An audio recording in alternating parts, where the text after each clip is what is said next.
Aditya, are you live?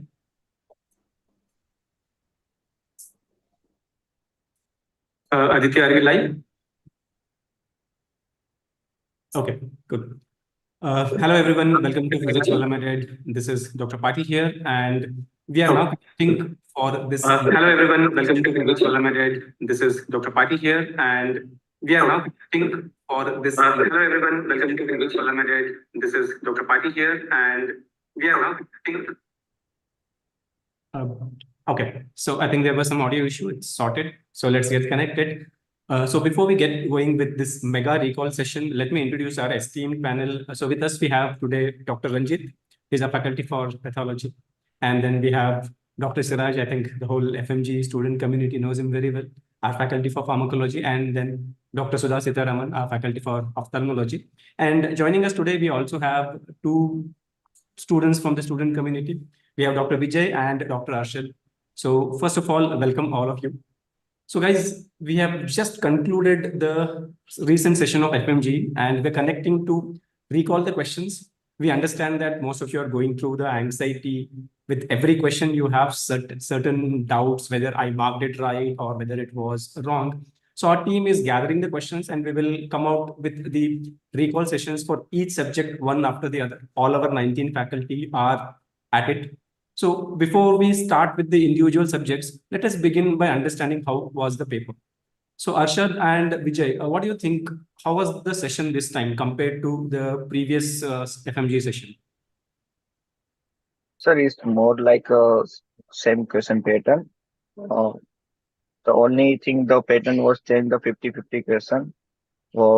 Before the just before session there was 150 in one paper, 150 in second paper. This time is different. 50-50 part ABCD. First paper was 50-50 as a 3 part, and second paper was a 3 part. So how did students feel about it? Like, was it a new challenge or they could easily, seamlessly adapt to it? Yeah, easily mostly. I asked to my few friends. They told us they will benefit for us. Okay, so it didn't bother them much. Yeah, every 50% they remaining 5 minutes, 10 minutes. So they will just reset up and restart other 50%. So they will benefit for us. Okay. Okay. And was there any major change in terms of distribution of questions between different subjects this time? Generally, OBGY has a lot of questions, and also PSM. But I talked with a few of my friends. They said OBGY and PSM has a less weightage. Surgery question also it has a good number of questions, but it was a very analytic surgery whole. And the medicine and pharma also has a good number of questions. So, like for students, the time was sufficient to solve the questions, or they had some issues with the lack of time, especially on the paper 2? I think the 50-50 slots have a good thing. You can manage your time because you don't have to worry about the previous past 50 questions.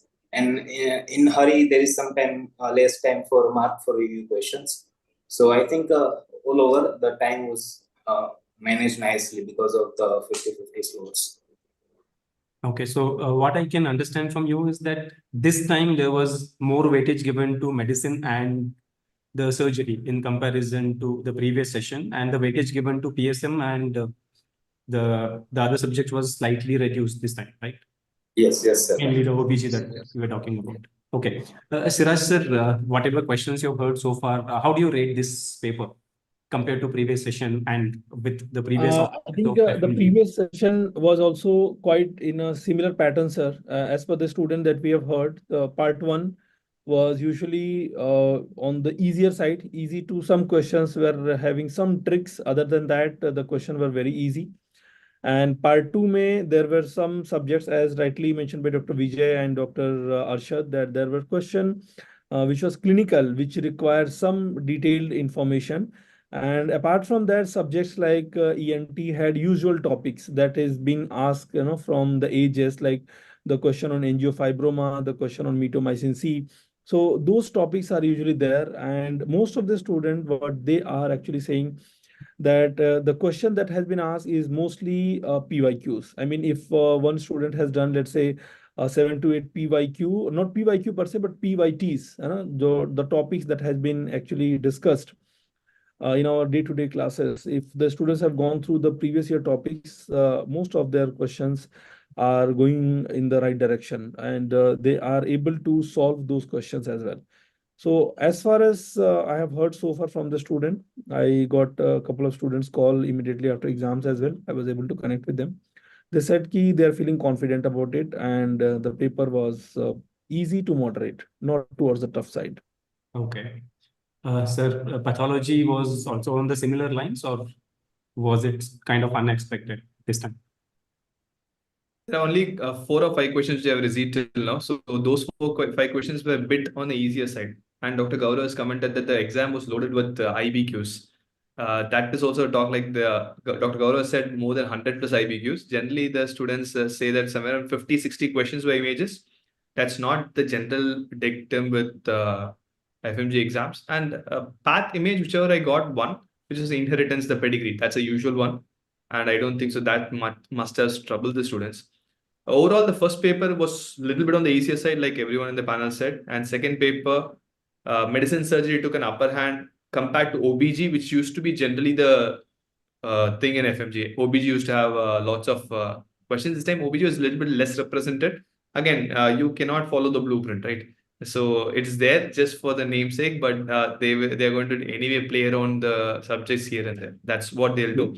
But I think it's a decent paper overall, or moderately decent paper. Like Siraj has said, if a student is really prepared hardly for 4-6 months, is not a paper that they will find difficult to crack. If they have done the good job for the 4-6 months, they definitely would have cracked the exam, and I'm hopefully will be seeing quite a few students post on the other side. So what's your take on ophthalmology questions this time? And I know that many questions are still not recalled. We are still in the very nascent stage. But whatever initial feedback you're getting from students, what's your view on it?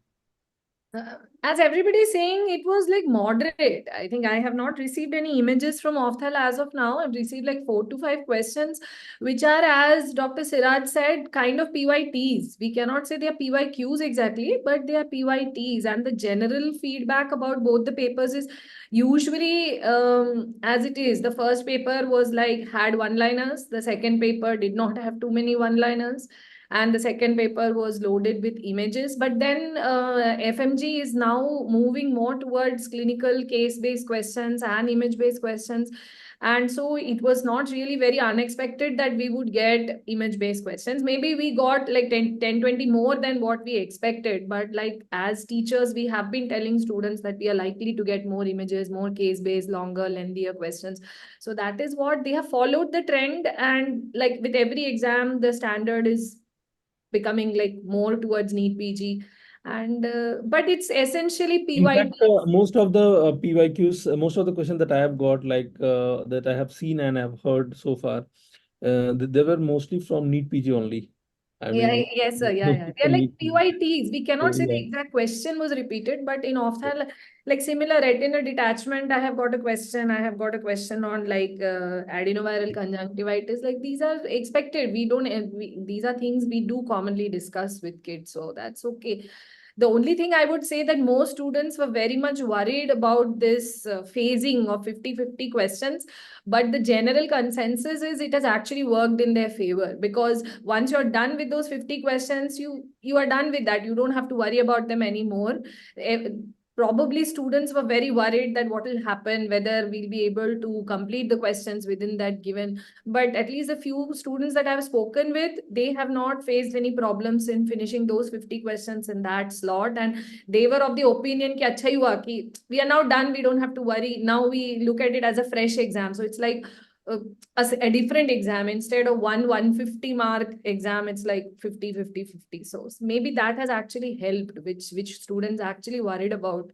Oh, it has helped them in some way. Yeah, probably the students have this tendency to revisit the answers multiple times and keep changing. So now band is reduced to 50. So even if you revisit, you're only revisiting those 50 questions and not I mean, 150 it's questions. like we have also done it where as students, in the last minute, you go and then you overthink and you revise something, you change the answer and you get it wrong. Now you are like, you don't have that opportunity. Once you're done, it's done. Most of the time, Yeah. this is what we tell kids, that the answer that strikes you first is usually the right one. The more you think, the more likely that you'll get it wrong. So now probably that thing is gone, and maybe that's So like usually there are students who are stuck between 145 to 150, and many of them do wonder that, oh, I shouldn't have done these silly mistakes. Those 4 or 5 marks could have easily pulled off if I have not revisited those questions. So correct. this time board is taking care of it by eliminating your chances of revisiting those questions. So hopefully we will see better pass numbers Better this results. time. The paper was, see, we as teachers, we and as students and as people who have been associated with FMG kids for a long time, we generally, when for the December exam, when we are more relaxed as teachers. For a June exam, we are also having palpitation because historically it has been more difficult. But I would say that whatever feedback I have received till now, it doesn't seem to be that difficult. It seems to be okay. Maybe a touch more difficult than the last exam that we had, which is expected, but it is not really that bad. It was okay, moderate. Arshad, I want to understand from you, because now that we're talking about plenty of image-based questions appearing this time, were those Yes. images easy to identify or were they difficult for the students? Uh, so, so can you repeat the question? The images that appeared in the exam, were Yes. they like easily identifiable images and mostly the questions were related to image, or it was a difficult to identify image where Yes, image itself some made of them the possible? yes, sir. Some of the questions are related to identify easily, so we can Okay. get more benefit to just we didn't understand. Sometimes we didn't understand the question, but we can see the photo. We can get our answer. So some of our like good question, and some of our little bit higher side. So we Okay. didn't identify it, and so more tricky base. Okay. So were there image-based questions on basic examination? Because that is something that traditionally not dealt in detail in FMG teaching, because they were not asking too many questions over that for many years. But NEET PG, INI, CT, that was common. So have they migrated into it now? Yes, yes, sir. In our preparation, we get some what we study is other image. They will ask the real image in the hospital. So it's little bit tricky to identify sometime. Yeah. Okay. That's the part of the very hard for us. Okay. So now in terms of difficulty, I obviously understand that paper one was relatively on the easier side and paper two was on the tougher side. So you've been there and you've given that exam and you know the levels, right? So what I want to Yes. understand is, if paper two is considered difficult for an average student, I'm not talking about someone who has studied very well or who has Yes. given multiple attempts and he knows the exam now. So I'm talking about someone who is giving it for the first time and is prepared for 4 or 5 months genuinely and sincerely. So let us rate him as an average student. So if he gets around 40% right on paper two, was paper one easy enough for him to pull off that extra 10% required to pass from the paper one? Was it that easy on the paper one side? Yeah, sir. Because paper one was we can get our 90 question out of 150 easily sometimes. So you're And talking from the perspective of a student who has prepared for 4 or 5 months. yeah. Definitely. I also my perspective because I also give my exam. That was my same question pattern was there. In my exam there is paper one was easy, paper two is little bit tricky. So I get more. That is what usually happen, Dr. Arshad, actually, है ना? And I always used to say, and we always used to say in our classes as well, कि when in paper one you have a chance to take a lead, and any student who is going to take a lead above 90 plus in paper one, there is no chance that he will get any score less than 170, 180. So that's why if paper one was easier, this is going to be a good news for our students. And I'm hoping that the result passing percentage would go beyond what we saw last time. I mean, let's say like previous to previous, I think we had an exam where we had 39 to 40% passing percentage. This time we can expect somewhere, I mean, as far as the students का जो mindset मुझे समझ में आया, around 35 to 40% का result would be expected. And this is just on the basis of the perception of the student that we have spoken so far. So पहले paper में अगर कोई भी 90 प्लस का अगर बढ़त लेके चलता है तो definitely in the paper 2 he will have a score that will make him or give him the magical score. So Yes. वो तो हर में रहता है डॉक्टर. एंड एक और चीज है psychology actually sir, because first paper अगर डिफिकल्ट आ जाए ना तो फिर वो within the break that child become so morally down that in the second paper they are not able to perform. So psychologically, the first paper is easy and they come out in a mood which is upbeat. They tend to do better in the second paper. First paper में अगर lot of images and that kind of questions, they get bogged down. So if the first paper is easy, it's always good news for the student. So Yes. I also And think since that they are saying the PYTs, ma'am, as I was telling you previously as well, the PYTs were mostly from, NEET PG और कुछ तो INI वाले भी थे. जैसे कि मैं अभी बता रहा था कि वो इमेज वाला क्वेश्चन जो आया था मीटोमाइसिन सी वाला, तो मीटोमाइसिन सी कई बार ऑफ्थल के साथ भी इंटीग्रेटेड रहता है, कई बार ENT के साथ इंटीग्रेटेड रहता है. Sometime it is also integrated, right. Ophthal में टेरिजियम वगैरह में यूज करते हैं, एंड ENT वाले भी in different kind of stenosis, pharma वाले भी पढ़ाते ही हैं. तो again it is multi dimensional question. Then we had the usual question of diabetes. आजकल वो SGLT2 इनहिबिटर जो फार्मा वाले आए हुए थे कि SGLT2 इनहिबिटर है और उससे क्या साइड इफेक्ट होगा, या अगर किसी पेशेंट को वेजाइनल इन्फेक्शन है तो कौन सा ड्रग नहीं देंगे, इस तरह के क्वेश्चन.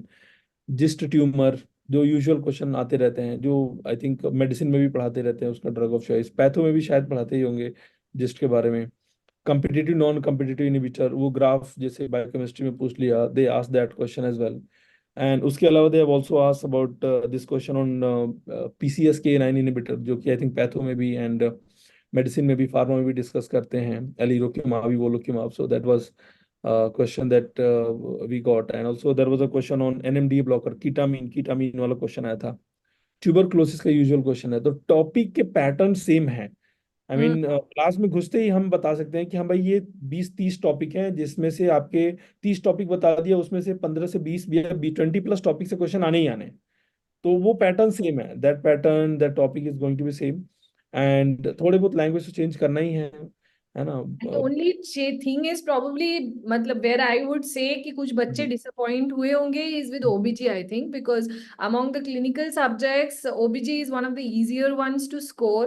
उसमें questions भी predictable आते हैं, तो उसमें से questions कम हो गए तो वो थोड़ा सा hit करता है. They expect that उसमें कैसे the questions are generally on the more scoring side. So that, but then that happens. हमेशा ही they have this juggling between one subject and the other, and that's the same thing that they बच्चों have का तो done. Favourite subject भी तो है ma'am. OBG बच्चों का favourite subject भी होता है. है इसीलिए. फार्मा कौन नहीं पढ़ना चाहता है.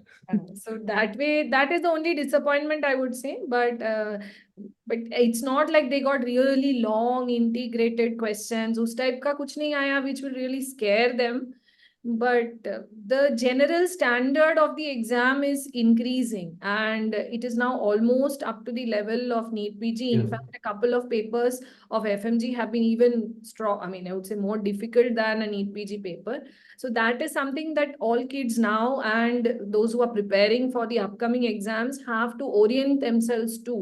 Like this is a licensing examination, but the standard of it is almost now close to like a selection examination for a postgraduate exam. So वो सोच के ही चलना है, उस हिसाब से ही prepare करना है. It is not come as a surprise at all actually. So a child who was preparing the right direction would have done well. Yeah, like when we look at the questions are getting more rooted in basics. Just to give you an example, अभी भी एक question discuss हो रहा था, that was about relative bradycardia. Traditionally, what FMG students would think is that, okay, if I have to study pulse, then I would study about all those different forms of abnormal pulse, anacrotic pulse, catacrotic pulse, all that. So they will make a table, make a mnemonic and remember. But then the question switches to more basics, more relatable on a day-to-day practice, relative bradycardia. Similarly, there was one more question that students were telling, that there was an image-based question on auscultation areas of heart. So students will make a table of all murmurs, valvular conditions, and make a mnemonic and remember it. But the exam is getting more rooted towards basics.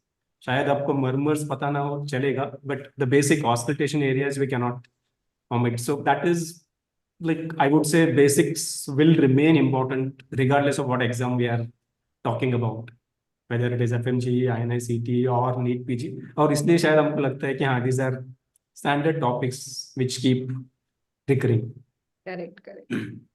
Ranjit sir, what's your take on pathology images if you have got hold of few? You're on mute, sir. Mute, I guess. One of the images just asked was the pedigree chart, and there is one more image which is like more of a correlation with a skin disease and a GI disease, the dermatitis seborrheiformis and celiac disease. I think that was also an old thing. It is not something which is new.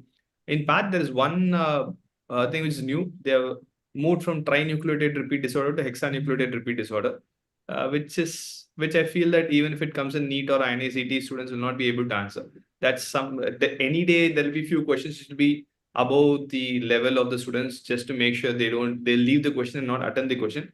Apart from that path, quite a few questions are doable. There's an image on seminoma as well. That also I feel it's a PYQ in the NEET PG spectrum. I think rest everything, at least whatever you got till now, is doable. Yes, Dr. Bilu says the papillary tip microabscess of dermatitis seborrheiformis and the associated disease and the GI disease was asked. I think otherwise path is, at least as of now, the questions you have got more close to 50-60% are doable only. Anyway, in any exam, we know that like about 15-20% questions are always undoable, but that doesn't decide the pass or fail anyway. Those things anyway will remain. So but the bulk of the questions were okay, I guess. True. Arshad and Vijay, I just wanted to know your perspective, because now in the recent years, not merely passing FMGE is the goal of students, but they also want to score more, because where they get to do their internship is now being influenced by their scores. So what do you think would be the average score of students this time? Sir, it's below 180. So because in internship में ऐसा होता है कि मतलब वो 200 plus बच्चे, जो 200 plus वाले बच्चे होते हैं वो गवर्नमेंट सीट ले लेते हैं, और जो 200 से अंदर वाले बच्चे हैं, और अभी रिजल्ट भी थोड़ा अच्छा आने लगा, तो फिर स्टेट वाइज भी सीट कम मिल जाती। जैसे हमारे एग्जाम में जिन बच्चों के 160 से नीचे वाले बच्चे थे, तो उनको बहुत सारों को इंटर्नशिप के लिए वेट करना पड़ता है, 6 महीने या 12 मंथ। मतलब अभी हो गया कि अभी कंपटीशन भी बढ़ रहा है और बच्चों ने ऐसा अडेप्टिव भी कर लिया है कि अभी हमें इस लेवल का पढ़ना पड़ेगा, वो अभी बच्चे पढ़ भी रहे हैं उस लेवल का अभी। जैसे सुधा मैम ने क्या कहा कि नीट पीजी के कंपेयर में अभी पेपर आने लगा है, में वो नेगेटिव मार्क्स रह गए, और यहाँ पे बस नेगेटिव मार्क्स नहीं और नंबर ऑफ क्वेश्चन ज्यादा है, सो थोड़ा वो बेनिफिट है, बाकी पेपर वगैरह सब सेम ही हो गया अभी तक। So like, what is the average wait time now for students to get into the internship after they clear their FMG? Yeah, 161. Yes, sir. Vijay, go ahead. Go. Yes. It's depend on state, doctor, because I think few of my friends are in the Rajasthan and Punjab, so they didn't had their internship yet. They are waiting since I think 8 or 9 months after the getting passing certificate.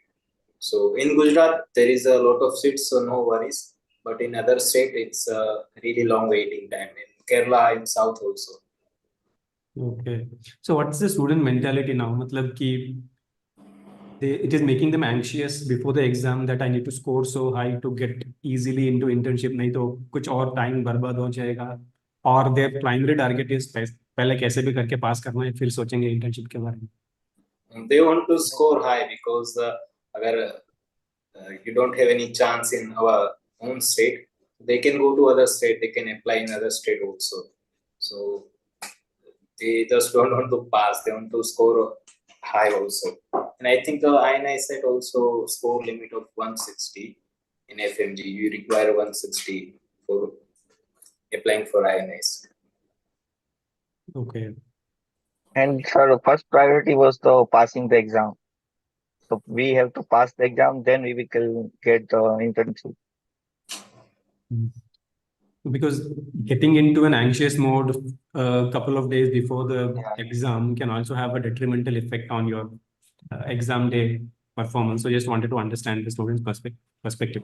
Obviously, passing is the first milestone. Internship तो बाद में आते रहता है.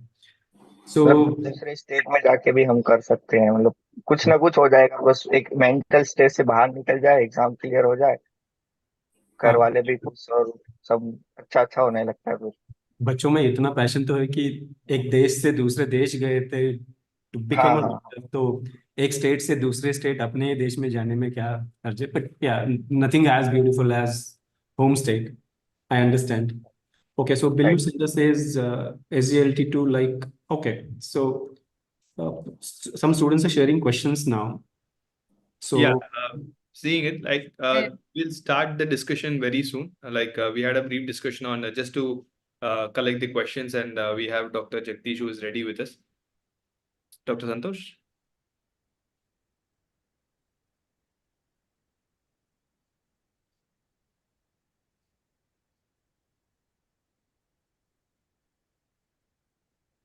Okay, thank you, Dr. Arshad, Dr. Vijay, and Siraj sir, Sudha ma'am, and Dr. Santosh.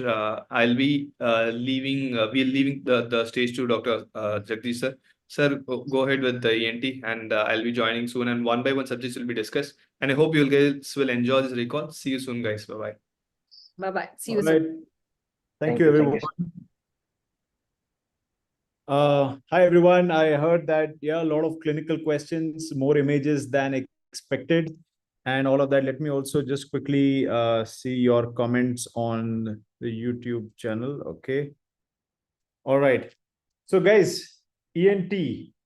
I think, as always, ENT is not much of a surprise in FMGE. They don't do too much hard work and repeat. Most of the questions have come either from the past year questions or at least the same topics. So I don't think you would have had any issues. So there is, I'm just seeing if you have asked any other specific questions from this, but I will get started. Whether anything else on ENT. Okay. Guys, so I don't have the full questions, but I have the topics. Okay, I think ENT was fairly comfortable. I think we had roughly around 12 questions that we've been able to recall so far. If there are any more, please tell me. Right now, the first question, I think this is an exact copy paste from your PYQs, which are the following, is the topical use of this medicine shown in the image. This is mitomycin C. It is an anti-cancer drug which is used in any form of stenosis, whether it is subglottic stenosis, tracheal stenosis, hypopharyngeal stenosis, esophageal stenosis. The word is stenosis because this prevents growth. It prevents proliferation. So this is very straightforward. Meringoplasty, adenoidectomy, mucormycosis. There is no role for mitomycin C. So this is straightforward. Let's not waste time on this. There was a question on glue ear. I don't know whether it was grommet insertion plus minus adenoidectomy. But if that is what was asked, it is very straightforward. Glue ear means it's a non-infected ear. There is, mucoid secretions that are stuck inside the middle ear, and we place a grommet inside and do an adenoidectomy because adenoids in kids are usually the reason for blockage of the eustachian tube. This has also been asked many times. So straight, मतलब students को copy करते हुए सुना है तो examiner ने भी questions copy किए हैं from previous questions. So Dr. Billu is saying adenoidectomy and grommet. So that is the correct answer. There is no role for anything else over here. All right. Now, there is this other question. I don't know what exact option was asked. They say 36-year-old male with epistaxis bleeding from the nose.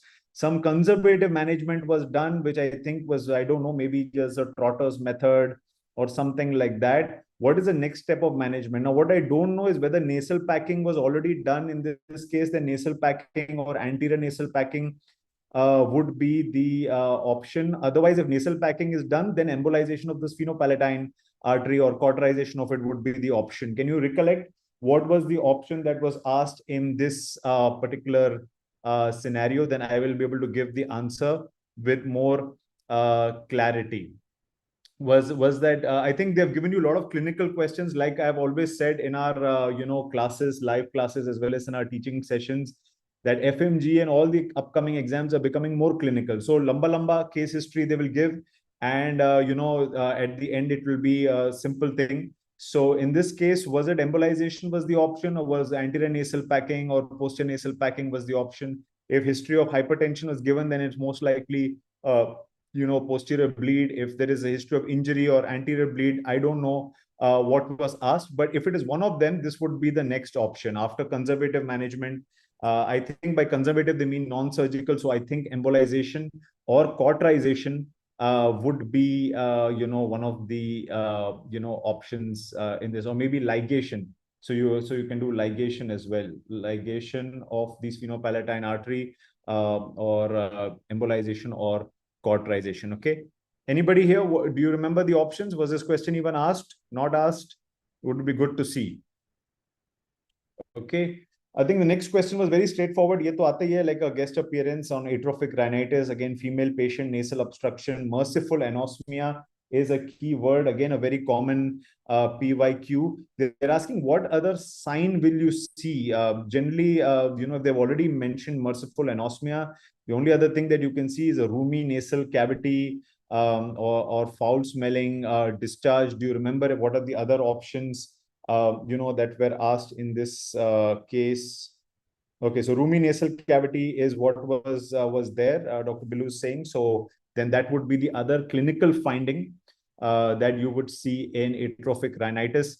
So I think that is also fairly straightforward. Now, here are some of the other extra questions which we got very last minute, so we could not type it down. So please mind my beautiful handwriting, but we will still nonetheless discuss this with another color. So there was a question on juvenile nasal angiofibroma, which always comes, or in adenoid hypertrophy, something question on that was there. Was it an image, red beefy appearance in the nasopharynx, or was it a diagnosis of a young male having bleeding?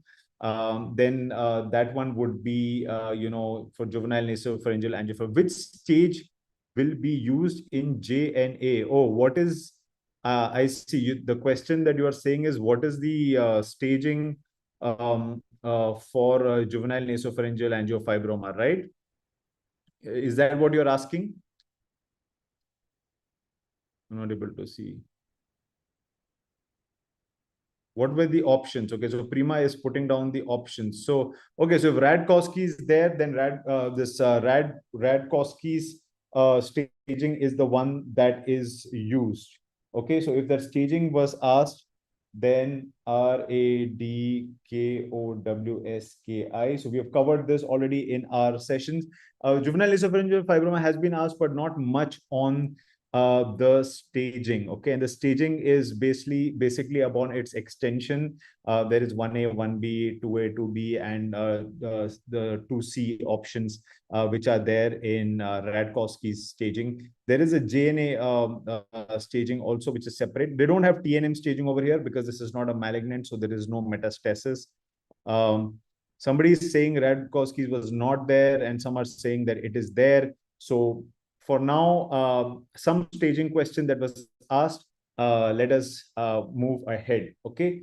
Then there was a question saying that there is a history of trauma, and there was a CT scan, HRCT, which structure is not seen.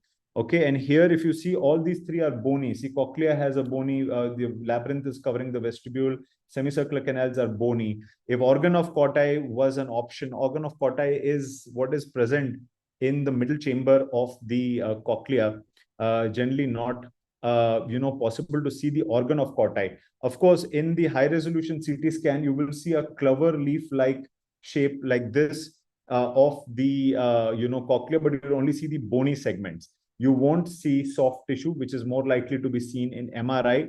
So if organ of 𝐒𝐿 was an option, that is very difficult or not possible actually very well to see in HRCT temporal bone. So this is just basically checking your basics of HRCT temporal bone, which we have also covered in our sections and our videos. So if you remember the correct question or the options for this, whether this was asked or not, let me know. I will give you a little bit more clarity. This one comes, this boxer ear, with somebody with history of trauma, and the deformation is called cauliflower ear. So I don't know if there was an image, that was given. So cauliflower ear is because of the pressure necrosis that occurs as an abnormal healing for the hematoma that occurs. So this question was not like this, Dr. Gemini is asking. So yeah, so this is, guys, a collaborative effort. The exam just happened, just a couple of hours ago. So you can contribute over here. If you remember exactly what the question was, you can put it here and we will discuss it, right now. So Christy is saying fish staging was there. Fish is for intratemporal lesions. Fish is a type of, surgeries, fish approaches of surgeries are there. So maybe once you tell me what the correct, staging options are there, we can take it from there. There is a fish classification also. There is fish staging for glomus tumors and intertemporal surgeries, but a fish classification is there. If 𝐒𝐿-𝐷𝐄𝐝 is not option was there, then I think fish would be the right answer in that case, because I think fish has modified what 𝐒𝐿-𝐷𝐄𝐝 did and has added a fourth stage, 4A and 4B also there, which is basically infiltration into the cavernous sinus and the pituitary fossa and all of that area. So if fish was there, then that would be the right answer.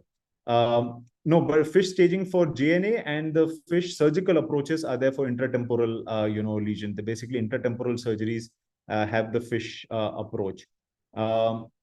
Lemon and banana appearance. Yeah, that's so if lemon and banana appearance was asked, organ of 𝐒𝐂𝐈 was not there in the options.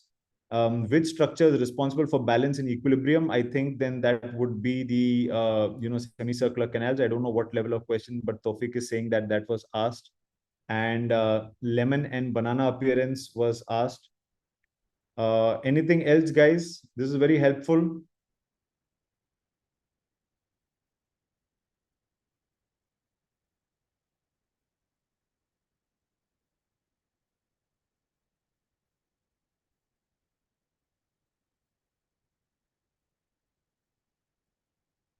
Okay, so then cauliflower ear.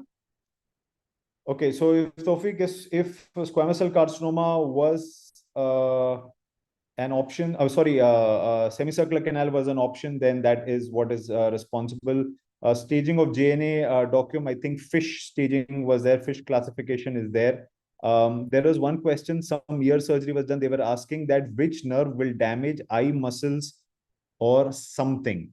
Which nerve will damage, or which ear surgery, which was it a ear surgery that will damage the eye muscles, or was it a nerve? Okay, so I think then the sixth nerve would be the option there, because generally the abducens nerve is very close to the the petrous apex, and you must have heard of the Grady-Negro syndrome. So that is a complication of middle ear diseases, and the abducens nerve is involved there. So I think the closest option out of cranial nerve 3, 6, and 7 would be 6. Facial nerve will not affect the internal eye movement muscles. Of course, it will affect the closing of the eye. Okay, so then there's no confusion. Fish is the option there, and all right. Boxer's ear, guys. Boxer ear, was it cauliflower ear ka image diya gaya tha, or they just said deformed ear and you were supposed to pick cauliflower ear? What was the exact option that was asked there? Anything related to, that question was not there itself. Dr. Gemini is saying, okay, so let us move on. There was another question over here. I'm looking at this one, scanty ear discharge with some pars flaccida perforation. What will be the treatment? Then this would be mastoid exploration, if that was there. Mastoid exploration. METP stand for mastoid exploration and tympanoplasty. So generally, if there's scanty discharge and pars flaccida, you're looking at an unsafe ear, or what is in a newer classification, that is called active squamous cell disease. In that case, you will do a modified radical mastoidectomy, or you will do a mastoid exploration and then do the tympanoplasty accordingly. Prasoon is saying that nasopharyngeal carcinoma originates from, and there was an image. Nasopharyngeal carcinoma originates from fossa of Rosenmuller. That is correct. So there is a question on nasopharyngeal carcinoma, which originates from the fossa of Rosenmuller around the eustachian tube. So that would be the correct answer. There is also Bindas Chacha is saying that there is an image-based question which marked the cribriform plate. Option was anosmia, eye-related frontal sinus involved. Cribriform plate related to, was it CSF rhinorrhea with the cribriform plate? We don't know. Okay, Brahmanand and Gemini have clearly said boxer ear nahi tha, so we are removing that. What was the question on otosclerosis, Christy Subangi? What is the tympanic membrane finding was asked. Okay, so here's some new question. What is the TM finding in otosclerosis? Okay, so in otosclerosis, you will see the Schwartz sign, right? You will see a flamingo pink tympanic membrane in the posterior superior quadrant. Document saying in CSF rhinorrhea. Okay, so if on this question which is in the cribriform plate, your CSF rhinorrhea, that's the most common site. Fovea ethmoidalis of the cribriform plate would most likely be an option. So twist and turn tha ENT. Yeah, ENT, the topics have been of constant repeat. The options may be, a little bit here and there, but I think nothing out of, a bouncer type of question, that was asked. Everything that is there has been taught and is also in the books. So fairly straightforward. Clear question was adenoid plus otitis media. That is over. Otosclerosis, Schwartz sign is asked. CSF rhinorrhea. So that is the cribriform plate question. So the other question was on CSF rhinorrhea. Cribriform plate. Okay. Now, the only other questions that is left, there are 4 questions asked. One is pulsatile tinnitus, rising sign, glomus tumor, or glomus jugulare, whichever option was there. This is a repeat, very, very standard. Laryngismus stridulus is nothing but a spasmodic larynx, usually seen in rickets. If they've asked you what hormone, vitamin D deficiency, calcium, something related to that, if was asked, then that was there. Angular balance, Bindas Chacha, I think would have been semicircular canal. So yeah, Deepak, you're right. Look, completely PYQ based, not much effort put in the ENT questions at least. There was some question on BERA and OAE. I could not get clarity to that. So what is the question on BERA and OAE that you got? It would be good to know that, and then I can clarify it. Otherwise, another question was asked on a 6-month, old child with sinusitis, and which sinus is absent. That would be the frontal sinus, which is the only sinus that develops between the ages of 6 to 7 years of age. All right. Hearing test in newborn. So Dr. Tofik, the hearing test of choice in newborn would be otoacoustic emissions. It is a good screening test. Your confirmatory specific test would be, BERA. So I think a lot of these questions, guys, have been covered. And then we came to know about otosclerosis and CSF rhinorrhea. I think good 15 questions were there. And I'm sure that these were all very easy. Can we expect similar pattern in NEET PG amidst all this chaos? Yeah, I'm like I said, and we've been telling in all our teaching sessions that more clinical, more images, more application-based questions. So you can expect it. Prasoon Jha is saying anterior ethmoidal cells related to meatus was also there, but don't remember the question. The anterior most ethmoidal cell, I think something about the first largest ethmoidal cell over here, that is, not the ethmoidal, bulla, but there must be a question around that. If you can give me a little bit more, I will be able to tell you. Otherwise, maybe agar-nasi cells. Agar-nasi cell is the most anterior, most ethmoidal cell that could have been asked. Okay, guys. So I think more or less there is no confusion in our ENT questions, everything that has been covered. So Bilu Sandra is saying if agar-nasi is there, then that is your correct answer. Anterior most ethmoidal cell if that is the question that is asked. All right. So Prasunja screening test is, for hearing is OE, not BERA. All right. So I think over to the rest of the team now. I think you're ready. We have Dr. Ranjit waiting in line. We've covered all our ENT questions and good contribution from the students. Doesn't look like a very difficult ENT paper. However, some students felt it was twisty and turny. So over to you guys, Dr. Ranjit. Over to you. Thank you. Thank you, Jagdish, sir, for a succinct and a quick recall of the questions. So guys, next up we have Dr. Ranjit, who will be taking you through the pathology questions based on the students' recall. Dr. Ranjit, welcome, and over to you. Thank you, Dr. Santosh. Hello, everyone. How are you guys doing? So I've got a decent number of recalls. I hope I'm audible and visible, right? Sagarika, Bindas, Prasun, Priya, Bilu. Yes, if I'm audible and visible, let's start. Great, Aditya. It's a very easy paper, 250 plus. Amazing. I'm very, very happy for you personally, right? So I'll just go quickly through the recall. There are a few questions which has had a good stem, and there are a few questions which is partly framed. I've got just the stem of the question. I would require your help to complete it, and maybe we'll probably come to the right answer, right? And definitely we will come up with a more definitive recall and a definitive recall along with the answer and explanation very, very soon, right? The first question, this was the pedigree given. Pedigree has been easy for us, right? If you have been in the FMGE IBQ paper also, I gave a pedigree telling how easily to solve a pedigree. The rule of first pedigree is simple. You have to rule out mitochondrial inheritance, right? That's a rule in every pedigree. Mom involved, 100% of the kid involves. Dad involved, none of the kid involved, right? It's very, very simple. So what will be the answer? It's classical case of an mitochondrial inheritance. Pedigree, there is a possibility it can come in the next exams also. If you missed it, go with the FMGE IBQ series. I've given 2 flowcharts for pedigree. That will solve all the pedigree required for you, right? It's a very simple one. Just a leading question to this. Can anyone tell me one disease which is mitochondrial inheritance? At least one disease. One disease which is inherited in the mitochondrial way, right? Let's go to the next question. So this was a new one, right? Perfect. Your MELAS, your hereditary Leber's optic neuropathy, MRF, everything is mitochondrial inheritance, right? Perfect. So hexanucleotide repeat disease, was this in the question? First, let's confirm it because there are lots of questions coming from students. Some of them are not there.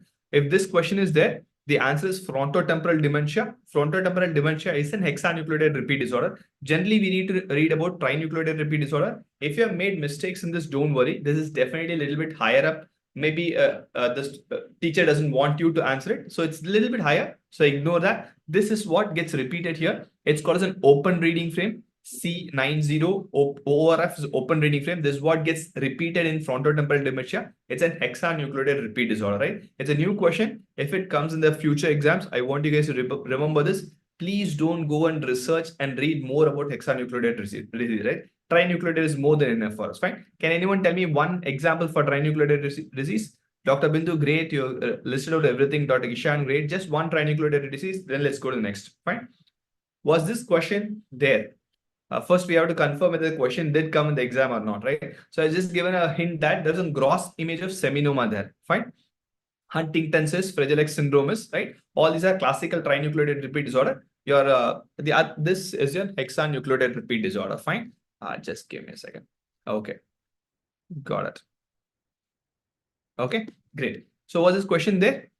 If this question was there, it's a gross image of a testicular lesion, age and everything. I've added a little bit more. So with gross, how can we come to a conclusion what type of testicular tumor it is? One, if it is an extremely solid mass, I want you to think of a seminoma. If it's ovary, I want you to think of a dysgerminoma, right? If it's a solid mass, definitely undoubtedly seminoma, right? If it's a completely cystic mass, it's most likely teratoma. So we call them a benign cystic or a mature cystic teratoma, right? The cut potato is a classical appearance for a seminoma. If it's extremely cystic, teratoma.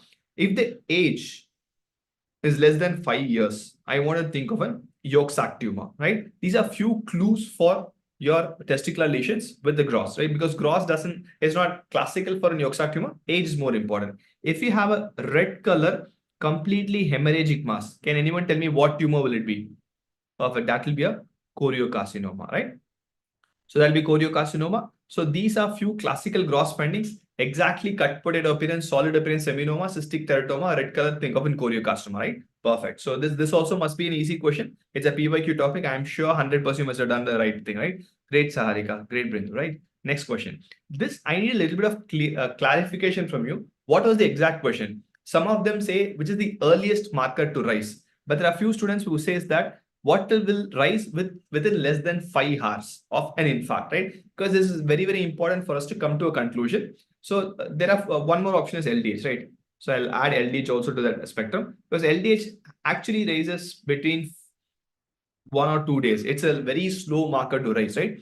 If it's the earliest marker, which I'm not going to use, answer will be myoglobin. Myoglobin is the earliest one to rise, so it's very, very non-specific. It's not useful for diagnosis, right? But CKMB and troponin, definitely troponin undoubtedly is the best marker to diagnose in the follow-up for MI. Both of troponin and CKMB starts to rise between 2 to 4 hours, right? The earliest, if it's a question, I would prefer the answer to be myoglobin. I will leave it to you guys. But if you have a question which says that less than 5 hours, which is the best marker, we'll go for troponin, right? Troponin will undoubtedly be the best marker. There's no doubt about that. But earliest, if the name is mentioned, you have to go for myoglobin. It's very, very non-specific, but that's the earliest one, right? Right? Was there any inputs from you guys? What was the exact question? Any inputs? No inputs? Okay, let's go to the next one. Fine, quickly. Most common cancer seen in women. This will be definitely discussed by surgery and PSM also. I'm just taking it away because I have to have a little bit of more questions, right? It's undoubtedly breast cancer. Cervical cancer is reduced a lot after screening and also after getting vaccination, right? Okay, so it has to be breast cancer. It has to be the most common cancer in women overall, right? Perfect, perfect, great. Okay, next. This is also a very simple one. I hope this had option of iron deficiency anemia. No anemia in textbook will ever come close to iron deficiency anemia. In adults, in children, whatever you think, the first possibility has to be an iron deficiency anemia. There's no doubt about that. Please don't think just because we know sickle cell anemia, thalassemia, it's not common at all. IDA, 100% the commonest cause of anemia, whatever age group it may be, right? Unless there's a family history, we'll think of the others. But undoubtedly, it's a very, very simple question. I'm 100% sure you must have not made a mistake here, right? Great. So someone said Edwards syndrome. I was not exactly knowing the question. So I just put an image from Cleveland Clinic on Edwards syndrome signs and symptoms. Okay, Prasanna, if it's earliest marker, I would want you to go with myoglobin. Myoglobin is undoubtedly the earliest marker to rise, right? What is the question? What's the question on trisomy 18? Pato is 13, Edward is 18, and Down syndrome is 21. These are only 3 trisomies which will be alive. Rest other trisomies will die, right? So trisomy 18, if that's the answer, we know the answer here straight away. Edwards syndrome is trisomy 18, and there are few classical findings. Overlapping finger, that's a very, very classical picture of Edwards syndrome. Please look for it. The fingers will overlap like this, right? There's a very classical symptom of an Edwards syndrome. If it comes in a future exam, it will be helpful for you. Again, this also is a very simple one, right? So far, at least pathology looks easy and simple, or maybe you've recollected only things which are easier for you guys, right? Okay, did you have a question on a skin biopsy? The question which was told to me by students, there was a skin biopsy and this was the image given. So if you look at this, all the dermal papillae has a problem. This is a classical finding that the papillary tip having an inflammation is a classical finding for dermatitis herpetiformis, right? And if the question is, dermatitis herpetiformis is associated with what? It is associated with celiac disease. It's not associated with Whipple's disease. That was a close option which was there. It associated with celiac disease because in celiac disease patients, you will have antibodies against TTG. So the antibodies against TTG will cross-react with few of the skin antigens. When the cross-reaction happens, that automatically will have a problem. You have follicular proteins across reaction, and that's how it is. Classical dermatitis herpetiformis, and the association is undoubtedly celiac disease, right? Perfect. Thank you, Bindu, right? Okay, next. Was this question there? This was one of the best framed questions you have got. 45-year-old hematologist complains with persistent fatigue weakness. Lab investigation shows low hemoglobin and a low reticulocyte count. White blood cells, platelet counts are within normal limits, right? See, this is very, very important line here. We have only a problem with RBC, right? Yes, sir. So we have only problem with an RBC. So there's no problem with WBC. There's no problem with platelets. So I can rule this out easily, right? Definitely can rule it out. And low reticulocyte count. And when you have a bone marrow biopsy, there's a selective decrease in erythroid precursors. Again, hemolytic anemia will not have a decrease in erythroid precursors, it will have an increase in erythroid precursors, right?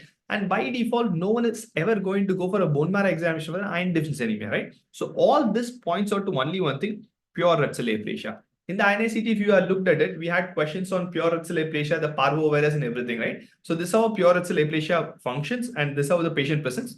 Only RBC is a problem. Only hemoglobin reduces. Reticulocyte count is also very, very, very less. And you have a selective decrease in the erythroid precursors, classical presentation of PRCA or pure red cell aplasia. Just to have a discussion here, can anyone tell me which tumor pure red cell aplasia is a paraneoplastic syndrome? Because that can also come.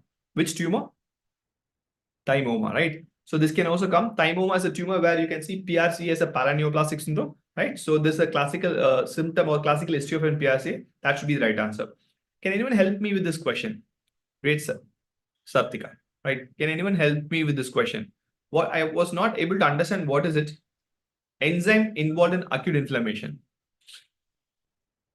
See, both of them are involved in acute inflammation, right? But for me, if I have to go with one thing, I will go with NADPH oxidase, because NADPH oxidase is the most important thing, because without that, I won't even produce free radical, right? If MPO is not there, I can use other enzymes to produce some less effective free radicals, though I will not be able to produce the most effective free radical, right? So this undoubtedly is the most important enzyme in case of an acute inflammation pattern, the respiratory burst, because without NADPH oxidase, no H2O2, no free radicals whatsoever. But if I have MPO, at least I'll have H2O2, I have superoxide dismutase that can take care of and kill few organisms. If you can give a better stem, I might give a perfect answer. But if it's an enzyme on acute inflammation, I want you to go with NADPH oxidase effect. Fine, perfect. Okay. Few more one-liners I have. I don't know. This will be covered, like Siraj has said in the initial discussion, in pharmacology as well as in medicine. So GIST will be treated by tyrosine kinase inhibitors, imatinib and its congeners. Can anyone tell me what are the questions on Langerhans cells and others? PG, see, the FMGE or NEET PG, most of the pathology questions as this has been relied on the PYT topics, right? So stick to them and take care of them, right? We have 1 month, like you guys requested. I'll definitely come with the revision schedule. We'll revise completely, but stick to the PYTs, revise your notes, and make sure you don't repeat it again. Okay. Hush, PRCA should have been in the option. Was there any? Can anyone tell me what are the other options? Okay, neurofibromatosis, if the gene was asked, chromosome 17 is for neurofibromatosis 1, chromosome 22 is for NF2, right? I'm sure you must have been recalling that. If you have any stem, please let me know. And the last two questions which came when we were discussing here was CRISPR-Cas9 path, the function, how it functions. Was there a question? I'll briefly tell you what is CRISPR-Cas9. It's one of the genetic therapy. Let's assume I have a DNA here and there's an error here. There is a mutation here. So what CRISPR-Cas9 exactly does is, histoslide blue background uptake a cell. Can you rephrase it, docu? Okay. Because I'm not able to understand that. Please, can you rephrase it? Okay. Thank you, Dr. Ishan. So Lish nodule will be seen in NF1 if that's a question, Prasoon. Okay. So what CRISPR-Cas9 does is, CRISPR will cut it, right? So once I cut it, the defective part will be cut and a non-defective one, which will be inserted using Cas9. Cas9 is like a ligase, it'll insert it, right? Knockout knock-in is a different thing. CRISPR-Cas9 is a different technology. So knockout knock-in might not be the right answer, but yes, it can knock out or knock in few things, whatever is required based on CRISPR-Cas9, right? This is what exactly CRISPR-Cas9 does. And can anyone tell me what is the question on erythroplakia? Was the question on biopsy finding on erythroplakia? Was the question on that or something else? Yes, it is definitely used in SCID, sickle cell anemia. I can use it for any genetic disorder. So if the biopsy finding is asked, what you will see is an most likely dysplasia in the epithelium. You will undoubtedly see dysplasia because erythroplakia has more chance of becoming cancer than a leukoplakia. Most likely like an carcinoma in situ. There will be full thickness dysplasia in case of an erythroplakia biopsy if biopsy finding is the question. If the question is biopsy required? Yes, 100% erythroplakia requires biopsy because erythroplakia is always pre-neoplastic, right? So these are the few things which came in the exam. I hope you must have done the decently well in pathology, at least the questions you have got. There, like I said, there'll be a little bit more questions from you guys over the period of time. We will come up with a better video and we'll come up with an extremely good booklet for you with all the questions and answer very, very soon, right? If you have any comments, do let me know. If not, we'll go for the next subject. Thank you, Dr. Ranjit, for a quick collection of so many important questions. That's a mammoth task, as I understand. So next in line, we have Dr. Vivek, who will be taking us through the physiology MCQs. Vivek, sir, over to you. So let's go through the questions.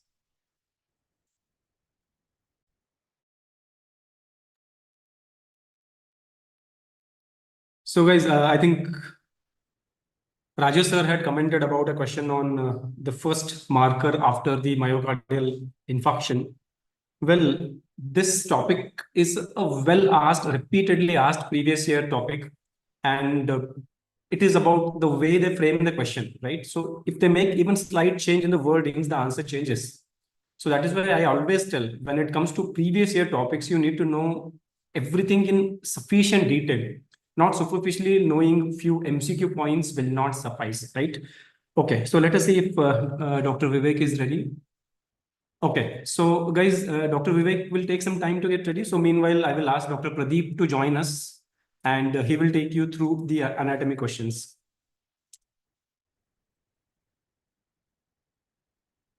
Dr. Pradeep sir, over to you.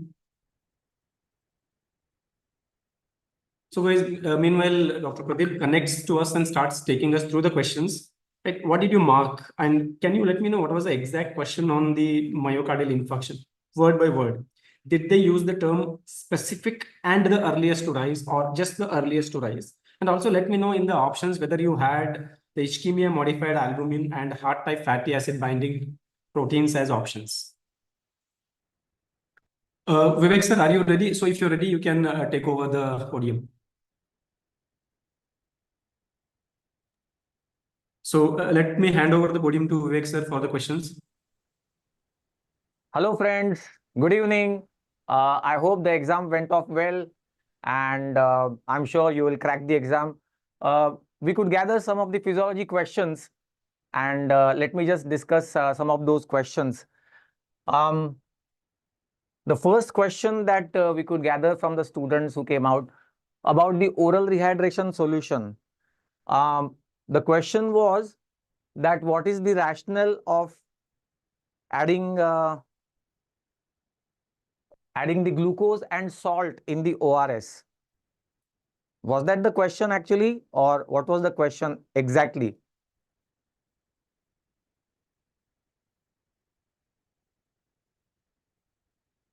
I can't see any comments right now. Okay, anyways, till I can see the comments, I can just tell you one thing about this question. It has been repeatedly asked. Of course, the rationale is about this glucose reabsorption from the gut.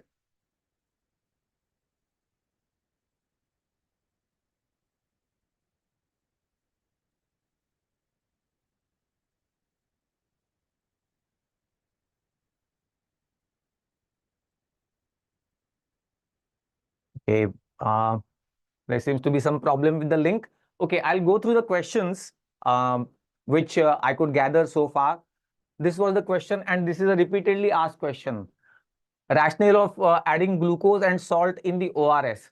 So basically, ORS is for oral rehydration solution, and sodium and glucose are absorbed together. That is, glucose movement from the digestive tract, it occurs by the use of SGLT, sodium glucose transporter. So this is a question which is typically asked in every FMGE exam, and therefore I had already mentioned it even before the exam that this will definitely come.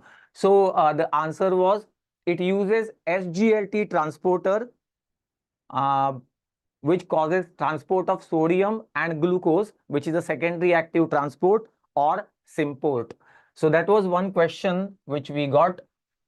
Then the second question, which was sent by a few students, was a person exposed to high temperatures while exercising vigorously. So to maintain the internal body temperature within a normal range or within a narrow range, which physiological response is most likely to occur? That was the question which was recalled by a few students. And the options were sweating, vasodilations in the skin, sweating and vasodilation in the skin, or shivering and vasoconstriction in the skin, or increased production of heat by the liver, or decreased heart rate and decreased respiratory rate. I hope this was the correct question. And we will just discuss the questions as they have been recalled immediately after the exam, and there was a very narrow window. So basically, this question is on the temperature regulation, and it is asking that if a person is exercising vigorously, there is increased heat production anyways in the body.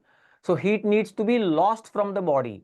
And what are the various mechanisms of heat loss from the body? And therefore, the other options were heat conservation, and only the first option, sweating and vasodilation in the skin, was the correct answer, correct option, which will cause heat loss from the body, so that skeletal muscle which is exercising can lose the heat and body maintains its internal or core temperature. Then there was one more question related to the RMP of the muscle cells. So here 50-year-old male patient complains with muscle cramps and weakness. Now let me tell you, the questions, they only have a clinical tone. Actually, they are not clinical questions. This is why what I observe in the physiology questions, that they just give some kind of a bearing of a clinical case.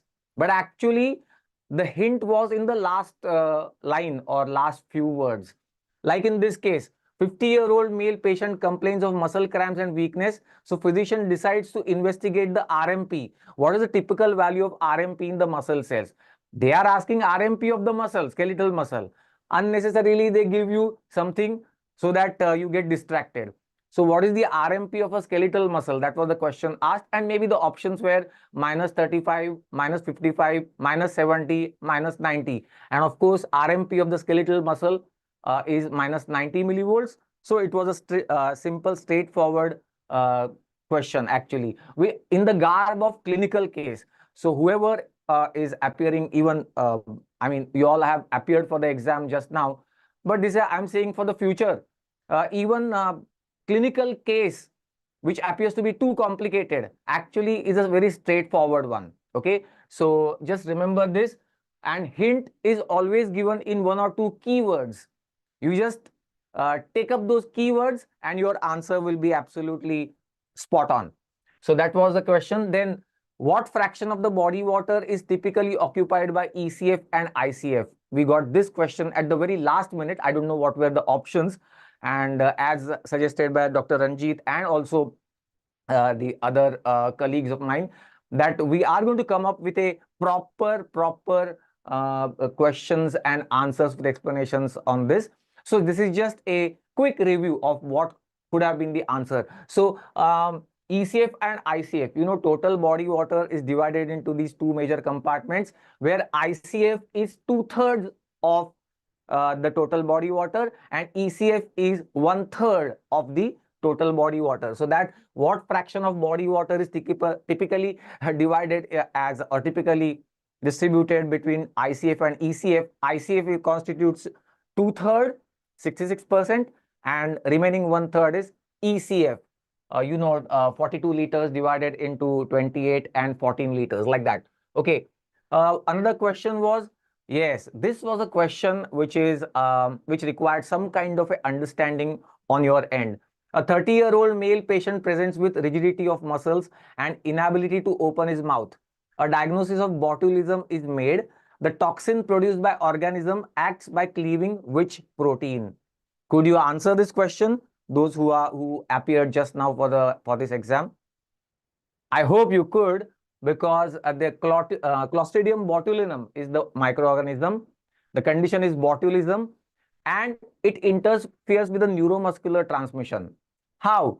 Now, basically, neuromuscular transmission, like a synaptic transmission, it requires certain proteins which cause fusion of the vesicles with the synaptic membrane. So there are these synaptobrevin and syntaxin. These 2 were in the options. They are in the vesicle membrane, and in the target cell membrane, there is SNAP25. So these proteins are involved in the transmission.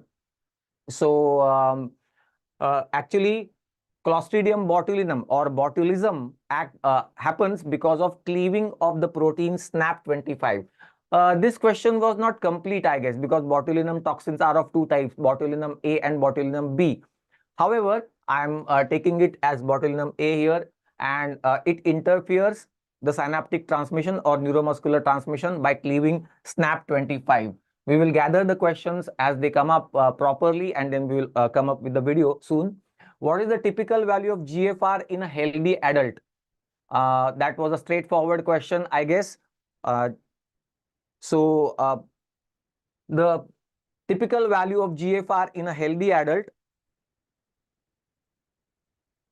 Anybody? Okay. The answer was 125 ml per minute, which is same as 180 liters per day. So if you have got that in the options, I couldn't get the options. I just got the question. It was 125 ml per minute, obviously, or 180 liters per day. There was one more. In the formula UV upon P, I have repeatedly taught this formula in my lectures, and I have asked you to by heart it. Always one question comes from it. Formula of UV upon P, what function of the kidney is represented? And the options are filtration fraction, tubular secretion, tubular reabsorption, or clearance. This is a formula for clearance. A substance present in plasma, that is in the denominator P, and it is excreted into the urine, calculated as numerator U into V. So that's the formula for clearance. And just add to this U into V means how much total excretion of that substance occurs into the urine. It occurs by two ways: glomerular filtration and tubular secretion. So the numerator actually represents these two processes: glomerular filtration, by which it can come into the urine, and tubular secretion.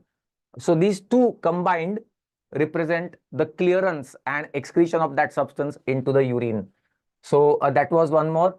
Characteristic feature of primary hypothyroidism.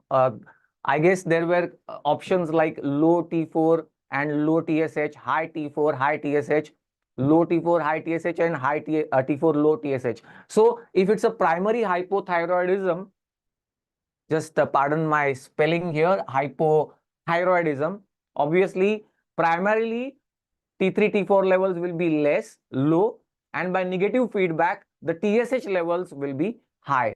So high TSH, elevated TSH, and low T4, that will be a very characteristic picture of hypothyroidism.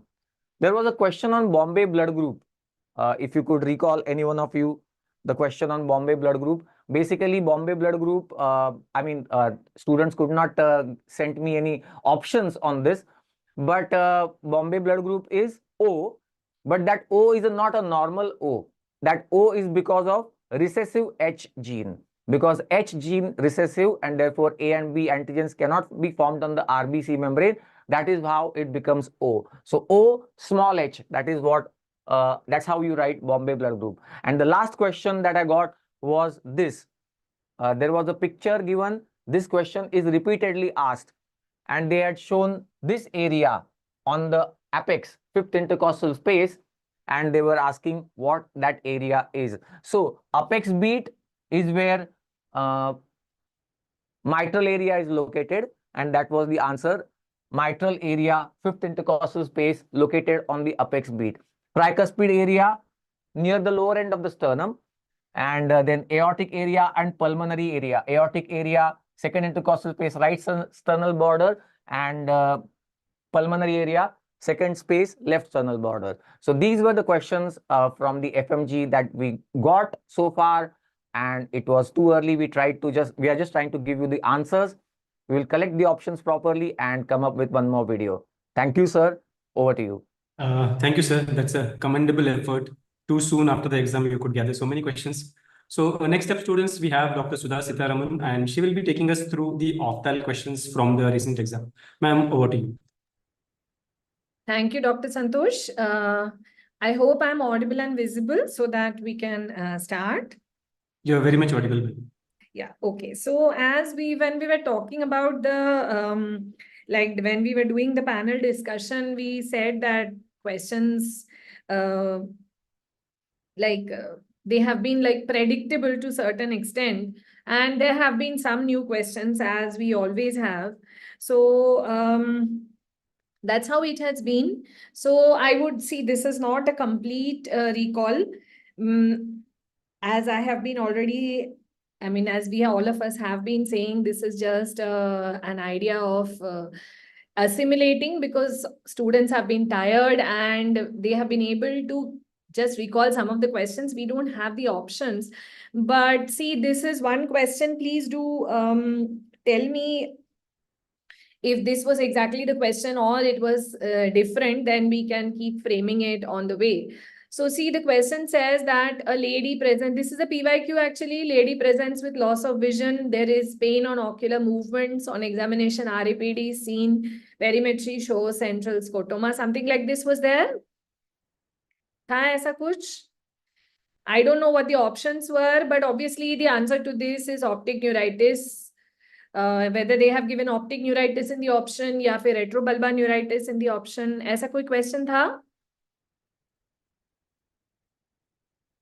First, let us confirm, was there a question like this in the paper, like loss of vision, pain on eye movements, RAPD, perimetry shows central scotoma? Did you have something like this in the option? I mean, if this question was there, then the answer is like optic neuritis or retrobulbar neuritis, whichever was there in the option. Can anybody of you recall whether this was there? Optic neuritis option was there? Yeah, optic neuritis agar option hai to wahi answer hai, because I don't know what the other options were, and it really doesn't matter because this is a PYQ. This is a PYQ from, it's not even a PYT, a PYQ hai from the FMG paper only. So I think that was like a very, very simple question. So next question पे आते हैं. Next, I think the question was, which is the nerve affected in lag of thalamus? Was it something like that, or was it an image-based question with a patient, one eye open and one eye closed? Was something like this? ऐसा था क्या? Which is the nerve that is affected in lag of thalamus? Lag of thalamus obviously means inability to close the eye. Right? So inability to close the eye. So which is the muscle that is meant for closing the eye? The muscle that is meant for closing the eye is orbicularis oculi. So in lag of thalamus, it is the orbicularis oculi which is affected. And we know that orbicularis oculi is supplied by the facial nerve or the seventh nerve. The facial nerve or the seventh nerve, right? Something like this. ऐसा कुछ था, seventh nerve, facial nerve option में रहा होगा. Was it the question? Was this the question, which is the nerve that is affected in lag of thalamus, or was it an image-based question where there was a patient with one eye open and one eye closed? Hana, this question was there, I hope, like nerve that is affected in lag of thalamus.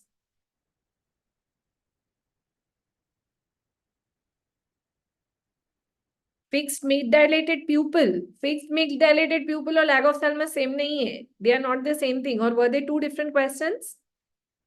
This is the one that I have been able to gather. But of course, as I said, all of you have been like really, really tired. So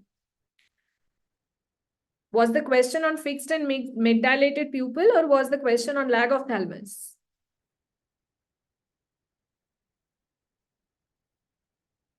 Yes, Deepak, you're saying no. So the question was not on lag of thalamus?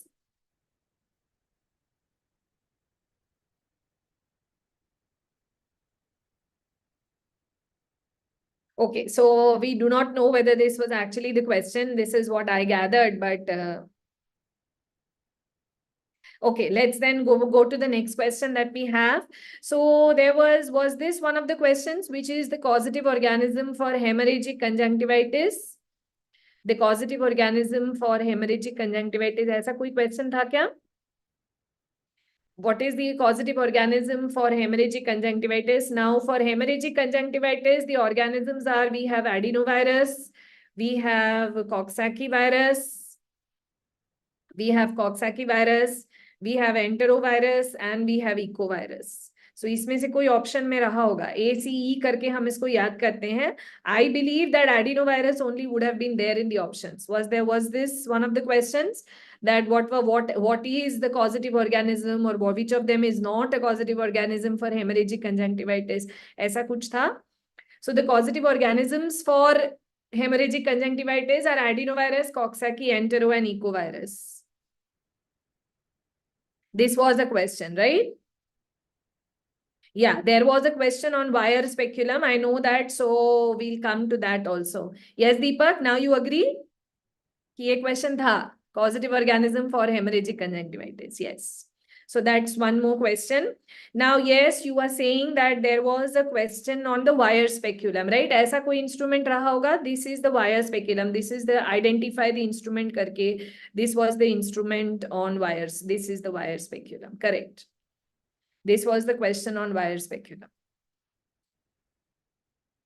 This is the wire speculum. This I am really reasonably sure that this was the image that was given, because this has been recalled by quite a few students whom I spoke to. So this image was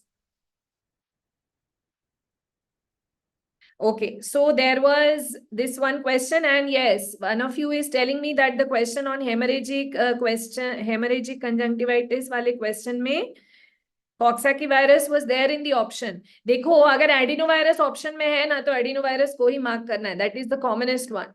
So I don't know. I just said that इसमें से कुछ ना कुछ option में रहा होगा. But I believe that adenovirus would have been there in the option. और अगर adenovirus option में है तो हमें adenovirus ही mark करना है. This is the most common of all these causative organism for hemorrhagic conjunctivitis. Yeah, and there was a question on what is the type of cataract which you see in blunt trauma. As a quick question tha, this is like become a pet question for FMG people. That is blunt trauma. It gives rise to rosette cataract. Yeah, hemorrhagic conjunctivitis में अगर adenovirus option में था तो adenovirus को ही mark करना है. So this is the second question. The third question I believe is blunt trauma and rosette cataract. Blunt trauma and rosette cataract. Okay. So let's go to the next one. Then there was a question on lens-induced glaucoma. Was it a question on lens-induced glaucoma, or was it a question on acute congestive glaucoma, or was it acute angle closure glaucoma? I don't know. या दोनों ही था वो भी नहीं पता. So was there a question on lens-induced glaucoma, or was it a question on acute angle closure glaucoma? I'll come to the question on cherry red spot. I will come to the question on cherry red spot. So see, lens-induced glaucoma अगर है तो it is phacomorphic या phacolytic. इस पे कुछ था क्या? Was it a question on phacomorphic glaucoma? Phacomorphic glaucoma, this is caused by mature cataract, and it is a type of angle closure glaucoma with shallow AC. Phacomorphic glaucoma, this is mature cataract. It's an angle closure glaucoma, and there is a shallow AC. Was this? And if it was on phacolytic glaucoma, then phacolytic glaucoma, we always say that phacolytic glaucoma, this is caused by Morgagnonian cataract. It is an open angle glaucoma and deep AC. Was this one of the questions? Like which of these is correct या which of these is incorrect करके कुछ आया था? This is an open angle glaucoma, and there is a deep AC, or you can have a normal AC. So the question that I gathered, I'll tell you that it said which of the following is not true. And then there was something, phacomorphic is caused by mature cataract, phacomorphic has shallow anterior chamber, phacomorphic is angle closure, phacolytic is this. ऐसे करके कोई questions था क्या? Was there any question like this? Was there any question like this? Was it lens-induced glaucoma? Or did they say that there is a female patient, the patent question that they have, female patient, painful red eye, and then they said that there is shallow AC, mid-dilated pupil, and high intraocular pressure. This is one of their patent questions. Maybe this was there, I don't know. Or maybe both were there. Was this the question? Did you have a question on lens-induced glaucoma, or did you have a question on acute angle closure glaucoma? Acute angle closure wala question ऐसे आता है that there was a female patient presents with painful red eye, there is a shallow anterior chamber, mid-dilated pupil, increased intraocular pressure, या hard eyeball. That is acute angle closure glaucoma. Phacomorphic, usually it comes like this. Lens-induced glaucoma में phacomorphic, phacolytic का option रहता है. I think it was a complicated question. That's why you You have not been able to identify. Yeah, everybody is really jumping about that question on cherry red spot. Yeah, cherry red spot पे question था. ये repeat question है. That's why सबको याद है. So the ocular causes you all know, that is CRAO and it is blunt trauma, that is Berlin's edema. या फिर जो other causes हैं उनमें से कुछ आया होगा. या तो Tay-Sachs would have been there in the options, or you would have had Gauchers in the options. Something like this would have been there. So कौन सा आया था? Tay-Sachs ही आता है usually. तो वही आया था क्या? Did you have Tay-Sachs in the option? Or did you have the ocular causes like CRAO, blunt trauma? Did you have any of these?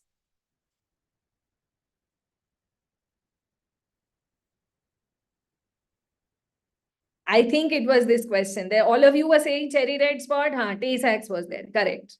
So if Tay-Sachs was there, you had to mark that only. Probably that is CRAO, blunt trauma, Tay-Sachs. इसमें से कुछ generally रहता है option में. Okay. Now there was a question apparently which one of you is recalling, that there is in one eye the vision is 6/18 and in the other eye the vision is 6/6. One eye the vision is 6/18 and the other eye the child has a vision of 6/6, and here there is a say +4 or +5 refractive error. ऐसे कुछ था क्या?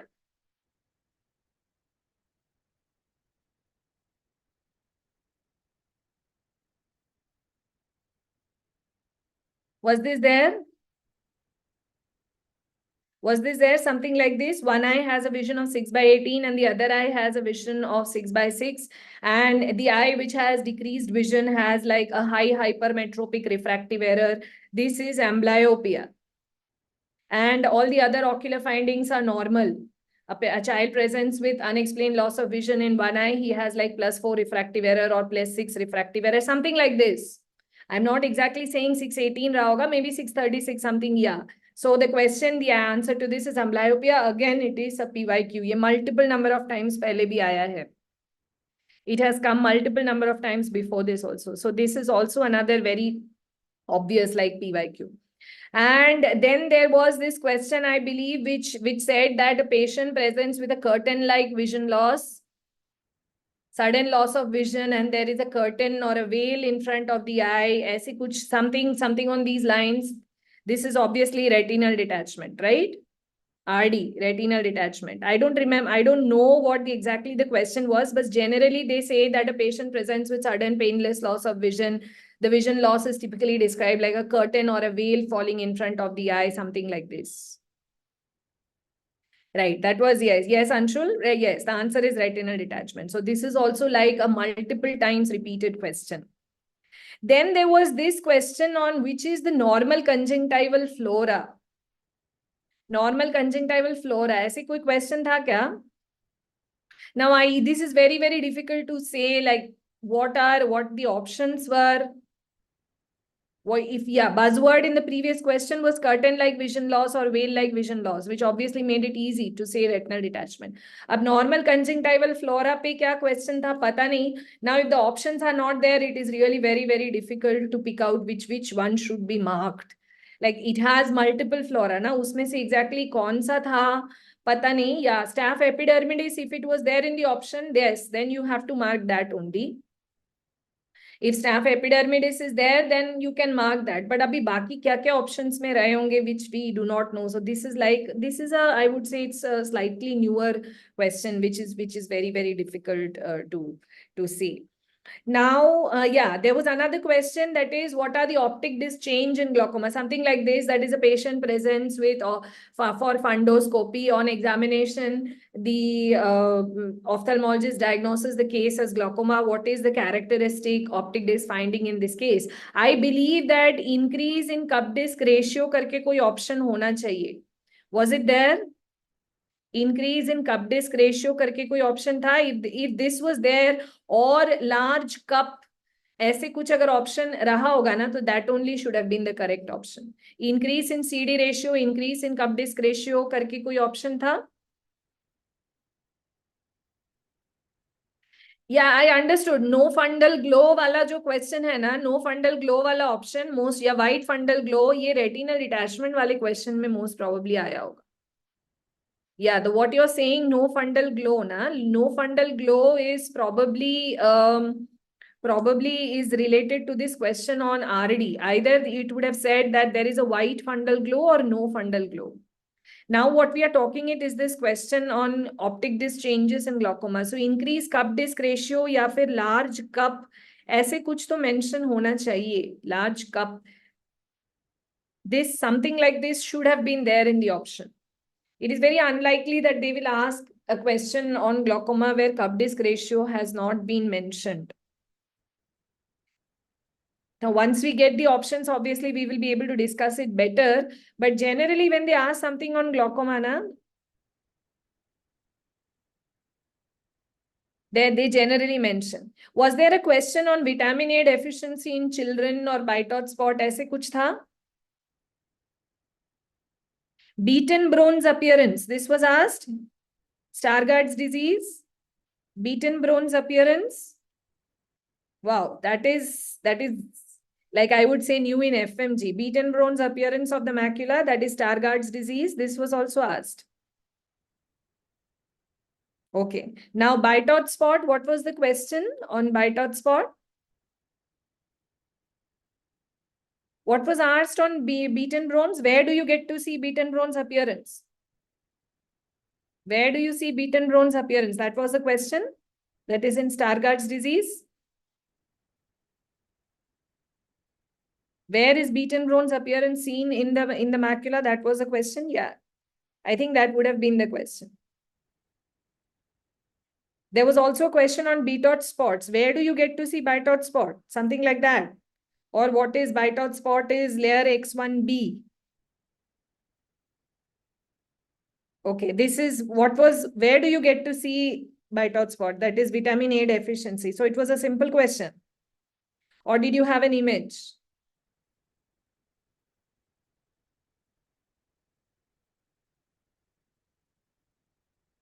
Okay, so it was simple vitamin A deficiency. Okay, beaten bronze appearance in Stargardt's disease, it affects which layer? That was the question. Did you have the option of retinal pigment epithelium?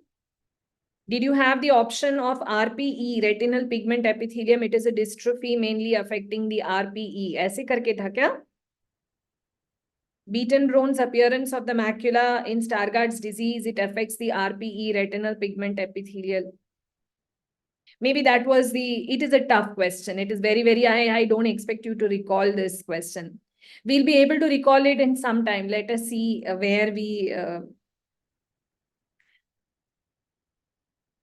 where we find this.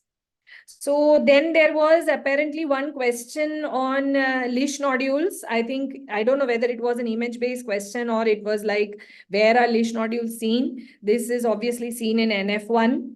This is seen in NF1, neurofibromatosis 1. This can be called a path question also. Then there was this one-liner, the structure in the eye which has the highest refractive index or the highest refractive power. Ye tha? The highest refractive index is obviously the lens and the highest refractive power is the cornea. Highest refractive index is the lens and highest. This is a repeat question. It has been asked multiple number of times in different exams. And if it has come, it is no surprise. There was also a question on flictenular conjunctivitis. This was not there. Okay. There was a question on flictenular conjunctivitis. Did they mention that there is a child who is presenting with a red nodule in the eye and also the redness is persistent and there is some previous history of tuberculosis, something like that? If was it mentioned?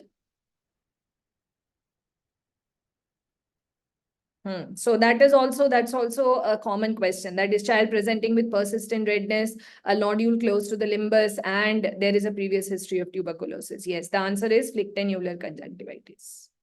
So that is also another question that was asked. Then which of the following is not a color vision test? So these are the options. These are the commonly given options. All of them are color vision tests. So Ishihara, Holmgreen, Farnsworth, Munsell, they are all color vision tests. Now, iske alawa kya option tha pata nahi, but these are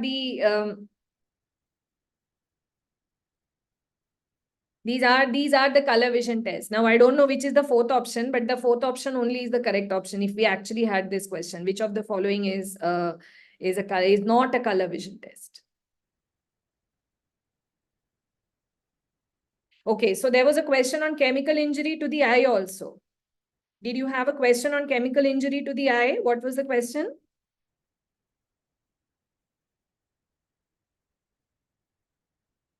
Chemical injury to the eye, was it a question on Lyme injury? What is the first step? The first step is obviously thorough eye wash. Thorough eye wash and then double immersion of the lid to look for any Lyme particles which are there. So thorough eye wash with till the pH is normalized. That is, I think that would have been there in the options.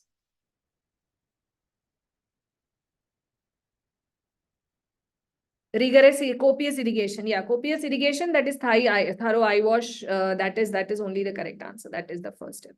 So see, essentially, I think we have been, it is the questions in ophthalmology were predictable only. It's maybe a couple of questions here and there which were a little out of the way, but acute congestive glaucoma, hemorrhagic conjunctivitis, optic neuritis, rosette cataract, chemical injury, then you have Lish nodules, you have cherry red spot, you have retinal detachment, you have wire speculum. All these are like obvious questions. And I believe there was a question on type 1 diabetic retinopathy in type 1 diabetes. Ispe kuch tha kya? The same question which had come many, many years back, that whether it develops in 1 to 5 years, 6 to 10 years. Yahi wala repeat question tha? 6 to 10 years, 11 to 15 years. Wahi wala tha kya? Or 16 to 20 years. It is that old repeat question. I think they may have given it again. It was not there? Okay, this question was not there. But anyway, whatever questions the students we have been able to recall, I think Ophthal was like pretty scoring. It is expected, and I'm really happy. These whatever 12 to 15 questions that have come, it will really help you to strengthen the score. So I would now request Dr. Santosh to call the next faculty to discuss the next set of questions. Thank you, ma'am, for that succinct recall. And I also sincerely hope that students got most of the optal questions right. And hopefully this turns out to be a scoring subject. Yeah. So next up, students, we have in line Dr. Pradeep Pawar, who will be taking us through the questions from anatomy. Sir, over to you.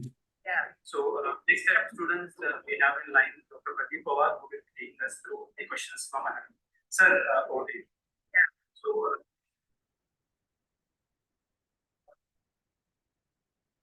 thank you, sir. Thank you, Santosh, sir. So, hello, students.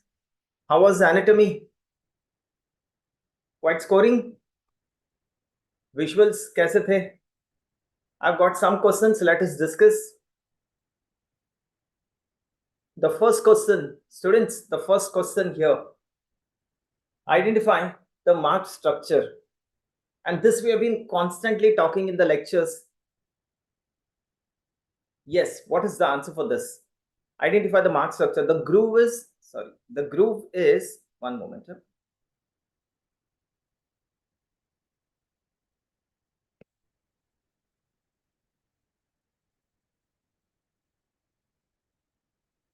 Okay, here we are. So the groove is anterior interventricular groove, correct? The groove is anterior interventricular groove, and the vein present in this groove is, any guesses? What have you answered? This was not there. This is the great cardiac vein. Great cardiac vein. Sixth arch artery. Sixth arch artery is the pulmonary artery. But sixth arch artery forms the pulmonary artery. If the question was on sixth arch artery, if this was the question, the answer for this is the great cardiac vein. Great cardiac vein. Okay, the sixth arch artery is the pulmonary artery. It forms the pulmonary artery. The pulmonary artery gives a bud to the lungs. That's the lung bud. Lung bud. Okay. Fine. This one, the neural tube defects are caused due to deficiency of folic acid. Yes, was this there? Neural tube defects are caused due to deficiency of what? Pradeep, folic sir, acid. So sorry to interrupt. Bifida, anencephaly. Pradeep, sir, sorry to interrupt.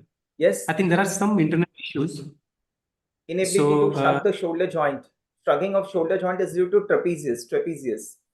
Ductus arteriosus is sixth aortic arch artery. Sixth aortic arch artery between the pulmonary bud and between the lung bud and the arch of aorta. The sixth aortic arch artery between the lung bud and the arch of aorta, and the aorta forms the ductus arteriosus. Correct. That's sixth arch artery. Inability to shrug the shoulder, that is trapezius. Trapezius, bacha. Yes, document. That is trapezius. ये नहीं था question. Okay, fine. ये था distance from central incisors 25 centimeters का था ये question. So the aortic arch lies at the vertebral level T4, 25 centimeters from the central incisor. Cricopharynx 15 centimeter. This is 28 centimeter. Left bronchus. Esophageal hiatus is 40 centimeters. Okay, so okay, chalo. This question was there. Trendelenburg's question. Trendelenburg's test is for gluteus medius and minimus. Which nerve are we testing, bacho? Which nerve are we testing? The superior gluteal nerve. That is Trendelenburg's test. Arch of the aorta pe kya tha? What was that, Anshul? Arch of aorta pe embryo tha. Embryo question was there. Arch of aorta is derived from the left horn of aortic sac and the left fourth arch artery. Left horn of aortic sac and the left fourth arch artery. Pulmonary artery किसी ने लिखा था, that is derived from the sixth arch artery, and the part of the sixth arch artery on the left side between the lung bud and the aorta, that's the ductus arteriosus. Fine. So this is fine. 25 centimeters is the arch of aorta. Vertebral level is T4. Okay, chalo. So we have strike on one question. इस पे कुछ question था बच्चों. Pterygopalatine ganglion, the otic ganglion. Okay, there was a nerve with respect to this. We'll come to this MCQ. I've got this MCQ for you. Chalo, answer this. Was this segments of liver? Okay. Was this the question? There was something which is palpated behind the medial malleolus. Yes, bacho, bolo. Something which is palpated behind the medial malleolus. Was this the question? Yes, students, this is the posterior tibial artery. Posterior tibial artery. Okay, so this is the posterior tibial. Very good, Anshul. Very good. So that's the posterior tibial artery which is palpated behind the medial malleolus. Behind the medial malleolus. Correct. The posterior tibial artery. Very good. Very good. Okay, this was the slide. The gastrosplenic ligament. So this is the stomach here. That's the spleen here. That's the gastrosplenic ligament here. And this would be the linorenal ligament behind. Linorenal ligament. So contents of gastrosplenic ligament. क्या पूछा था बच्चों? Contents of gastrosplenic, contents of linorenal. Linorenal ligament contains the tail of the pancreas and the splenic artery, right? Tail of pancreas and the splenic artery. That's the content of linorenal ligament. Linorenal ligament. And gastrosplenic ligament contains the short gastric vessels and the left gastroepiploic vessels. Short gastric vessels and the left gastroepiploic vessels. Okay? Fine, students, fine.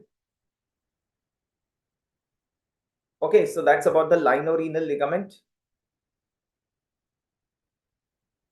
Yes, was this the MCQ? Which of the following gland is supplied by glossopharyngeal nerve? Yes, bacho, come on. If you can answer this, which of the following gland is supplied by glossopharyngeal nerve? Any guesses? Which of the following gland is supplied by glossopharyngeal nerve? Okay, that is okay. Liver ka segments we'll see later. Was this the question? Which of the following gland is supplied by glossopharyngeal nerve? Yes, what is the answer for this? Answer for this is the parotid gland. The parotid gland is supplied by the glossopharyngeal nerve. Ye nahi tha? Okay. Okay, so all the glands in the head and neck are supplied by facial nerve except parotid, which is supplied by the glossopharyngeal nerve. So parotid is glossopharyngeal nerve. The submandibular and the sublingual and the lacrimal gland is supplied by the facial nerve. Facial nerve, right? Submandibular gland is supplied by the facial nerve, which is the ganglion related to the facial nerve, which supplies this submandibular and sublingual ganglion. Yes.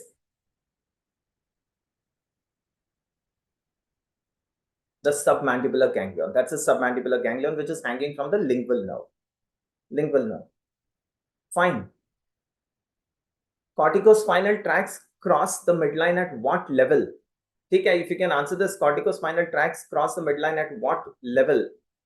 Yogesh, ligament connecting the spleen to the kidney, bola maine, that's the lienorenal ligament. The contents of lienorenal ligament is the tail of pancreas and the splenic artery. Yes. Corticospinal tracts cross the midline at what level?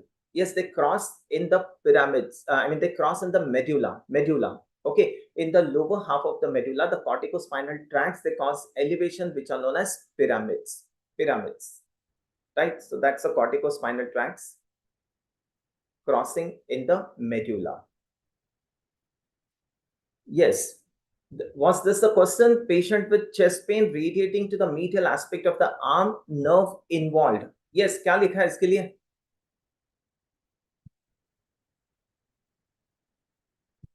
Which cranial nerve? Ptosis was there in patient after ear surgery. Okay. What is the answer for this, Anshul? ये question था, patient with chest pain radiating to the medial aspect of the arm. क्या थे options? What have you answered this as? What were the options for this? Thoracic splanchnic agar hai, thoracic splanchnic nerve, that would be the first answer. If that is not in the option, the second option would be the intercostobrachial nerve. Okay. So thoracic splanchnic, the intercostobrachial nerve. What is there in the options? Yes, anyone? Kya tha isme? What were the options for this? Chest pain radiating to the medial aspect of the arm. Yes, Anshul, Yogesh, Gaurav. Nerve involved, your first answer would be thoracic splanchnic nerves. Agar wo option mein nahi hai, then the answer would be intercostobrachial nerve.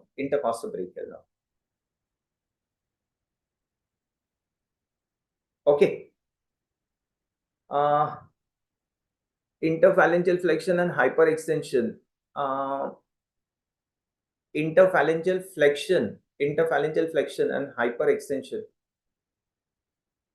Metacarpophalangeal joints का extension होगा and hyperflexion at the interphalangeal joints.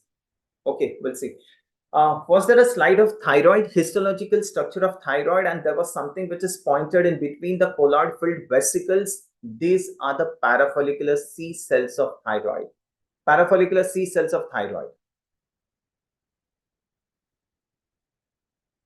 Okay. Patient doing ulnar and radial was in the option. Ulnar, medial, radial.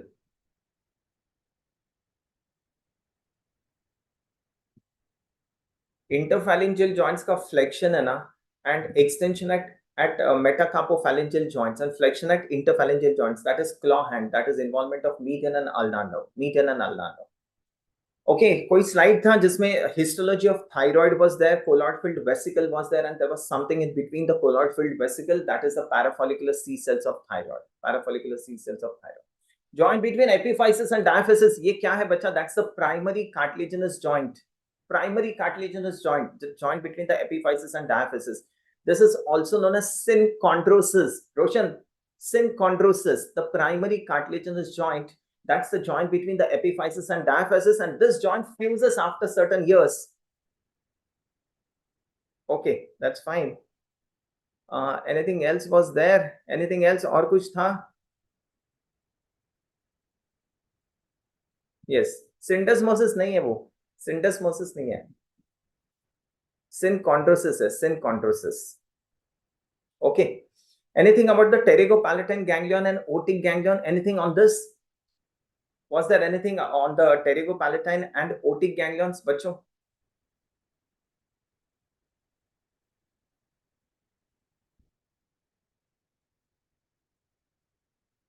Okay, fine. This is all about anatomy that we have here for you. So this is just a superficial recall, bachcho. The final will come within some 1 or 2 days. Okay. Thank you to all of you for your patient listening. Thank you. Thank you, sir, for a quick recall of anatomy questions. Anatomy questions are a bit difficult to recall because we need to pitch in a lot of images. So you did a commendable job, sir, and thanks from the student community as well. So guys, next up we have Dr. Ira Datta. She's our faculty for psychiatry, and she will be taking us through the questions from psychiatry. Ira ma'am, over to you. Thank you. I hope psychiatry went well for everybody. I've managed to gather about 10-12 topics. Of course, as we go along, we'll improve upon this. and we'll get to know what other questions did we miss out, and we'll keep updating it. But from what I have, let's begin from there. Can everybody hear me and see me? Audible and visible? Dr. Santosh, audible and visible? You're audible, ma'am, and very much Thank you. visible. Thank you. All right. So एक question था on McNaughton's rule. I don't know how it was framed. I haven't received the entire thing. I'm just clarifying what McNaughton's rule is. It is basically a rule by which somebody can be proven not guilty after committing a crime because they were not mentally in a sane position. So it is presumed that everybody is sane and they can make decisions and they know what they're going to do unless it is on mental health grounds. Of course, ये FMT में भी बनता है, psychiatry में भी बनता है. So if you all can update me what the question was, then of course we can all come back to you with better answer on the McNaughton's rule.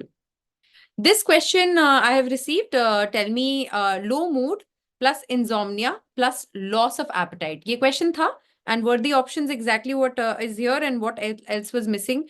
Mania, schizophrenia, depressive disorder, and और क्या option था? Okay, Loan Khalid, thank you. Delirium ka treatment, I'm going to cover it. I have that question in my bank. Thank you. Can you fill this question up for me, please? Low mood plus insomnia, loss of appetite था. Options क्या थे और? एक तो mania था, schizophrenia था. The answer here is depressive disorder. But इसमें और क्या added था? Was there a duration given? Were there other options given? Was it tricky or was it as simple as just the normal features of depression, which is basically either you can do the mnemonic 𝐒𝐿_CAPS or a sad facies. So sadness or low mood, suicidal thoughts. Okay, I think I have the question here. Woman was being treated successfully for depression 5 years ago, now in low mood and everything about depression. So what is your diagnosis? Was the question diagnosis? Was recurrent depression a separate diagnosis they had given you, or was that a part of the diagnosis, one of the options? 5 years, similar symptoms and improvement on medication. Okay, so question was formed around recurrent depression, or was the question formed around yehi options, the mania, schizophrenia, depressive disorder था कि recurrent depressive disorder था option में? That will change the answer, of course. So अगर mania clearly ruled out because there are no elevated symptoms, schizophrenia ruled out, there is no psychosis, there's a past history of depression being treated, part of the diagnosis, right? So if recurrent depression was the option, surely that was the answer here. What one more option was there? So mania, schizophrenia, recurrent depression, and depressive disorder, right? So this can be confusing for people. Dysthymia was also there. See, this is not dysthymia for sure, because in dysthymia, the full diagnostic criteria will not be met for depression. You'll almost meet it, and for 2 or more years, it will continue. It's called persistent mood disorder. Okay? But if the options were depression and dysthymia, the best answer is definitely depression. If the option is recurrent depression, mania, schizophrenia, and dysthymia, then recurrent depression is the best option. However, tell me if depression, major depressive disorder and recurrent depression were both the options, then obviously I'll give you the best answer between them. Because in recurrent depression, basically the depression criteria is met, and then the person touches the baseline and then again has an episode, then again has an episode. So for this particular person, recurrent depressive disorder is the best possible diagnosis from the description. Okay, so recurrent depressive disorder is the best diagnosis in this particular case, okay? Because the full criteria for major depressive disorder has been met. The person has touched the baseline in between. Baseline touch करना मतलब सारे symptoms चले गए थे. Minimum 2 months gap भी है इन दो episode के बीच में. बीच में for 5 years there was no episode. So definitely the best answer is recurrent depressive disorder. Okay, I hope this is clarified. McNaughton's, I'll still wait for you all to clarify for me. I think ये question सबको याद है, right? So recurrent depressive disorder. I thought haloperidol पे question था, so I wanted to know क्या था, but somebody's asked me delirium का treatment of choice था. So delirium's treatment of choice would be antipsychotic. Of course, you first fix the hydration, you fix the underlying cause, but the drug of choice will be haloperidol. What were the options in delirium? Haloperidol will be the answer, but options क्या थे? Chalo, fill me in when you're ready. I will go on to the next question. We'll come back to this if you can tell me the options. Okay. The next one question was there about the fear of height. Now, agoraphobia and acrophobia can often be confusing. I tell people like this: agoraphobia means going out, घर से बाहर निकलने की phobia. The specific phobia is around the fear of going out alone or being in spaces where you can't escape from. But acrophobia is to do with height. So acro was the right answer. Yes, acro is the right answer. Absolutely. Correct. I think all of you all got it. So options were haloperidol or olanzapine. ठीक है, एक बारी answers सारे आने दीजिए, options आने दीजिए. I'll definitely go back to that. But haloperidol is the drug of choice so far. All right, let's move on to the next one. This question was there. Patient was admitted with tachycardia, arrhythmia, and scratch marks on the skin. And there was drugs given. I think the drugs given to you all were heroin, cannabis, cocaine, and what was the fourth option? Before I give you the answer. Identify alcohol-related delirium from symptoms. Okay, I haven't gotten this question yet. So I'm going to look at that question again. What was the fourth option for the drug here?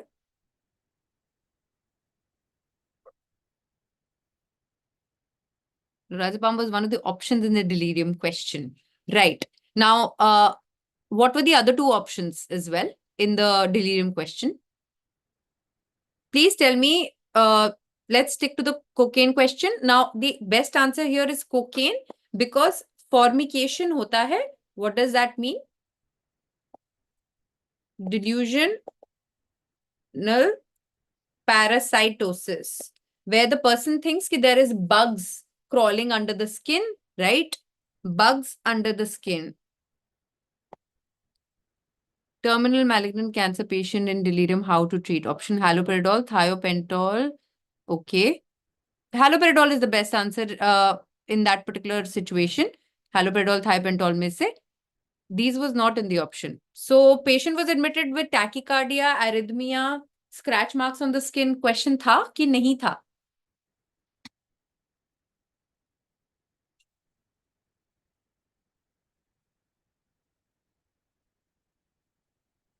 If these were the three things, then definitely the best answer is cocaine. Okay, I think आप लोग अभी भी पुराने question की बात कर रहे हो. थोड़ा सा आगे बढ़ जाते हैं, वापस चले जाएंगे पुराने वाले पे. Let's go through with everything. Time बचने पे I'll come back and definitely we'll keep on improving this. Right. Anshul, I have your question. उसके बारे में we are coming to it. But I want to just finish with this one. ये question था तो cocaine is the best answer. Okay. No, it was about alcoholic patient. अगर alcoholic patient के बारे में था तो yes, alcohol will be the best answer. The full question wasn't received by me. I think जो मैं collect कर पाई वो जो मैंने आपको दिखाया है. If that was the situation, then alcohol, yes, does become the best answer. Okay. Next question, psychosexual development पे question था क्या? Which stage is attributed with which particular situation is attributed with psychosexual developmental in sexual desire is there, stimulation of genitalia is there. ये था. और इसके option क्या थे? Oral, anal, phallic, genital, latent, क्या थे options? This question was not there, Rohan. Oh, okay. No question on psychosexual development. Okay, we'll skip.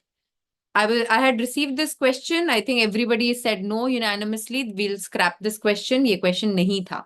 All right. So let me put a cross next to. Okay. Factitious disorder पे question था और क्या था? Because I haven't received the full question. I just wrote Munchausen for you all. Bulimia. पहले bulimia कर लेते हैं. ठीक है. चलिए पहले bulimia कर लेते हैं. I think आप लोग सब bulimia बार-बार बोल रहे हैं. There was a question about the eating disorder where the question was framed. Somebody has written it nicely.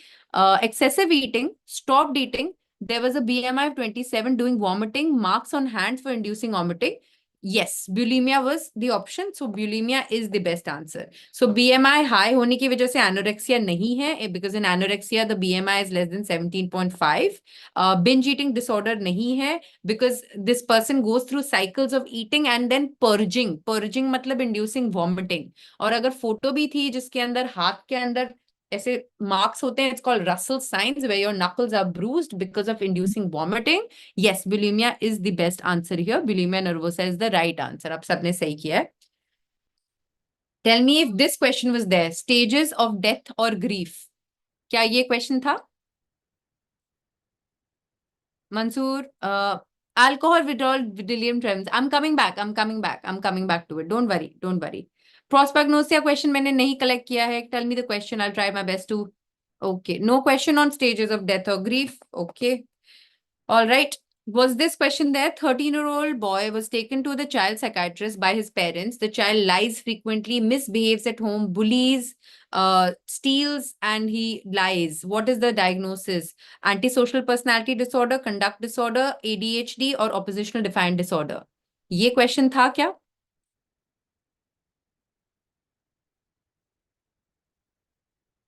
Was there a question around this? This is not ADHD. So no, this is not ADHD. This is conduct disorder. That is why. ऐसा कोई question था child psychiatrist वाला question. In that case, the best answer here is ADHD spectrum नहीं है ये conduct disorder है. That's why. Was there a question which you may have confused with ADHD? But what is prosopagnosia? Okay, we'll come to that. 13-year-old boy child psychiatrist से related question था.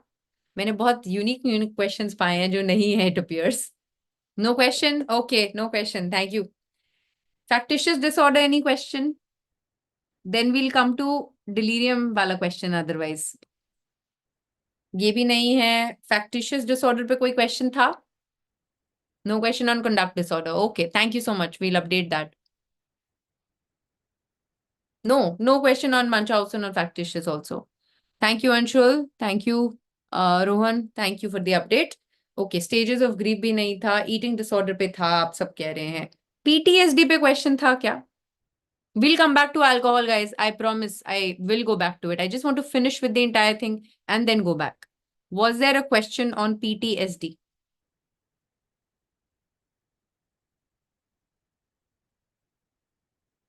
Anything around PTSD? What is the duration? The duration to diagnose, ऐसे करके duration for diagnosis, ऐसे करके PTSD पे कुछ था जहाँ पे options थे 2 days, 1 month. No? If it was there, then 1 month is the right answer. But no. Gilbert syndrome, okay. No. So ये भी question नहीं था. All right, interesting. I've shown you a lot more questions. ये question था क्या? Girl with normal language milestones sees her own hands, does not interact with others. And what is the diagnosis? ADHD, Asperger's, autism, or Rett's? थोड़ा tricky है.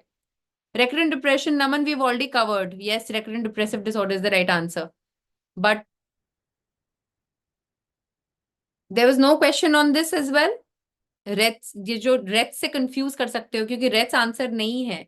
The answer is actually Asperger's because the normal language milestone has been there. Language is fine. There was nothing on autism spectrum. Interesting. मैंने सारे question आपको जो बताए हैं उसमें से आधे से ज्यादा नहीं है. No question for girl. Okay. No girl question. ठीक है. So जो रह गया है is alcohol withdrawal question. If alcohol withdrawal question was there and it was written what is the drug of choice and the patient was in withdrawal, then yes. So wait, delirium related question था but आप लोग कह रहे हैं कि alcohol की पूरी picture दी हुई थी, right? Food disorder, Baba, we have done already. Food disorder में binge eating disorder था. Is there any question that I haven't covered? Is there a question that you all can help me with? Then please do.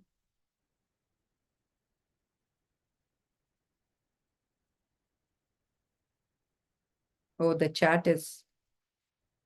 Guys, is there any question जो मैंने अभी नहीं cover किया है? Was there any question from where I have? Food disorder is covered. जितना कि मैं देख रही हूँ आप लोगों का depression recurrent कर लिया है हमने covered. Factitious पे नहीं था, conduct पे नहीं था. Prosopagnosia का question क्या था? Option, light, face and all. Question बताइए please. ADHD पे भी नहीं था, grief पे भी नहीं था. Alcohol withdrawal, delirium tremens. Drug of choice था बस. So psychiatry was only this much it appears. So again, in alcohol, if the drug of choice options were given between haloperidol and if lorazepam was there, then choose lorazepam. But अगर आप normal delirium की बात कर रहे हैं तो haloperidol is the best answer. Depends what the question was framed like. Because yes, we do use benzodiazepine in particularly alcohol withdrawal और delirium tremens जिनको बोलते हैं. तो delirium बहुत type का होता है. अगर delirium tremens था तो go for lorazepam. But once we have a better understanding of all the questions, we'll obviously update it. So please wait and bear with us. But that is the fastest that we could have delivered. And you know that PW MedEd हमेशा सबसे पहले करके देता है आपको recall. So that is all from me, Dr. Era Datta, and we'll definitely wish you nothing but the best. Thank you, Doctor.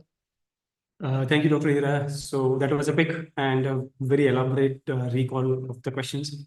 So as ma'am said, we will be improvising on the questions, and our team will be sharing with you a PDF booklet in a couple of days or maybe few days, where all the questions will be recalled with most appropriate options and the correct answer. This is a quick recall trying to understand what went into the examination papers.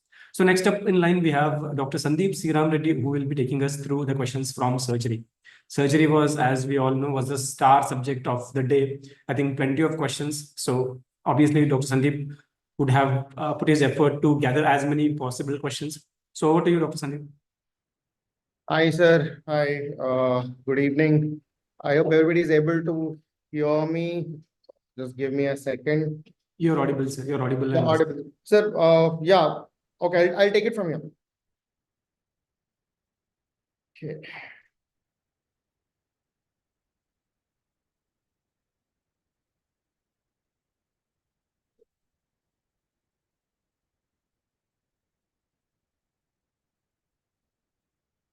One second, I'm not able to find my link.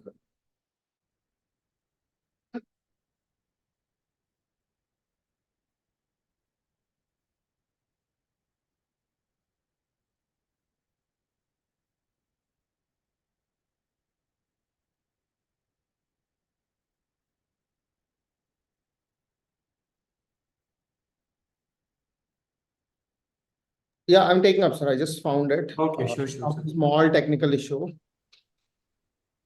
Okay, sorry. So guys, I know today, like surgery was quite a lot of questions. Yes. Surgery, it was not tough. Yes, the questions were from a different ballpark. So we'll try to understand. मेरे पास यहाँ पे ना कुछ students बैठे हुए हैं, ठीक है, I am taking a live opinion from them also. बोल रहे सर सर्जरी तो बहुत आसान थी, ठीक है, we have cracked all the questions. So I am with them only, will try to take their active feedbacks also. उनके नाम नहीं डिस्क्लोज करूंगा, जब पास हो जाएंगे तब बताऊंगा, ठीक है. अच्छा, तो एक क्वेश्चन हमारे पास था आज का कि 65-year-old patient underwent a Lichtenstein tension free mesh repair. What is the most common nerve damage? ठीक है, अगर most common nerve damage पूछा हुआ है, most common nerve damage if it is done surgery, तो ilio-inguinal nerve stands out, ठीक है. So answer होना चाहिए ilio-inguinal nerve. लेकिन अगर सवाल पूछ रहा है कि what is the most common nerve trapped in the mesh, then the answer is 𝐒𝐿-hypogastric nerve. ठीक है. So remember the question, is it the nerve damage during surgery or is it the nerve trapped in mesh? Because Lichtenstein tension mesh repair is basically a mesh placement. ठीक है, तो इन दोनों में से देख लेना. हाँ, femoral nerve और operator nerve cannot be the answer बेटा, so you can pull out that itself. क्योंकि operator canal काफी नीचे है, femoral is going to be much more medial, so you don't need to worry about it. ठीक है बेटा, surgery के question देके सर्जरी नहीं करवानी, सर्जरी के क्वेश्चन देके ये समझना है कि रटने से नहीं चलेगा, ठीक है, पढ़ना पड़ेगा. That is the only objective that you need to get across. तो एक क्वेश्चन ये हो गया. चलो एक और क्वेश्चन हमारे पास है. Patient presented to the emergency department following an acute appendicitis, what is the most common incision done in appendectomy. बेटा बोल बोल के थके, ग्रिड आयरन इंसिशन है, मैकबर्नीज पॉइंट पे होता है. अगर वही पूछा होता कि which is done for cosmetic purposes, the answer would have been Lanz. Cockers incision जो है, that is going to be for your upper GI surgeries. It's a simple component. I told you before also, you have rooftop incision, Cockers incision, that is done for your exposing, either you're going for the liver surgery or you're exposing the upper abdomen, उसके लिए Cockers incision होगा. ठीक है बेटा, देखो, in talk about the genital branch of the genitofemoral nerve, ठीक है, Lichtenstein mesh repair में the genital branch of genitofemoral nerve is a part of your cord structure. तो यस, अगर वो ऑप्शन में दिया होता, that would have been answer. वो दिया था genital branch of genitofemoral nerve. हाँ, तो वो यार तुम लोग बताते नहीं हो ढंग से ऑप्शंस। देखो, अच्छा बेटा, I just got these guys have confirmed again कि अगर ऑप्शन में ना जेनाइटल ब्रांच और जेनाइटोफिमोरल नर्व है, that is also a component of the cord structure. अगर इलियो-इंग्वाइनल नर्व ऑप्शन में नहीं है तो जेनाइटल ब्रांच और genitofemoral nerve will be the correct answer.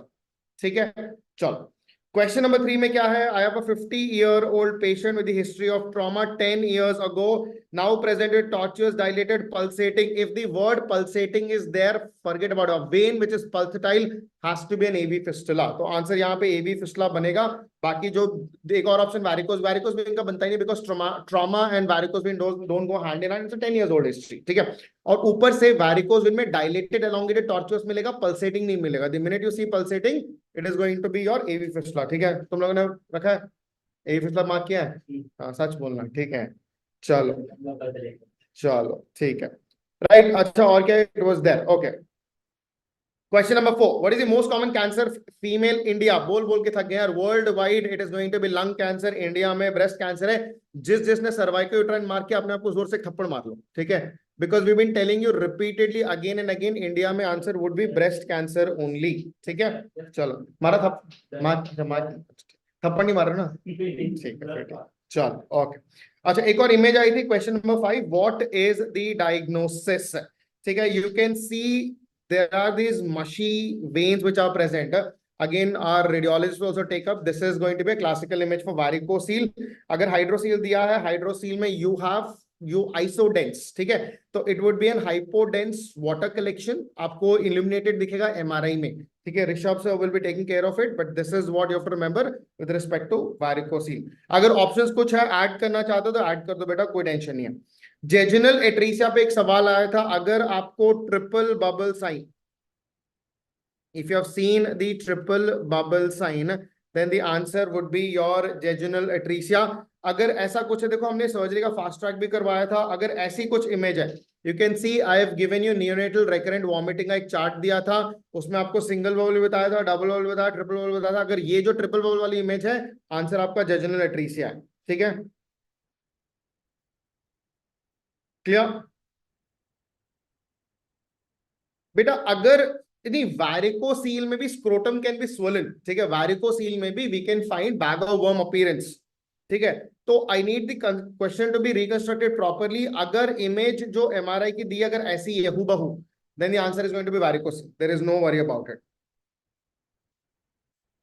ठीक है। चलो, क्वेश्चन नंबर 7। अच्छा, ये वाला क्वेश्चन किस किसने गलत किया, किस किसने सही किया, एक बार देख लो। थोड़ा शॉक लगेगा लेकिन बता देता हूँ। इलेक्ट्रोलाइट इम्बैलेंस CHPS में व्हाट इज द मैनेजमेंट? यहाँ पे ऑल्टर्ड सेंसोरियम भी दिया हुआ है। Altered sensorium is because of hyponatraemia. देखो, सबसे इंपॉर्टेंट है सोडियम को करेक्ट करना, उसके बाद क्लोराइड को करेक्ट करना, फिर पोटेशियम को करेक्ट करना। ये ऑर्डर याद रखना है, ठीक है। So first preference is going to be sodium, the second is going to be chloride, the third is going to be potassium. So remember, आपको सबसे पहले करेक्ट करना है हाइपोनाट्रीमिया, ठीक है। सिद्धार्थ, अगर इमेज रॉन्ग है, can you please tag me on any of the social media platform, और आप डायरेक्ट मैसेज भी कर सकते हो with a correct image. If you feel the image of the varicocele that is given in our paper right now is wrong, varicocele का जो मैंने आपको इमेज दिखाया था, दिखाया था ना, एक MRI दिखाया था ना आपको, वही था ना, सेम वही था या कुछ डिफरेंस था? नहीं, वही था, ठीक है। इमेज इज करेक्ट, ठीक है। डॉक्टर एक और बच्चा भी बोल रहा है इमेज इज करेक्ट, ठीक है, ठीक है बेटा। If it is a fluid filled component then it is going to be hydrocele, लेकिन अगर फ्लूइड नहीं है और सिर्फ you can see that iso intense, ठीक है, we'll wait for the right image to come। जो इमेज मैंने लगाई है that is going to be varicocele, ठीक है। अगर वो है तो आंसर ये बेटा। What electrolyte abnormality commonly seen, वो हम बोल बोल के थक गए। पेशेंट को क्या मिलेगा यार? It will get hypokalaemia, hypochloraemia, ठीक है, उसके बाद metabolic alkalosis and then paradoxical aciduria, यही हम बता रहे हैं, ठीक है। These are the common electrolyte imbalances that we are going to see। लेकिन अगर बात आती है कि which one will you correct first, सबसे पहले किसको करेक्ट करोगे? Which one will you going to correct first? Remember chloride has the highest importance sodium के बाद, उसके बाद पोटेशियम, ठीक है बेटा।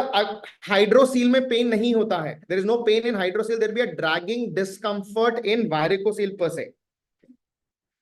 चलो, सो क्वेश्चन नंबर 8, अगर रूल ऑफ 9 में बर्न्स में चेस्ट और एब्डोमेन दिया हुआ है, this is your anterior trunk which is going to be 18%, bilateral upper limb will be 18%, together it is going to be 36%, it is going to be 36%। तो rule of 9 wireless rule बोल बोल के थक गए, again nothing spectacular about it. अभी तक मुझे कोई क्वेश्चन डिफिकल्ट नहीं लगा, फेयरली टॉकिंग। एक आपका जो एमआरआई का इमेज है, that is for varicocele, that is the only controversy that I see across, that is the only controversy that I see across, otherwise it looks absolutely fine. Question number 9, अच्छा ये question complete कर दो यार। बच्चे बता रहे हैं कि कोई लैटरल स्वेलिंग है, either it is on the posterior side of the, I mean on the back है, या फिर लैटरल साइड पे, पता नहीं है। इस पे करना क्या है पूछा, they have asked you what you need to do. Is it going to be an FNSC? Is it going to check for compression? क्या है?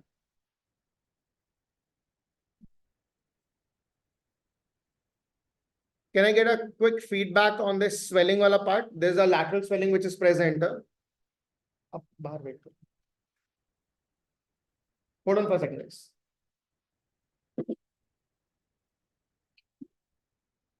Right, so there's a lateral swelling. Slip sign positive, अरे slip sign positive था, slip sign positive था, ऐसा कुछ, वो swelling जो दिख रही थी, जो स्वेलिंग आप बता रहे थे ना बैक पे, उस पे स्लिप साइन पॉजिटिव करके कुछ दिया था, या फिर कंप्रेस करने पे वो आगे जा रहा है, ऐसा कुछ है? अगर स्लिप साइन पॉजिटिव है then the answer is going to be lipoma, ठीक है, it is going to be lipoma. Slip sign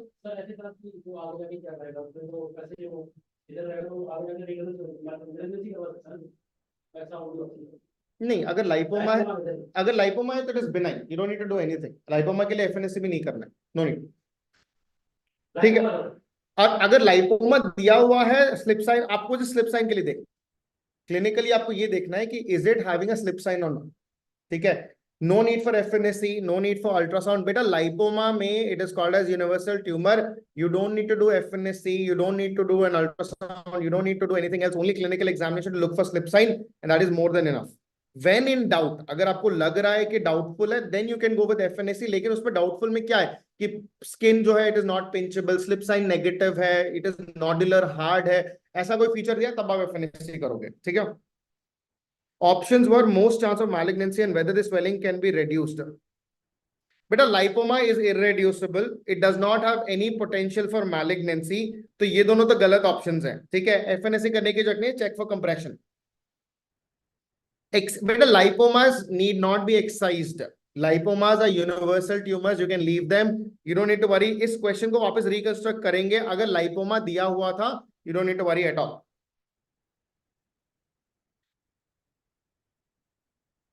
Harsha, is it a देखो lipoma is irreducible, lipomas are irreducible, so it's a lot of conflicting data is there, we'll look across it. Question number 10, pilonodal sinus graft, ये क्या पूछा था बेटा? अगर नाम पूछा था तो answer is going to be a Romberg flap, जिस type of flap, name is called as Limburg flap, ठीक है,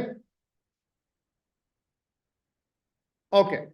तो अगर ये पूछा है कि पाइलोनोडल साइनस जो है ग्राफ जो है which is basically a rhomboid flap that we have, normally you take, this is the area that you have excised, and ये जो आप फ्लैप लोगे एडजेसेंट साइड से आप फ्लैप लोगे, ठीक है। So this is the flap that you are taking from the adjacent side, and then you are going to superimpose that. So when you superimpose it, what is the type of flap that you're doing? It is pilonidal sinus big flap, option वो axial angular. बेटा अगर rotation option में है तो देख लेना, option था, ठीक है, then the answer is rotation, ठीक है। बाइलोब फ्लैप्स हमेशा कॉन्वेक्स सर्फेसेस के लिए डालते हैं, example like tip of the nose, ठीक है।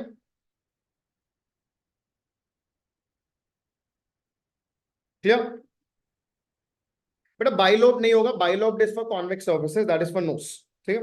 चलो क्वेश्चन नंबर 11, ये I think this is one of the most repeated question that you have. Perforation का इमेज है, गैस एंड फ्री डायफ्राम दिया हुआ है, किससे होगा? It is going to be hollow viscus perforation. अगर ये इमेज है वहां पे you see right sided free gas under diaphragm, the answer is going to be hollow viscus perforation. ठीक है, चलो question number 12। One of the student has told me that there is an image to this question. ठीक है, अगर ERCP की image दी हुई है, उसके साथ स्टेंट लगा हुआ है, remember all that you have to see is where is the stent. If this is the vertebral line and this is the right side and left side, अगर right side में obliquely placed stent है तो CBD में है, left में horizontally placed है तो pancreatic duct में है। ठीक है, no image ERCP, देखो बेटा, ERCP stent on the right side, it is going to be in CBD.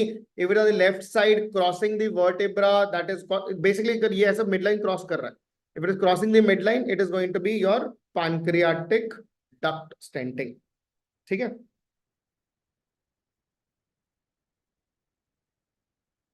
Clear?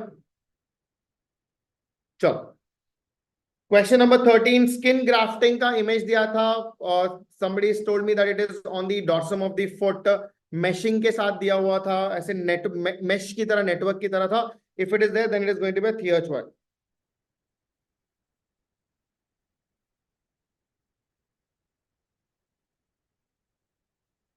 Yeah, see guys, we are still trying to reconstruct the entire component of the question.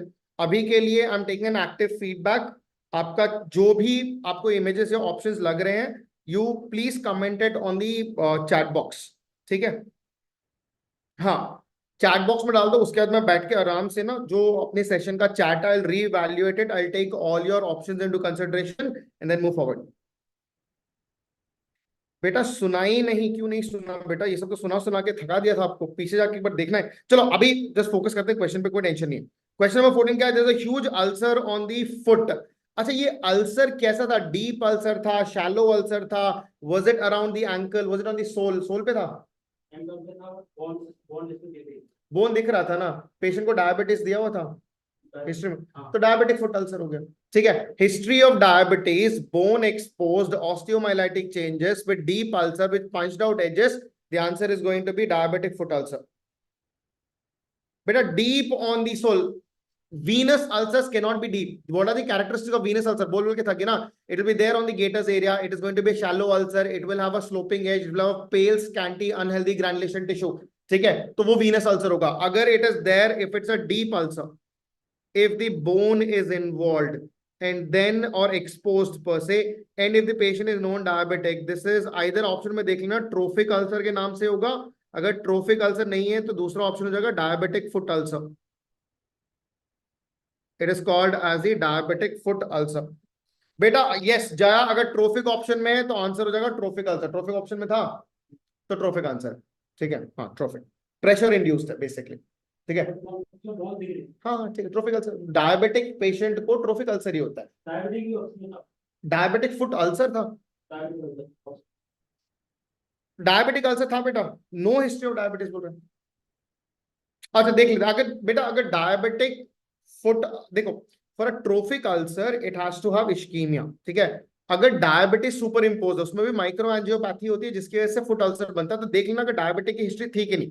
अगर diabetes non diabetic है तो diabetic foot ulcer है। ठीक है, अगर patient में diabetes की history नहीं दी है तो answer is trophic ulcer, as simple as that. बेटा no history of diabetes, the answer is trophic. History of diabetes, the answer is diabetic foot ulcer. End of discussion. ठीक है, yes you are a better जज, आपने exam दिया है, आपको पता है क्या अदर ऑप्शंस हैं। अच्छा, एक क्वेश्चन था कि ट्रेन से पेशेंट गिरा है, दोनों लेग्स का एम्पुटेशन हो रखा है। ठीक है, इसका क्या क्वेश्चन था?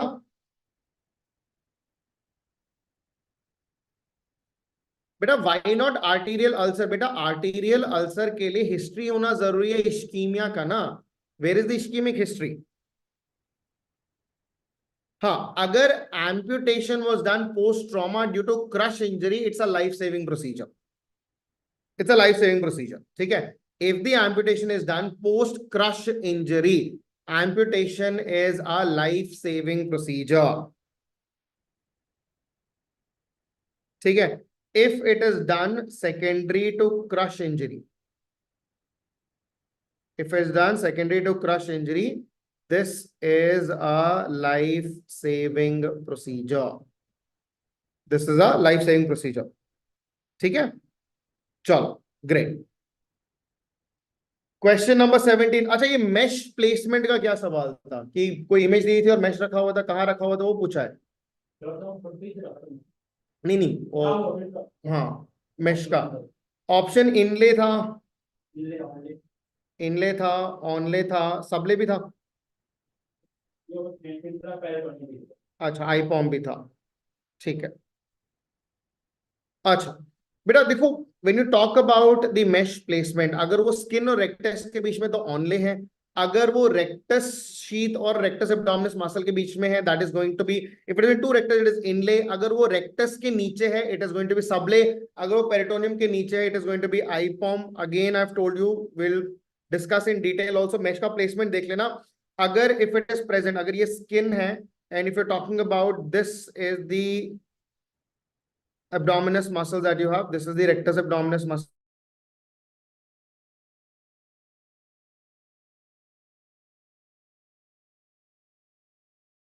के नीचे है तो आईपॉम है, that is intraperitoneal onlay mesh rip है.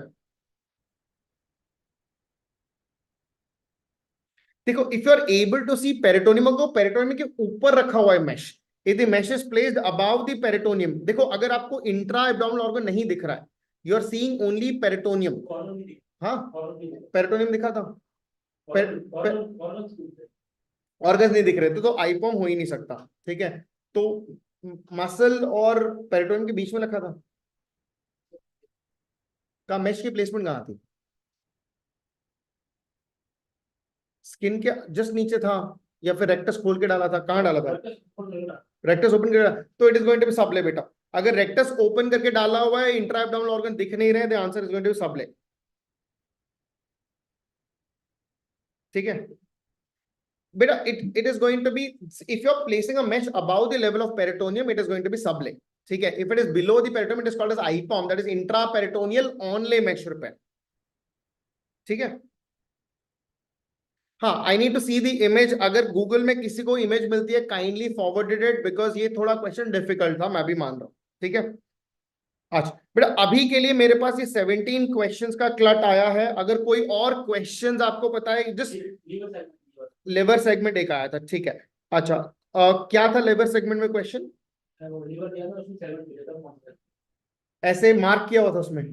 अच्छा, लिवर सेगमेंट का मार्किंग अगर होगा, अगर if this is how it is shown across it, तो you have to see where exactly the markings done. ये सेगमेंट 2 है, 3, 4A, 4B, 5, 6, 7 और 8. ठीक है बेटा, जिसने मेरी लिवर की क्लास लगाई है ना, अगर उसने सेगमेंट गलत किया है तो अपने आप को जोर से मार लेना.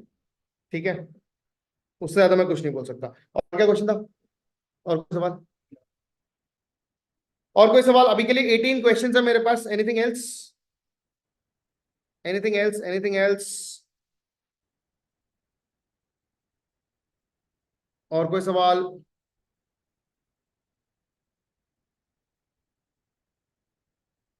If you have no other questions to contribute, I will try to reconstruct the entire paper and then we'll reconnect back. I will make a quick video of the entire recall because this time the questions were very difficult. I do understand, but then remember topics wahi the.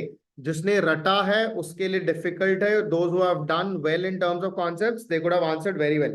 Flask shaped ulcer. अच्छा बेटा, ये तो एंटामीबाइस्टोलिटिक का caecum हो गया. और क्या बताओगे? ठीक है, मेट्रोनिडाजोल, हाई डोज मेट्रोनिडाजोल. ठीक है. हाँ, ओरल भी दे सकते हो. ठीक. फ्लैश शेप्ड अल्सर में ठीक है, we will give IV metronidazole which is preferred. ठीक है. अच्छा, एक और क्या था? इंग्वाइनल हर्निया में bleeding.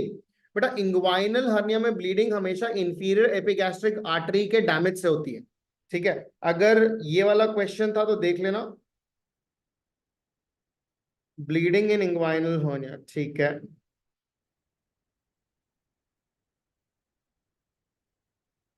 Bleeding in inguinal hernia. अच्छा, एक और क्या था? Thyroglossal cyst plus ulcer. ये क्या क्वेश्चन है बेटा? सेक्रीशन है, ulcer form post thyroid surgery. क्या है क्वेश्चन, क्या था? कैसे बोला था कि थायरोग्लोसल सिस्ट है?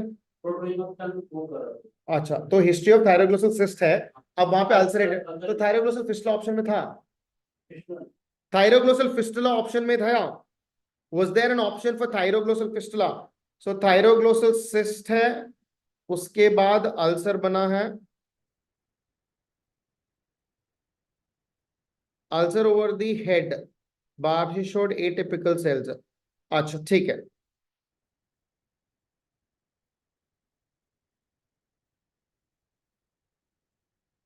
thyroglossus cyst ulceration, history of thyroglossal cyst, but pic was showing fistula.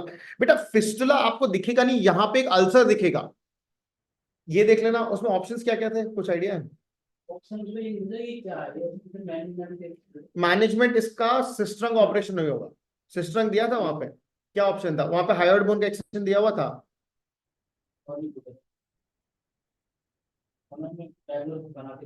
एएफबी bacteria thyroglossal ulcer,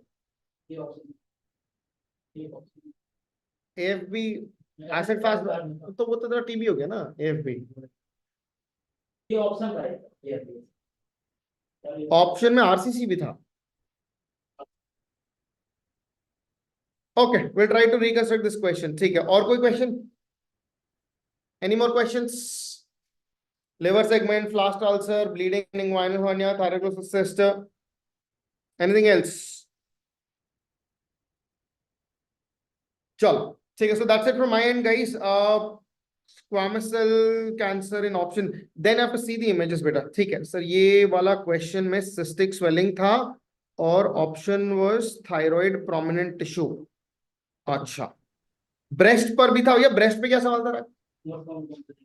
ठीक है, वो तो हो गया। ठीक है, और कुछ, और कोई ब्रेस्ट पे, ब्रेस्ट कैंसर पे कोई सवाल नहीं था क्या? 3 to 4 या 4 to 5 सेंटीमीटर, हाँ बट इसकी कोई प्रीवियस हिस्ट्री नहीं है। क्या ऑप्शन में क्या था कि डायग्नोसिस क्या है? अच्छा, anything on the breast mastitis पे? अच्छा, ब्रेस्ट आप, ठीक है, हां, ब्रेस्ट मास्टाइटिस, ये दो ऑप्शन है।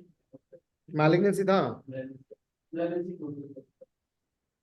ये मास्टाइटिस और ब्रेस्ट एब्सेस, ठीक है फाइन, और ब्रेस्ट गवर्नमेंट का, ठीक है, एंगॉज ब्रेस्ट, ठीक है, और कुछ? ओके ठीक है बेटा, देख लेना, if it was a painful swelling and the patient was lactating female, painful swelling, lactating female, ipsilateral axillary lymph node involvement, it could be an acute mastitis or also called as lactational mastitis। ठीक है, लेकिन अगर वो swelling के साथ present कर रहा है, then it will become lactational abscess also, breast abscess। Breast feeding engorged after 10 days, बेटा ब्रेस्ट फीडिंग है, engorged after 10 days है, अगर ऐसा कुछ लिखा हुआ, हाँ ठीक है, वो abscesses will present as swelling only, वो it will have bulky, you'll have enlarged breast, वो तो ठीक है, उसका टेंशन नहीं। हाँ, ब्रेस्ट abscess होगा, ब्रेस्ट abscess ऑप्शन में था, एक्यूट मास्टाइटिस था या सिर्फ मास्टाइटिस था? तो the answer is breast abscess, high grade fever, it is going to be breast abscess। ठीक है, ठीक है, डन बेटा। लैक्टेशनल मास्टाइटिस अगर ऑप्शन में है वो आंसर करना चाहिए, अगर सिर्फ मास्टाइटिस दिया और ब्रेस्ट ऑप्शन, ब्रेस्ट एब्सेस भी ऑप्शन में दिया, answer is going to be breast abscess. चलो ओके, ग्रेट गाइस, और कुछ, और कुछ, और कुछ, और कुछ?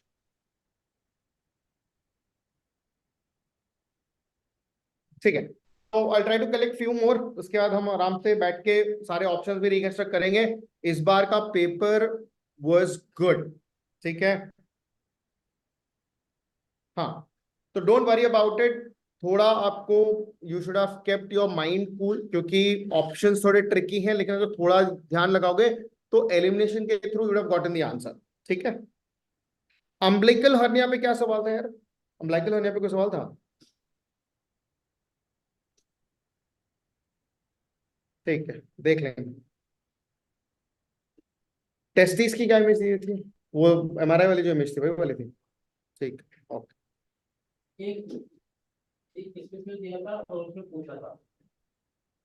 Okay guys, fine. एक राउंड स्वेलिंग की पिक्चर थी, इन्फ्लेम्ड हर्निया था, inflamed hernia. Okay guys, so okay, let's try to reconstruct it later on. Abhi ke liye I'll hand it over to the next person in line. Swelling over femoral area, history of smoking, cocaine abuse. Beta, then it has to be again pseudo aneurysm. अगर option में है तो answer pseudo aneurysm हो सकता है. Siddharth, cut section of testes. Okay, treatment of umbilical hernia. Choose the correct option. ऐसा कुछ था? Umbilical hernia, choose the correct option. Intraperitoneal non-linear mesh repair. ऐसा कोई था? टफ बेटा. Okay fine, don't worry about it. अभी के लिए ज्यादा एग्जाम के बारे में नहीं सोचेंगे, रिलैक्स करिए, ठीक है.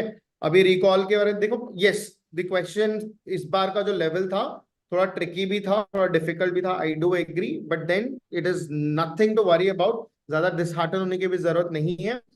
All that you have to understand कि अगर आपने वहां पे थोड़ा कूल माइंड से लगाया. देखो अभी जो क्वेश्चंस हम ले रहे हैं ना, ये बहुत रॉ है, तो ऑप्शन पे आंसर डिपेंड करता है, ठीक है. I am just trying to give you कि कौन कौन से टॉपिक्स रिपीटेडली एम्फसाइज हुए थे, क्या वर्जन था, कैसे पूछा गया. इसका exact recall will try to come up as soon as possible. I will hand it over to Santosh sir to take it down from here. Thank you, Sandeep sir. 23 questions in a very quick span of time. Commendable work. Thank you. Guys, surgery, as I understand, was a very scoring subject because plenty of questions, and I hope you got most of them right. So we will bid adieu to Dr. Sandeep, and then we will connect with Dr. Mamta. She will be taking us through the questions from microbiology. Sandeep sir, I'll see you at the other end. Dr. Mamta, over to you. So let's go through the microbiology questions. Thank you, sir. Good evening, everyone. So micro touchwood was very doable and काफी easy paper आया. काफी सारे PYQs and PYTs से question आ रखे थे. So we'll start, guys. The very first question: which Plasmodium species has got banana-shaped gametocytes? Malariae, Falciparum, vivax, and ovale. No points for guessing. Banana-shaped or sickle-shaped gametocytes are seen in Falciparum. That is why Falciparum species has been named so, because falci means what? It means sickle-shaped. And rest of the three species, significant species of malaria, they have got spherical gametocytes. Okay? Spherical gametocytes. Okay. Now, so this is a picture. You can see the typical gametocytes of Falciparum, Plasmodium falciparum. Okay, and probably there were one or two more image-based questions on Plasmodium falciparum. Please correct me if I'm wrong. So I was told that there was an image which showed the ring forms, multiple ring forms. Was the image something like this? If you see multiple ring forms, it points towards the diagnosis of Plasmodium falciparum malaria. And in the middle picture, you can see this double dot appearance or headphone-shaped appearance. This is also the typical appearance of ring forms of Plasmodium malaria, of Plasmodium falciparum.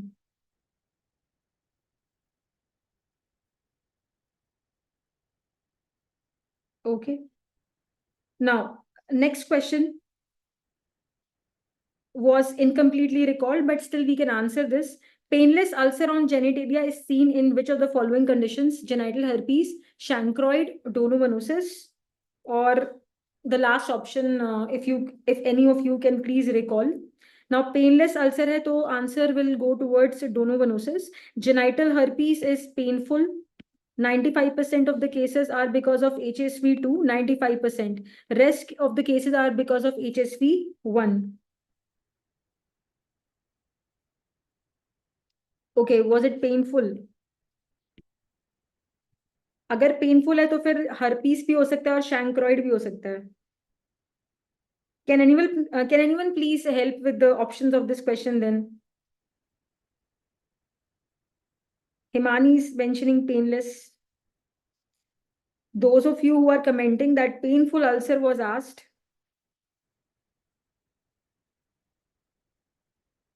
One option was merely chancre, that's all. Okay, so I think this becomes a debatable question. Then many of you are saying painless, many of you are saying painful also. अगर तो भाई painless पूछा था और यही वाले options थे जो मैंने डाले हैं, फिर तो आंसर सीधा सीधा डोनोवेनोसिस बनता है. And other condition in which painless genital ulcer is seen is syphilis. And syphilis और डोनोवेनोसिस को कैसे डिफरेंशिएट करते हो? पेनलेस इनग्वाइनल लिम्फेडेनोपैथी भी देखी जाती है सिफिलिस में, but it is absent in डोनोवेनोसिस.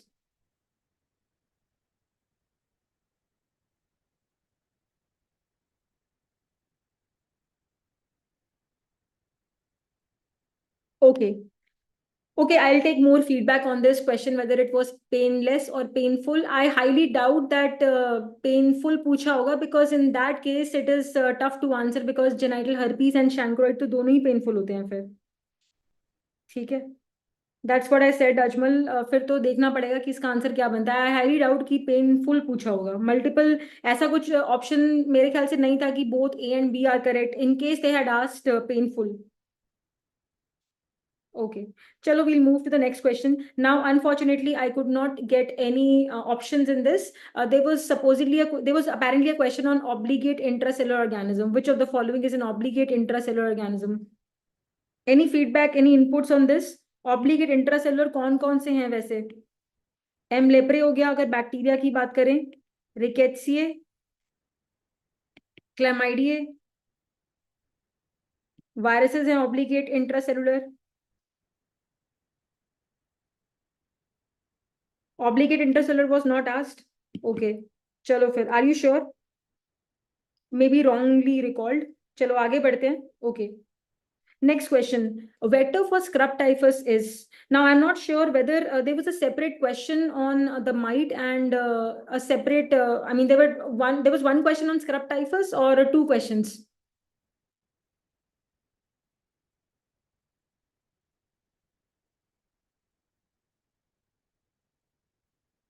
Any inputs on this?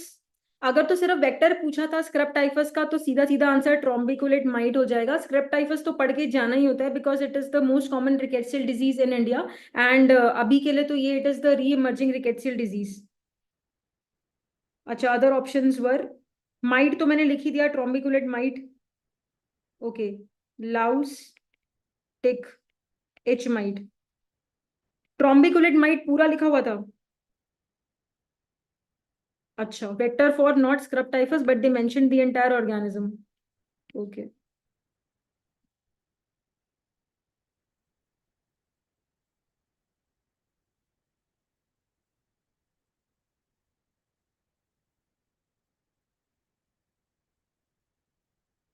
So basically, this was a clinical vignette, as most of you are mentioning. This was not a direct question like this. Clinical vignette on scrub typhus. Okay, guys, this is, as we have been saying all along, this is just a superficial recall. A detailed recall after follow-up of all these questions will be done separately. तो अभी के लिए चलो हमें ये पता चल गया कि ये जो टॉपिक है पूरा पढ़ के जाना ही होता है. ठीक है, it's not just the PYQs which are important, PYTs also. अगर उन्होंने इस बार माइट पे अगर वेक्टर पूछ लिया है, तो अगली बार कुछ ट्रीटमेंट पूछ लेंगे या जूनोटिक टेट्राड पूछ लेंगे, इस तरह की चीजें. ओके, थैंक यू जय मेहता फॉर मेंशनिंग कि भाई दो अलग अलग क्वेश्चंस आए थे. ठीक है, एज एक्सपेक्टेड. ये तो पढ़ के जाना, इसको छोड़ के जाने का कोई पॉइंट ही नहीं बनता. Such an important disease. ठीक है. Now owls I appearance is seen in. One option was CMV, other options I could not get. And let me please also know if they showed an image also in this question, or just it was a straightforward factual question like this.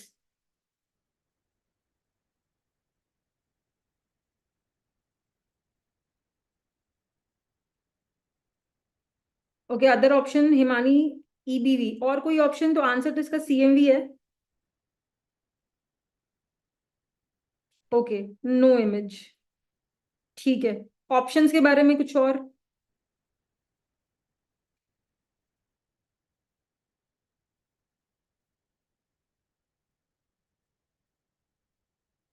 चलो फिर आगे बढ़ते हैं, अगर इसके options नहीं ध्यान में आ रहे. Now what is the mechanism of action of diphtheria toxin? Very very easy question. Options तो नहीं थे, बट ये आपको पता ही है. Diphtheria toxin acts how? By inhibiting the protein synthesis. And how does it inhibit the protein synthesis? by ADP ribosylation of EF2 elongation factor 2, पता ही है सबको। और बिल्कुल similar exactly same mechanism of action किस में देखा जाता है? It is also seen in exotoxin A which is produced by Pseudomonas aeruginosa।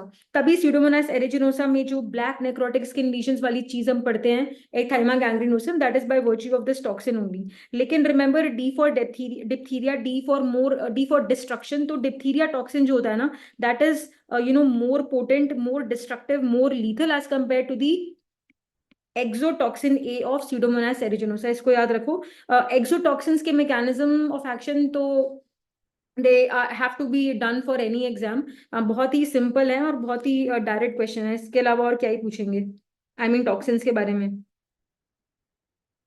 तो इसके दो कंपोनेंट्स होते हैं, सबको पता ही है, A and B। B for binding, A is active, A अंदर गया, साइटोप्लाज्म ऑफ द सेल में गया, then it causes the separation of the NAD and ADP ribose। ADP ribose NAD अलग अलग हो गए, ADP ribose जो बच गया उसने EF2 को के साथ अटैच कर लिया। EF2 का काम क्या होता है? To elongate the protein chain. तो अब वो अपना काम ढंग से नहीं कर पाएगा बिकॉज वो डिस्ट्रैक्ट हो गया। तो याद रखो E से EF2, E से इजीली डिस्ट्रैक्टेबल। EF2 एक बार अटैच हो जाएगा ADP राइबोस से तो वो अपने रूटीन काम पे ध्यान नहीं कर पाए केंद्रित कर पाएगा। इसका मतलब प्रोटीन चेन की इलोंगेशन नहीं करा पाएगा। तो कोई भी सेल जिंदा नहीं रह सकता है जब तक वो प्रोटीन सिंथेसिस कंटिन्यू ना करता रहे। तो that is how the protein synthesis will not occur and therefore cell death will occur। ठीक है छोटा डॉक्टर, आई होप इसके अलावा और कुछ नहीं, फुल मैकेनिज्म अगर दिया भी होगा तो इसके अलावा और कुछ मेंशन नहीं होगा, मैंने पूरा मैकेनिज्म बोल ही दिया है। Next question, CSF profile of a patient showed lymphocyte predominance, low glucose, high protein। Again please correct me if I'm wrong। एक क्वेश्चन मुझे पता चला मेनिंजाइटिस के ऊपर था, some were saying it was the profile, CSF profile जो mention था वो TB मेनिंजाइटिस के वाला था और कुछ कह रहे थे वायरल मेनिंजाइटिस मतलब एसेप्टिक मेनिंजाइटिस। ठीक है तो मैंने यहाँ पे ये मेंशन किया लिम्फोसाइट प्रेडोमिनेंस, तो TB भी हो सकता है, एसेप्टिक भी हो सकता है। लो ग्लूकोज एंड हाई प्रोटीन किसके फेवर में जा रहे हैं? अगर ग्लूकोज नॉर्मल रहता तो एसेप्टिक, लेकिन अगर लो ग्लूकोज हाई प्रोटीन है लिम्फोसाइट प्रेडोमिनेंस तो TB मेनिंजाइटिस। ठीक है So Himani and Anshul, were there two separate questions on meningitis? Was this not the case as I have mentioned? Answer इसका फिर TB नहीं बनेगा अगर तो यही प्रोफाइल दे रखी थी।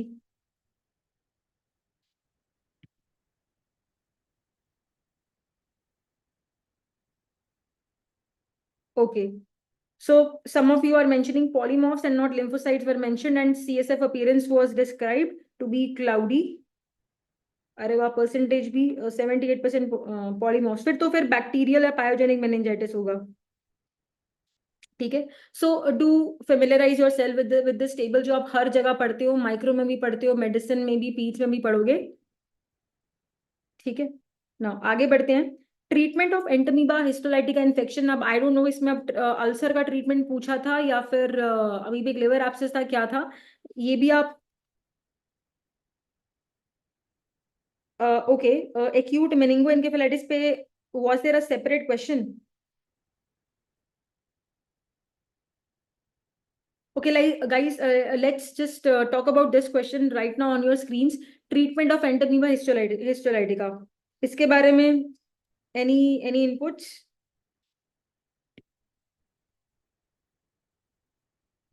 Okay. Diarrhea history with ulcer. Any specific thing was mentioned, flask shaped ulcer या कुछ ऐसी चीज?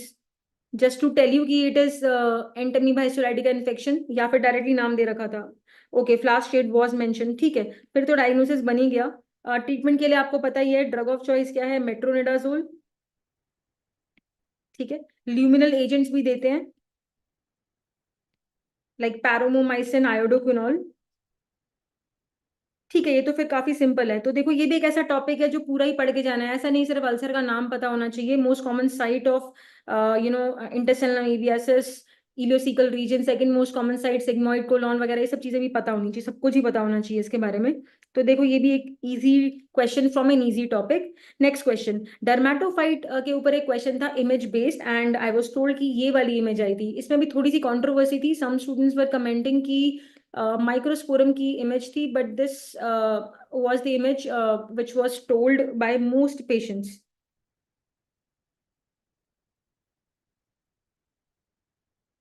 ठीक है, तो ये अभी क्या लग रहा है स्क्रीन पे? You can see these club shaped macroconidia present in bunches. Bunches में जब प्रेजेंट होते हैं तो तभी इनका arrangement is known as clavate shape. तो ये क्या है? ओके, चलो, thank God for a change, we got one image right. Epidermophyton, और एपिडर्मोफाइटोन का एक ही स्पीशीज है, एपिडर्मोफाइटोन फ्लोकोसम, जो कि ह्यूमन बींग्स को इन्फेक्ट करता है। There is no other species known to infect human beings as far as genus Epidermophyton is concerned. चलो, fantastic, if this is the exact image. Okay, so ये भी काफी देखो रूटीन से क्वेश्चंस हैं। डर्मेटोफाइट्स में तीन ही बेसिकली इमेजेस आपको पता होनी चाहिए, तो ये भी बहुत इजी टॉपिक है, not to be done wrong. Which is a primary lymphoid organ?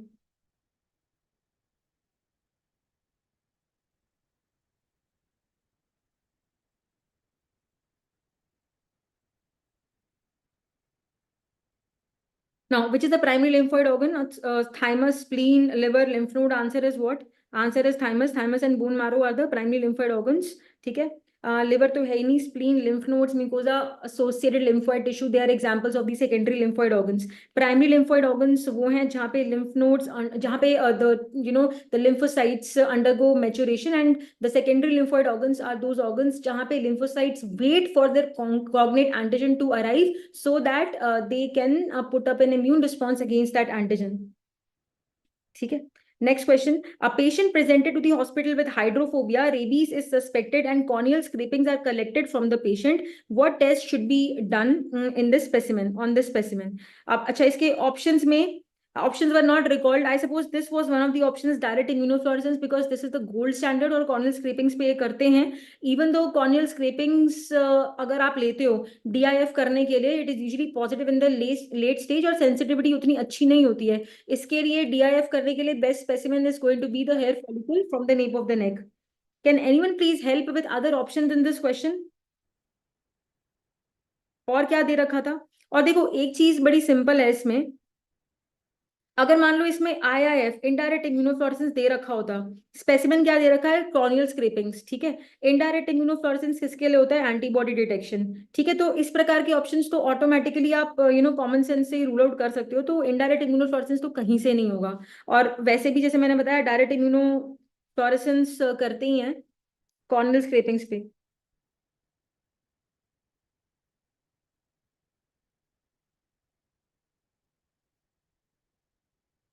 Okay, some people are saying Himani and Ajmal, this question was not there. Are you sure, guys? Because ये बच्चों ने recall करके दिया है. So let me just put a question mark on this.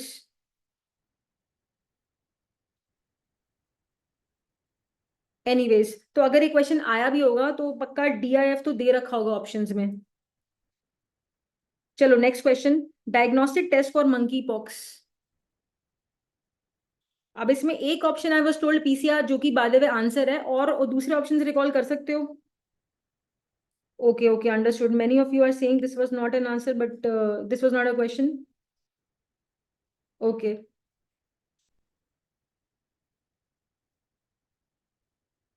Diagnostic test for monkey pox. अच्छा, ELISA दे रखा था. अच्छा, और कोई ऑप्शन? आंसर देखो, इसका PCR है, लेकिन PCR हम ब्लड पे नहीं करेंगे, बिकॉज इंटरेस्टिंगली मंकी पॉक्स में जो वायरीमिया होता है ना, viraemia is of a very short duration. ठीक है, so there is no sense of doing PCR on the blood, so no PCR of blood is done. तो करते फिर किसका है PCR का? आंसर PCR ही है. अब PCR करने के लिए जो सैंपल्स हम कलेक्ट करते हैं, they could be the sample could be the roof और द वेसिकल फ्लूइड और द पस फ्रॉम पस्ट्यूल. तो बेसिकली स्किन लीजन से ही सैंपल कलेक्ट करेंगे, या तो ये ले लिया, या फिर ड्राई क्रस्ट कलेक्ट कर सकते हो, या फिर स्किन बायोप्सी. तो स्किन के ही सैंपल्स लेने हैं. They should be subjected to PCR. Monkey pox क्या है? एक ऑर्थोपॉक्स वायरस है. एलाइजा एंड बाकी serological test are useless because of cross reactive antibodies, because of the shared antigens between this virus, monkeypox virus, and the other viruses of the Poxviridae family. Okay, heme agglutination was heme agglutination test. Heme agglutination assay. It is ASSAY. ठीक है, तो चलो, ये एक straight forward सा question है, easy है. PCR, ELISA, heme agglutination. और चौथा ऑप्शन है, if anybody else, if anyone can chip in.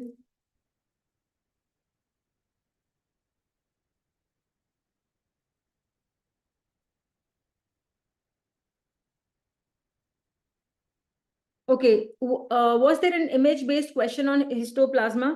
I'm not sure of this. Still, I just put it up to ask you people if there was a question at all on histoplasma. नहीं नहीं हिमानी, वो तो मैंने वैसे ही आपको बता दिया कि हम सैंपल कौन सा कलेक्ट करते हैं, ठीक है. The biopsy piece could be subjected to PCR. So I was referring to the sample collection. Histoplasma की कोई आई थी इमेज आज?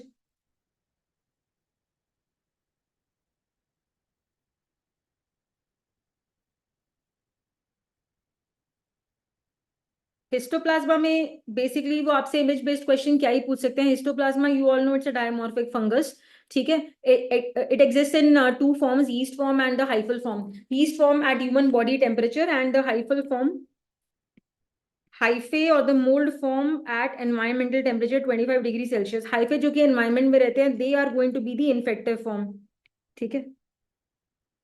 So tuberculate macroconidia and tiny microconidia. And see ये इमेजेस आई नहीं थी, ये तो मैंने अपने बस आपसे पूछने के लिए डाल दिए यहाँ पे कि ऐसा कुछ मिलता जुलता आया था आज के एग्जाम में. And you know it's an intracellular fungus and this fungus has got an affinity to infect the reticulo endothelial system जिसमें मैक्रोफेजेस आर अबंडेंटली प्रेजेंट, ठीक है. So it's an example of an intracellular organism.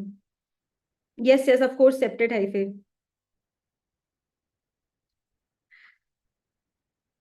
Okay चलो आगे बढ़ते हैं.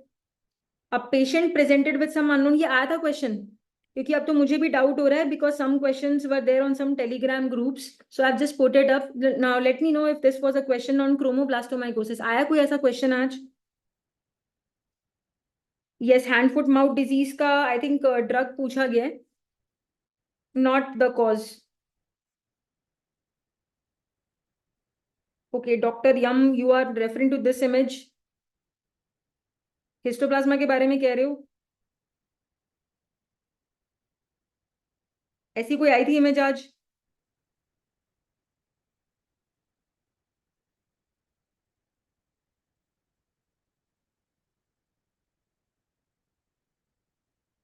Guys was this a question on क्रोमोब्लास्टोमाइकोसिस?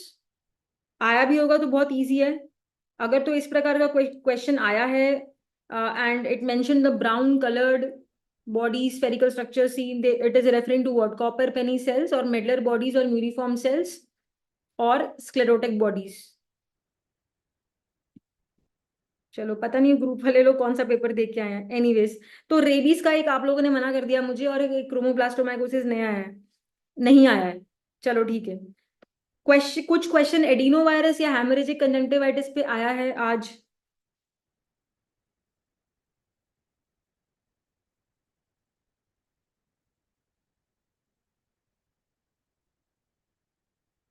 गोमरी मेथेनामाइन silver stand तो बहुत सारे ऑर्गेनिजम्स के लिए ऐसे यूज करते हैं. Did they not mention anything? Pneumocystis के लिए भी it's a very good stain, legionella के लिए भी.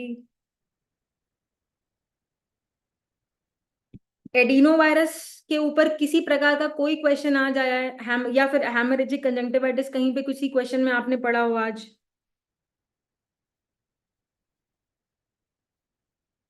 ओके सो मैंने लिख दिया है question on hand foot mouth disease which drug causes it. तो ये फार्मा में आपका आई थिंक डिस्कस होगा या हो चुका होगा.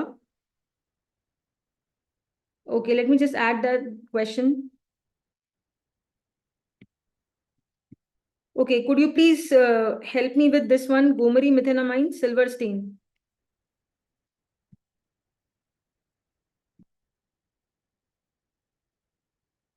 So one option pneumocystis herovesci. Baki options.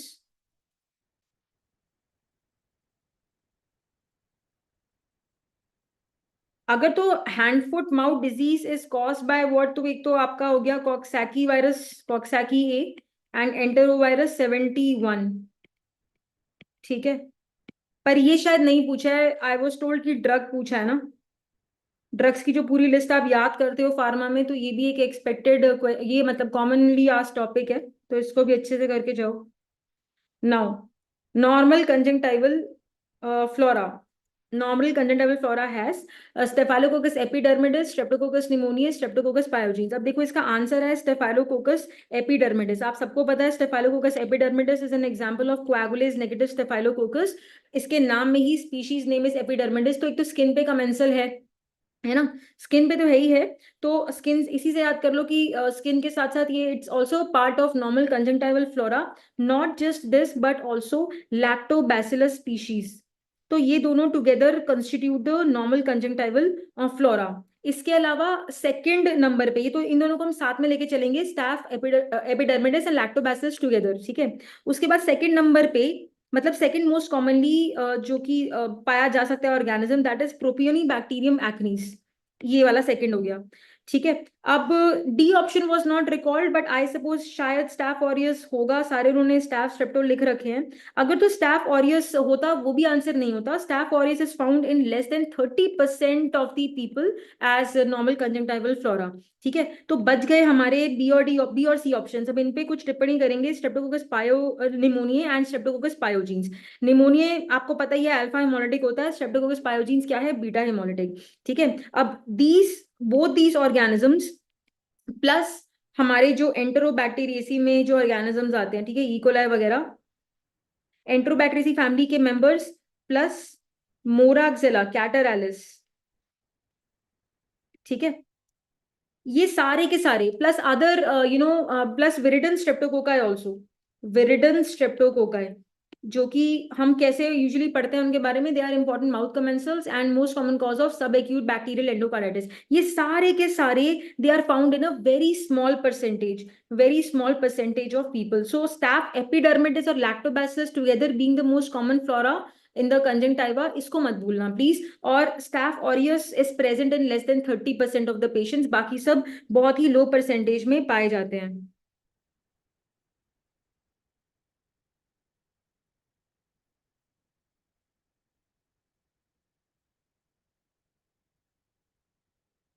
ठीक है, इज दिस क्लियर एवरीवन?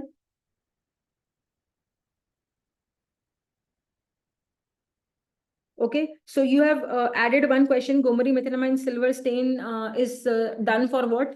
अगर कोई इसमें और कोई options बताना चाहेगा तो please let me know. ठीक है, तो around 15-16 questions incompletely recalled questions अभी तक मुझे मिले हैं. Yes, MedNerd surgery is over. मुझसे just पहले सर्जरी खत्म हुआ है. Himani was mentioning about this question. ठीक है, so this is an incomplete recall. The micro questions का जितना मैंने ऑब्जर्व किया है, PYTs I would say were repeated. और ऐसे कुछ अजीब सा क्वेश्चन अभी तक तो मुझे नहीं मिला है. अगर आप लोगों को मिले तो you can please DM me on my Insta handle mj.micro. ठीक है, hopefully very soon we will come up with a properly recalled questions वाला session also. Selective medium for C. diphtheria आया है आज. Potassium telluride blood agar, selective medium for Corynebacterium diphtheriae. Potassium telluride blood agar. Okay, क्या question था HIV में Canada वाला? Darting appearance और darting motility?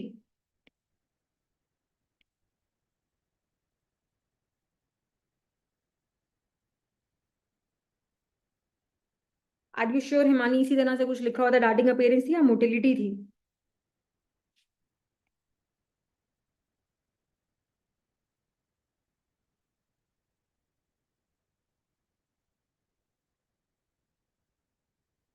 Okay, guys, I think that is all from my end.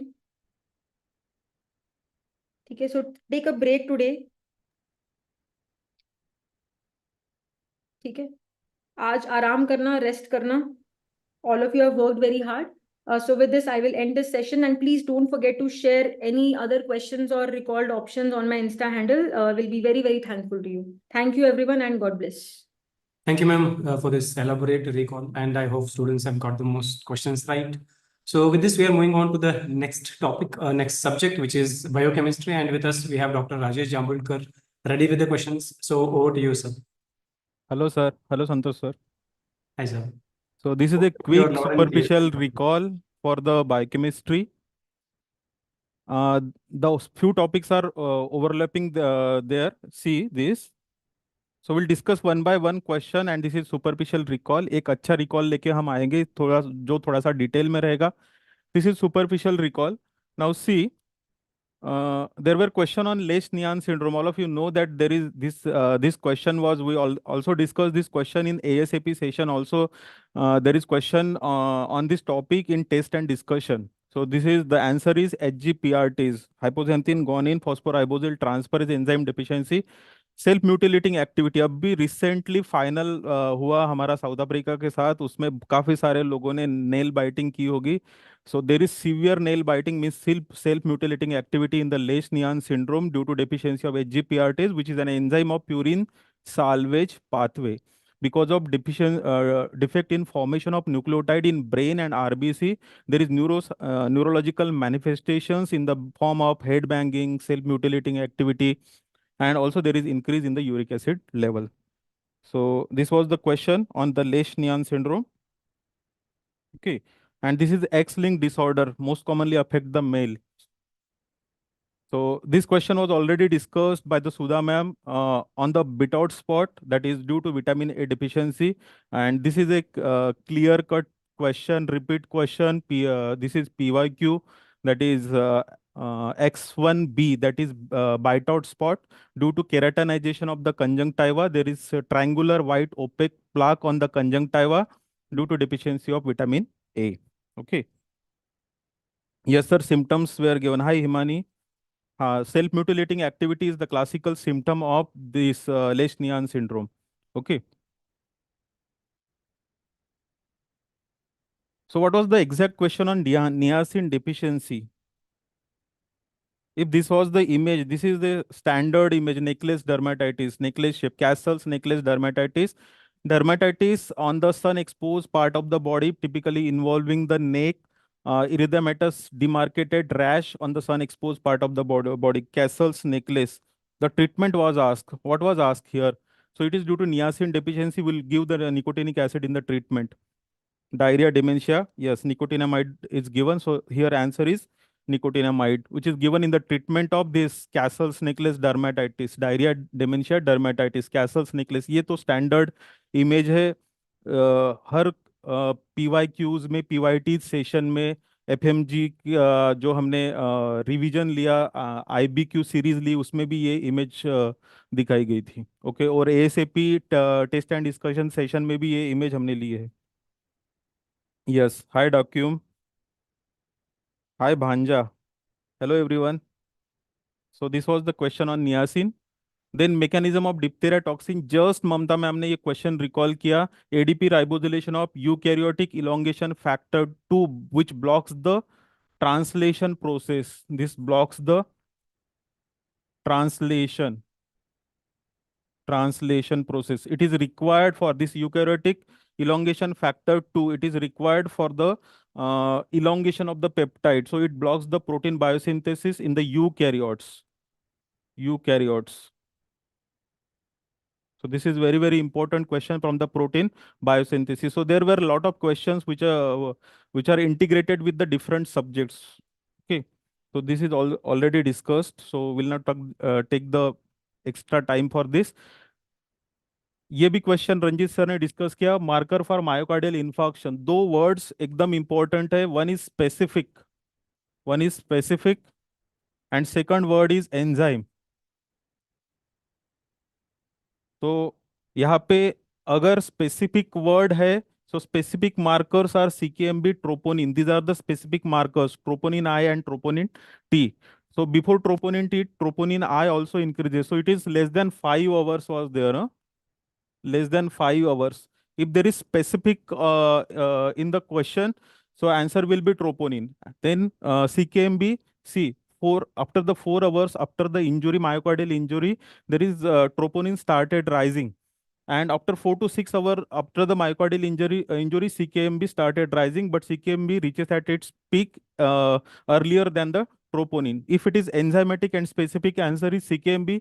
If it is only specific, answer is troponin. And if it is only early marker, the answer will be myoglobin. So it depends on the question.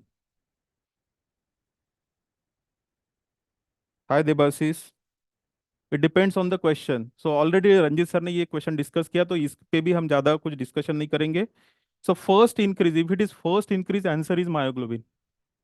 But it is non-specific marker. Also LDH and SGOT. LDH1 it is specific for but late marker. LDH1 not only LDH. It is LDH1 is the specific marker, but it is late marker. Or and SGOT it is late and non-specific marker. So late or non-specific marker का MI में कुछ काम नहीं है. So answer will be myoglobin, but it is not non-specific if it is only early marker. LDH1 was the late marker. It is specific, but it was very late. मतलब 2 दिन के बाद में वो राइज होना चालू होता है. तो क्या करोगे उसका एमआई में एलडीएच का डिटेक्शन करके?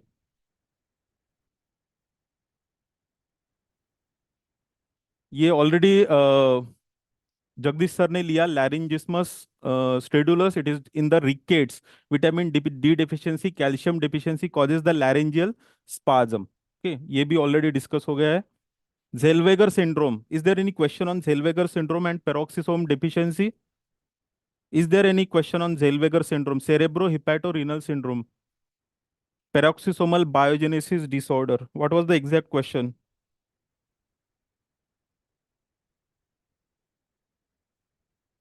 कोई भी ऑप्शन में कुछ भी रहे, the earliest marker is myoglobin. 2 घंटे में कोई मार्कर बढ़ता नहीं है after the myocardial injury. Yes. Okay. So absence of functional peroxisome, peroxisomal biogenesis disorder. इस disorder में क्या होता है? It is a protein targeting defect जिसमें proteins को जो peroxisome में जाना रहता वो वहां पे पहुंचते नहीं. So it is characterized by peroxisomal ghost, absence of functional peroxisome. और peroxisome में जो लॉन्ग चेन फैटी एसिड को ऑक्सीडेशन होता है, long chain fatty acid oxidation वो यहाँ पे ब्लॉक हो जाता है. उसके वजह से इसका एक्यूमुलेशन होता है in the different tissues, particularly in the brain. That's why it is known as cerebrohepatorenal disease, because of accumulation of very long chain fatty acid. Because of accumulation of very long chain fatty acid in these tissues, that causes the different symptoms in the Zellweger syndrome. And in the peroxisomal biogenesis disorder, this is severe form. The other two are infantile Repsom's disease and adrenoleukodystrophy. Okay, these are the two other in this spectrum disorder. So it is due to absence of functional peroxisomes. Okay, Zellweger syndrome. Then methotrexate inhibit which enzyme?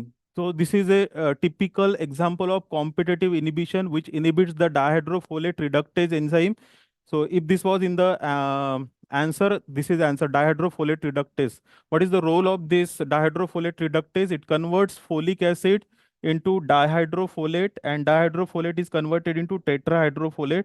So tetrahydrofolate, it is involved in the 1-carbon metabolism, and it is involved in the synthesis of purines, particularly C2 and C8 of the purines. It is involved in the pyrimidine synthesis, particularly the pyrimidine synthesis, that is thymidylate synthesis, and C2 and C8 of the purine synthesis it is required. So it is required for the DNA, it is required for the nucleic acid synthesis, folic acid. This is role, this is enzyme dihydrofolate reductase.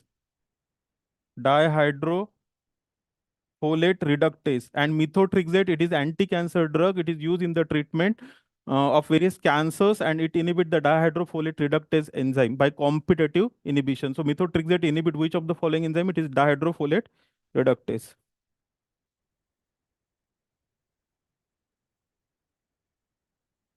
Okay. Low in acute inflammation means negative phase reactant. ये question था क्या? Acute phase reactant, which of the following markers concentration decreases in acute inflammation? और acute inflammation से एक related और एक question था, that is NADPH oxidase, myeloperoxidase was there.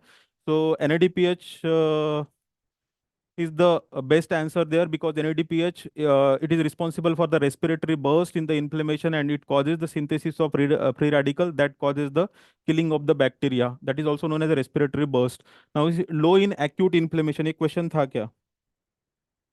नहीं, no question. So ये skip करें हम.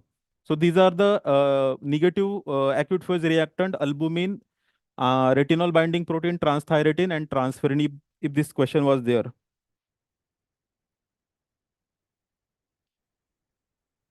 So acute inflammation. So marker for the acute inflammation, that is NADPH oxidase. Myeloperoxidase का काम कब आता है? जब NADPH oxidase super oxide anion radical बनाता है, उसके बाद सुपर ऑक्साइड डिस्मुटेज उसको उस पर एक्ट करता है, और उसके बाद माइलोपेरोक्सीडेज का काम आता है. तो the answer will be the that is NADPH oxidase, marker of acute inflammation. Okay. So is there any question on CRISPR-Cas9? So it is RNA targeted DNA directed nuclease, which is used for the genome editing. DNA को cut करने के लिए use करते हैं genome editing. RNA targeted DNA directed nuclease CRISPR cas9 clustered regularly interspace short palindromic repeats and CRISPR associated gene CRISPR cas9 gene editing. Is there any question on CRISPR cas9? Please put the question in the chat box. Cherry red spot already discussed हो गया. It is in the Tay-Sachs disease with no organomegaly. If it is the cherry red spot with no organomegaly, it is Tay-Sachs disease. Then there were question on acid-base disorder. Don't know the exact question, but remember, whenever there is decreased pH less than 7.35, it is acidosis, and if there is bicarbonate level, it is decreased, it is metabolic acidosis. It is metabolic acidosis. Along with this, if there is increase in the PCO2, it is respiratory acidosis. Kussmaul breathing, it is seen in 𝐷𝐄𝐝, but exact question was not known. Means हम collect नहीं कर पाए इसको. Kussmaul breathing का question. Deep rapid breathing, which is hyperventilation in response to diabetic ketoacidosis. Is there any question on carcinoid syndrome?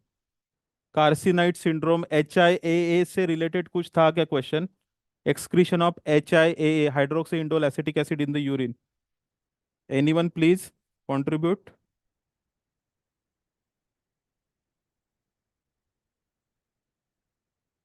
HIAA, carcinoid syndrome, argentaphinoma. It is the tumor of argentaphin cells of the intestine in which tryptophan is diverted for the serotonin production, which causes the flushing, diarrhea, raised blood pressure. These are the symptoms in the carcinoid syndrome. Yes, HIAA. So HIAA was the answer. So this question was there. Okay, this question was there. This question was there. Okay. Hi, Dakyum.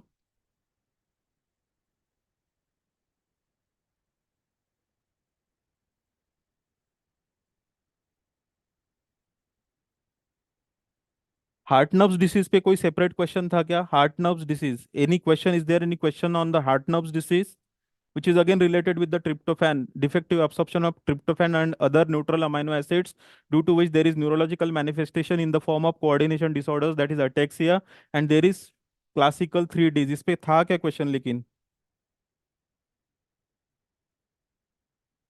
Heart nerves disease, इस पे question था क्या? Heart nerve disease से कुछ?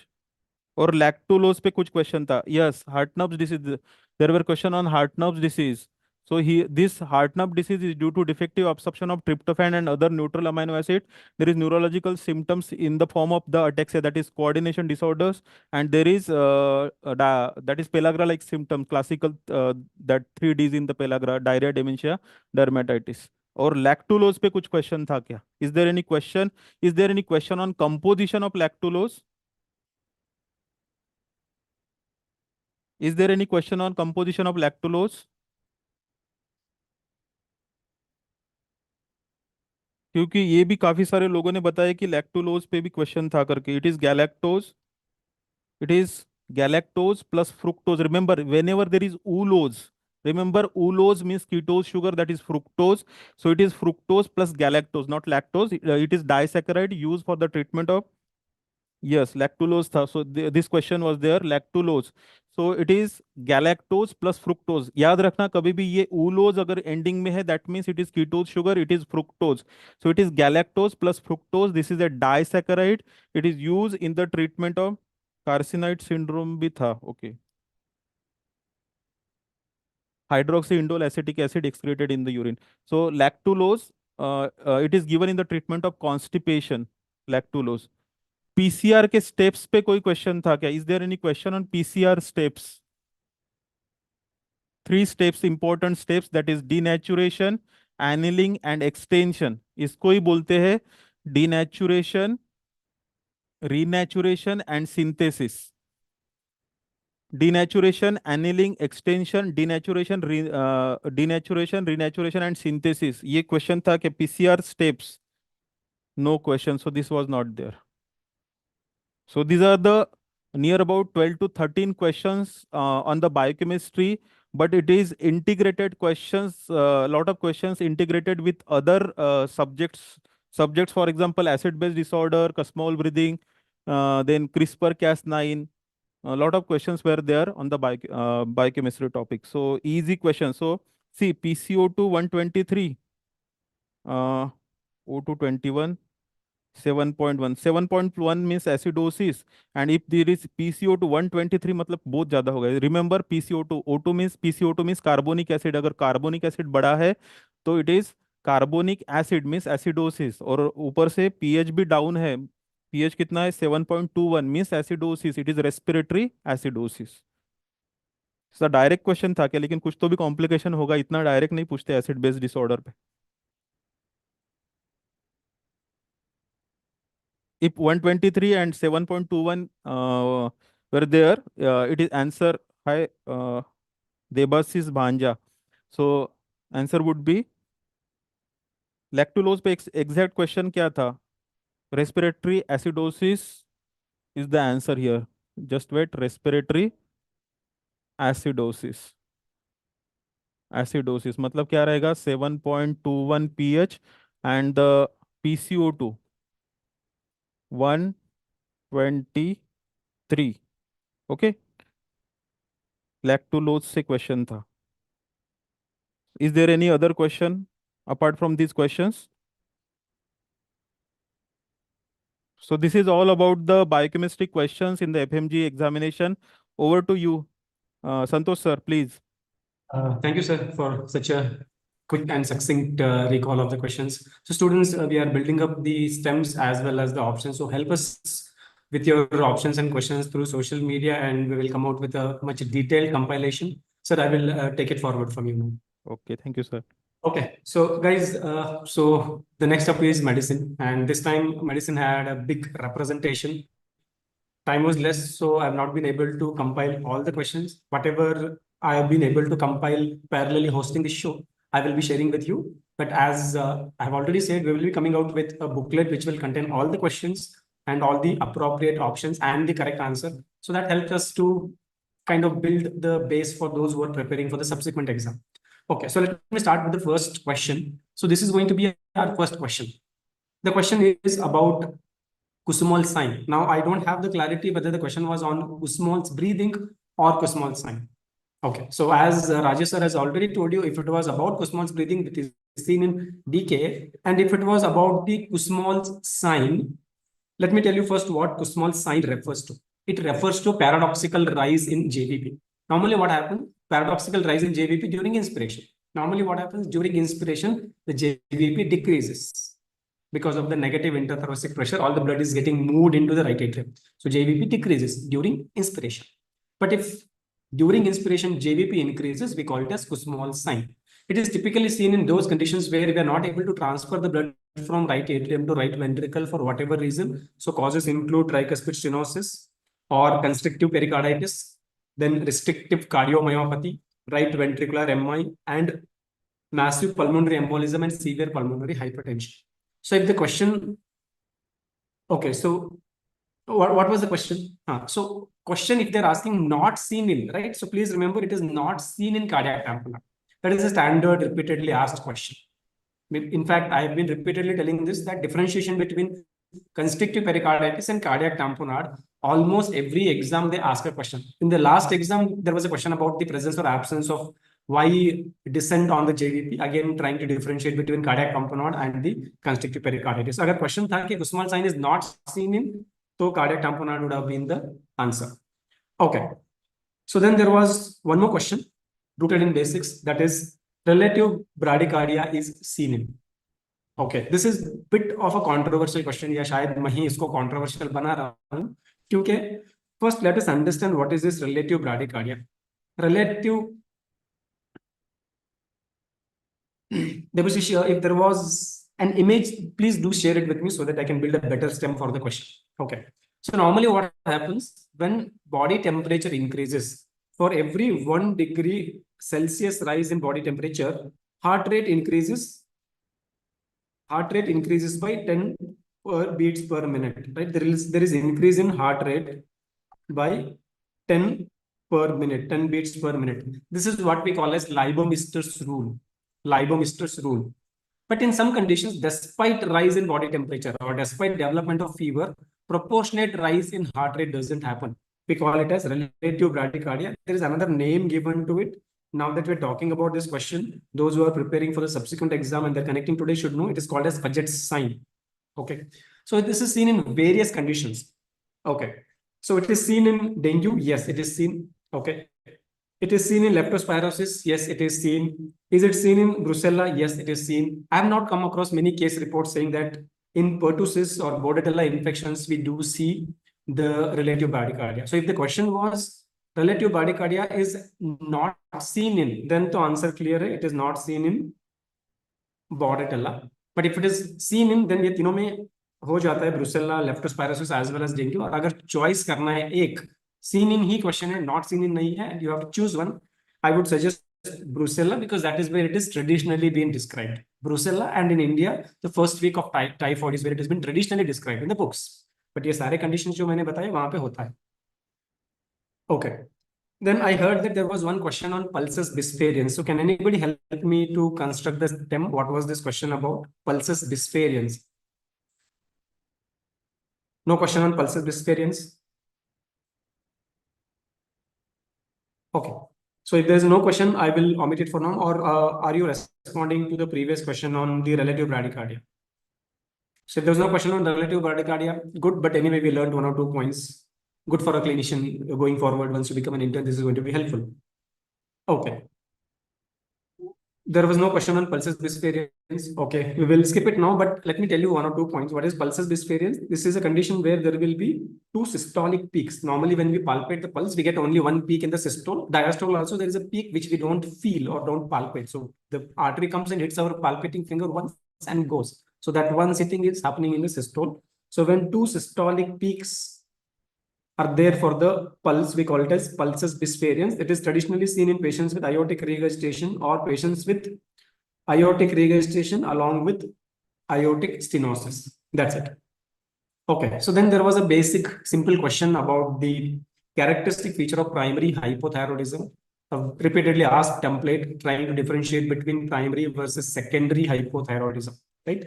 So पहले समझते हैं what is hypothyroidism. Hypothyroidism का मतलब क्या है? T3 and T4 production is decreased. So whether it is primary or secondary hypothyroidism, जब तक आप hypo कहोगे, T3 and T4 will be there. Ajmal, are you sure that pulsus bisphaerians was an option for the cardiac tamponade? So we don't see that in cardiac tamponade. We don't see that in cardiac tamponade. Okay. So T3, T4 तो low रहेगा. The reason for this low T3, T4, अगर problem primary gland, that is thyroid gland में ही है, तो then we call it as primary hypothyroidism. और अगर problem thyroid gland में नहीं है, तो ये primary नहीं है. So normal physiology क्या कहती है? Pituitary gland sends TSH to stimulate the thyroid gland to secrete T3, T4. अगर problem thyroid gland में ही है, तो वो कहलाएगा primary disorder, primary hypothyroidism. अगर problem pituitary में है, तो then we will call it as secondary. तो अगर problem thyroid में है, then it is primary. So in that case, T3, T4 will be low. So in that case, what should happen to TSH? Obviously, it will rise. So the ideal combination that you should have chosen was high TSH, low T4. That is the answer for the question on primary hypothyroidism. Simple. Okay. Okay. So the questions on multiple myeloma, I think Dr. 𝐒𝐿𝐴𝐂𝐝 will take up. I have not constructed the full stem, but if I construct, I will definitely come back on it. Okay. So then there was this question, which was a pretty important. I think almost every exam they're asking one question on headache, but they keep elevating the game, right? So let us see how many of you got this right. A young female presented with throbbing headache, which is unilateral, right? One-sided headache tha, and she is complaining of vision of bright light, often skips morning breakfast. And what is the diagnosis? So what should have been the answer here? An young female unilateral throbbing headache, and she reports vision of bright lights. Dinesh Prajapati, are you very sure that this question was not there? Because a few students literally gave me this whole stem. And what was interesting here was that they mentioned this option, hunger headache. Because generally we do not discuss these hunger headache, post-sex headache and all in undergraduate studies. So that's why I said this question is like elevating the game. So here, the only differential diagnosis, the tension type of headache is clearly ruled out because tension type of headache is usually bilateral, right? Migraine and cluster, we know that they are unilateral headaches. Okay, they are unilateral headaches. Now, I am very sure that this question is not about cluster headache, because cluster headache ho to unilateral ke saath there will be autonomic symptoms. So यहाँ पे autonomic symptoms नहीं है, तो probably that is not the case. Then, so अभी बचा क्या है? Migraine and hunger headache, because migraine gets precipitated by skipping meals. And when we are hungry, right now I'm hungry and I'm having slight headache. So in that case, both are close differential diagnosis. There is an entity called hunger headache, but hunger headache भी होता है bilateral. So answer will be migraine. अगर ये question था, तो answer would have been migraine. Okay. So I heard that there was a question on the ECG where they had shown the ST elevation. And can you help me to construct the term, whether they had asked the diagnosis of the condition, or specifically they had asked which wall is going through the myocardial infarction, या कुछ treatment की बात हो रही थी. What I heard from the students was that there was ST elevation in V3, V4, and they had taken it as anterior wall MI. So Naru Vishnu, are you referring to V1 through V6? And they had asked for what? Treatment. Okay, so can you tell me the options? So patient with, let me build the stem, patient with chest pain, right? ECG is as given below. ECG, as you mentioned, there was ST elevation in V1 through V6. That's an extensive MI, right? So we know that V1 and V2 ST elevation indicates that there is septal MI. V3, V4 indicates that there is ST elevation in V3, V4 indicates that anterior wall is involved. And if you see V5, V6 also, then lateral wall is also involved. यही same ECG था. Okay. So if this is the ECG, then it shows anteroseptal MI. यही ECG exactly था. अगर आप बोल रहे हो तो this shows anteroseptal MI. Right? So if that was an option, that would have been the right answer. अगर anteroseptal नहीं था but anterior था, तो you could have chosen anterior. Okay. So see, this ECG shows ST elevation in V1, V2, that is septum, and V3, V4, that is anterior. So अगर septal option not there था, anterior था, तो done. So this diagnosis is anterior wall MI, right? This will be anterior wall MI. अगर management पूछा था, तो then also it is pretty simple. We know what is the treatment for ST elevation MI, right? The more correct answer would have been anteroseptal, but अगर option नहीं था, तो anterior wall MI would have been the closest answer. और treatment के लिए क्या है? For all ST elevation MI, the first treatment of choice is always percutaneous intervention, or what you call as percutaneous transluminal coronary angioplasty. Angioplasty would have been the treatment of choice. Okay. So I heard a question, something similar to this. So can you help me to construct this? One of the students said that there was a question about cognitive impairment in elderly or old age, and they had asked what is the cause. So can anybody help me with the stem or the options? Only one option the student could recall was B12 deficiency. That's pretty not the answer, I would clearly say. If the stem was exactly how it appears here, the reason for cognitive impairment in the old age, then the answer is not going to be B12 deficiency. Please remember, so they had mentioned more details like peripheral smear picture or any other symptoms, or it was just elderly with cognitive impairment and they were asking the cause. Okay, well, so if there was megakaryocytic picture, myeloblastic picture, then fair. So then I would choose B12 deficiency. Okay, so age 60 years. Okay, got it. Age 60 years. Okay, what else was there in the stem? See, hypothyroidism, B12 deficiency, okay, then niacin deficiency. So there are plenty of nutritional deficiency also causes for dementia. We all count them as reversible causes of dementia. And whenever we study about dementia, first thing we understand is reversible causes for dementia.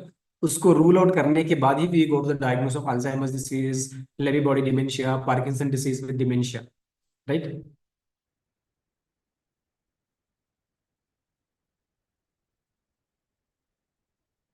What hypo was there? Hypothyroidism. Okay, so we will construct this stem again.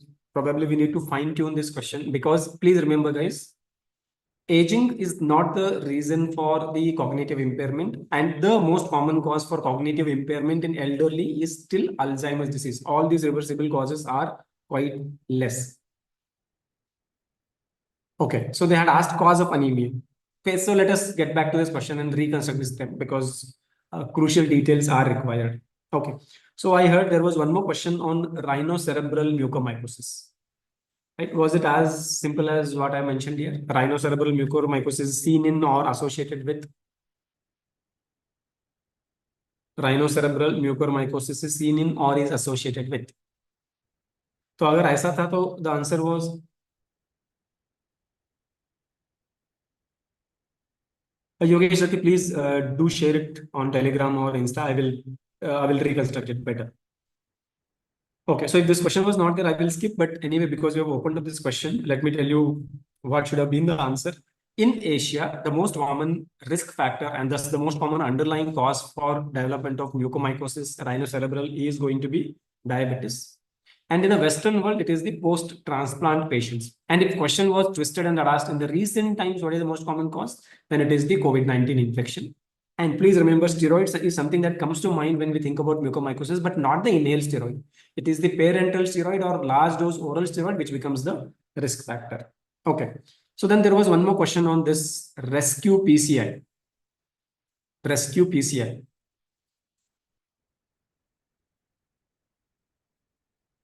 Now, Vishnu, there was an image of X-ray with an upper lobe. So, Vishnu, just share the question. I will address it. Okay. So there was a question on rescue PCI. Rescue PCI is done in, right? What PCI stands for? PCI stands for percutaneous intervention. Basically, angioplasty, right? अब angioplasty कहाँ पे करते हैं? Angioplasty is a main treatment for patients with STEMI, right? As an emergent condition. And then we do angioplasty for patients with non-ST elevation MI selectively, not for all the patients. The unstable non-ST elevation MI हाँ करते हैं, unstable angina patients selectively करते हैं. That's the basic. But STEMI patients, after, if you're not able to do the angioplasty or like time does not permit, facilities does not exist, in such case we go for thrombolysis. लेकिन अगर thrombolysis के बाद भी patient के symptoms improve नहीं होते हैं या जो ST elevation है that does not start reverting back to normalcy, means towards the baseline, तब हम we will push them for the angioplasty again after thrombolysis, and that is what we call as rescue PCI. अगर question था तो answer would have been failed thrombolysis. The answer would have been failed thrombolysis. Okay, so I guess this question was there. What is the most sensitive test for myasthenia gravis? Right. So what are the options? Did we have the same options?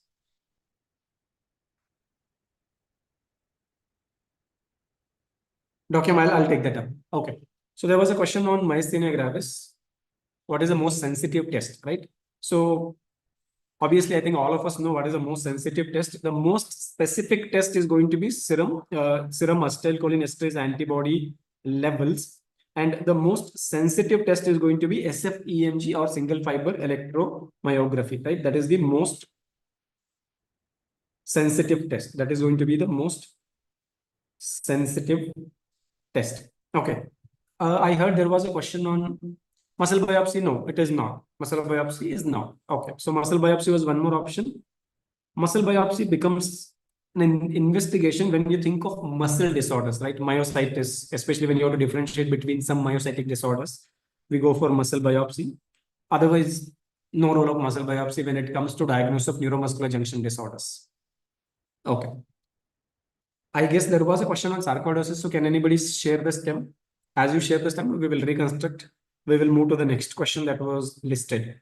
So there was one question with an young lady with recurrent headaches and visual blurring, and the platelet count was elevated, and it was clearly mentioned by student that the WBC and RBCs were normal, and what is the diagnosis? I think the question speaks for itself. Right. So the three options that I mentioned, all of them are myeloproliferative disorders, right? Where the myeloid lineage is proliferating. But in that case, if it was polycythemia vera, we know that all the three cell lines will be elevated, right? RBCs, WBCs, as well as the platelet count, right? So if it is CML, then granulocytes and the platelets would be elevated. Because we have isolated elevation in the platelet count, obviously diagnosis would be essential thrombocytosis, or if they had rephrased it and mentioned it as essential thrombocythemia, both mean the same thing. Okay. Then, well, this is one question. This is last question from my side. I know there are plenty of more medicine questions to be recalled. As we go along with the sessions, I will gather more questions, and intermittently I will keep sharing with you. So this question might have created bit of difficulty for you. So there was one question on repetitive nerve stimulation test. Okay.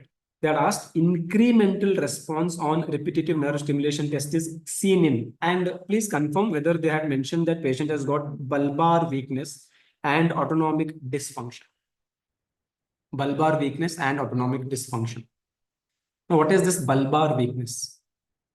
Means mainly weakness of the throat muscles and facial musculature. Okay. Is that seen in myasthenia gravis? Yes. So in myasthenia gravis, there is bulbar weakness present. Is there any autonomic nervous system dysfunction in myasthenia gravis? It can happen. It can happen, but quite less common. Okay. So there were two options about myasthenia gravis, a generalized and ocular. Okay. I will take it as a standard myasthenia gravis itself, both combined. Second one, in Lambert-Eaton myasthenic syndrome.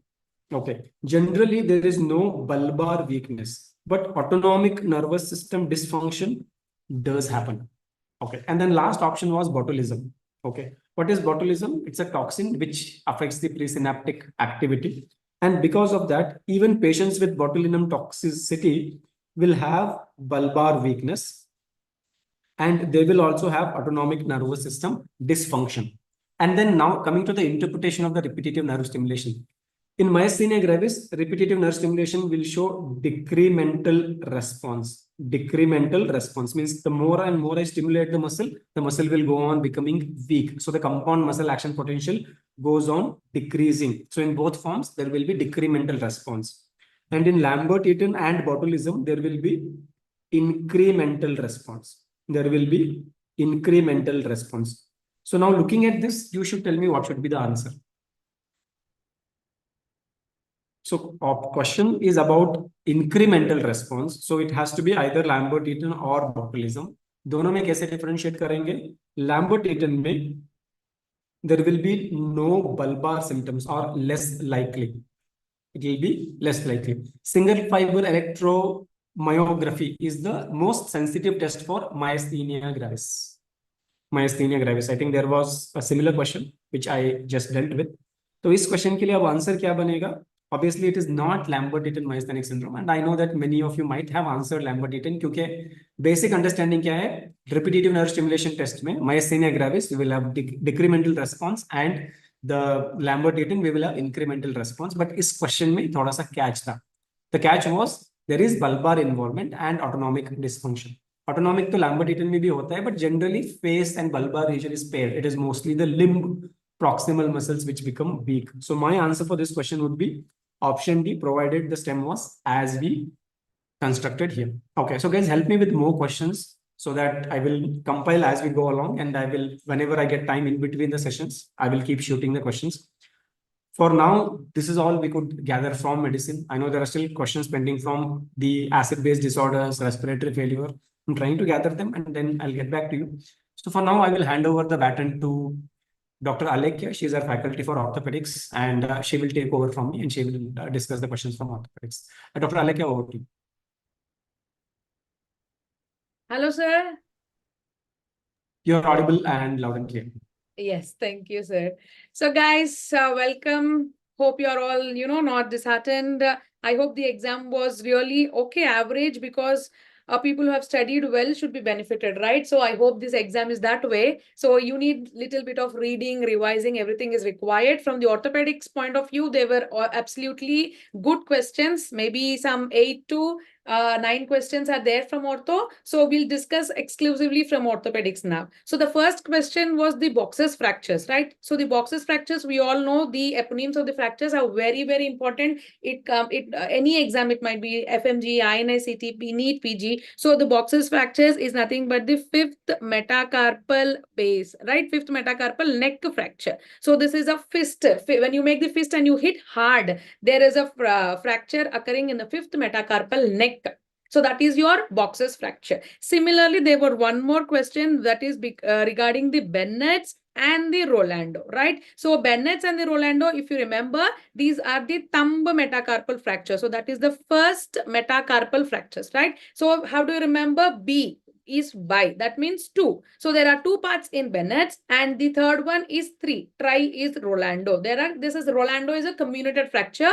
B is Bennett's, that is bi. That means there are 2 fracture fragments in it, right? So I don't exactly remember, or students could not recall what is exactly asked in it, but these 3 questions were there. So if it was fifth metacarpal where the image was given, or any question was asked regarding it, so the fifth metacarpal neck fracture is nothing but your Box's fracture. The other 2 is Bennett's and Rolando, related to your first metacarpal base fracture. So this is base, right? Next question. Yeah, this is what I was telling you. So this is the base of first metacarpal fracture. So if you see, this is Bennett. So you have 2 fragments in Bennett's and 3 fragments or more in Rolando. So Rolando is a comminuted fracture. Please remember, both are intra-articular fractures. Both these fractures extend into the joint. So you have to be very careful whether you're answering it's Bennett's or Rolando. B is for bi. There are 2 fragments. And the most important part of this is the attachment of the tendon here. The abductor pollicis longus tendon is attached here. So this muscle keeps pulling the fragment. Hence, this requires anatomic reduction. So something asked about maybe your treatment part. So this is the anatomic reduction which is required. And this Rolando can be treated conservatively because this is a comminuted fracture, right? So this is about Bennett's, Rolando, and your Box's fracture, right? And then coming to the next one. So I have come to know that there is some question related to the nerve injury. So nerve injuries mainly, this is a very important topic. And whenever you see something related to the hypothenar muscles atrophy, it is nothing but your ulnar nerve. And I'm really not sure whether this question was there or not. It is just an recall question. That means it is an input which was given by the students. So if there was any question which is related to nerve injuries, and if there is any such word as hypothenar is mentioned in it, so you can close your eyes and mark it as ulnar nerve. Because whenever they talk about radial nerve, it is something related to the thumb or the extensors. So thumb or the extensors are related to it. And when we are talking about the ulnar nerve, it is the hypothenar eminence, and the little finger and your ring finger which is involved in it, right? And median nerve, it is related to your index finger and your thenar group of muscles, index finger and the thenar group of muscles. And musculocutaneous, these are the flexors of the arm, like related to the elbow flexion.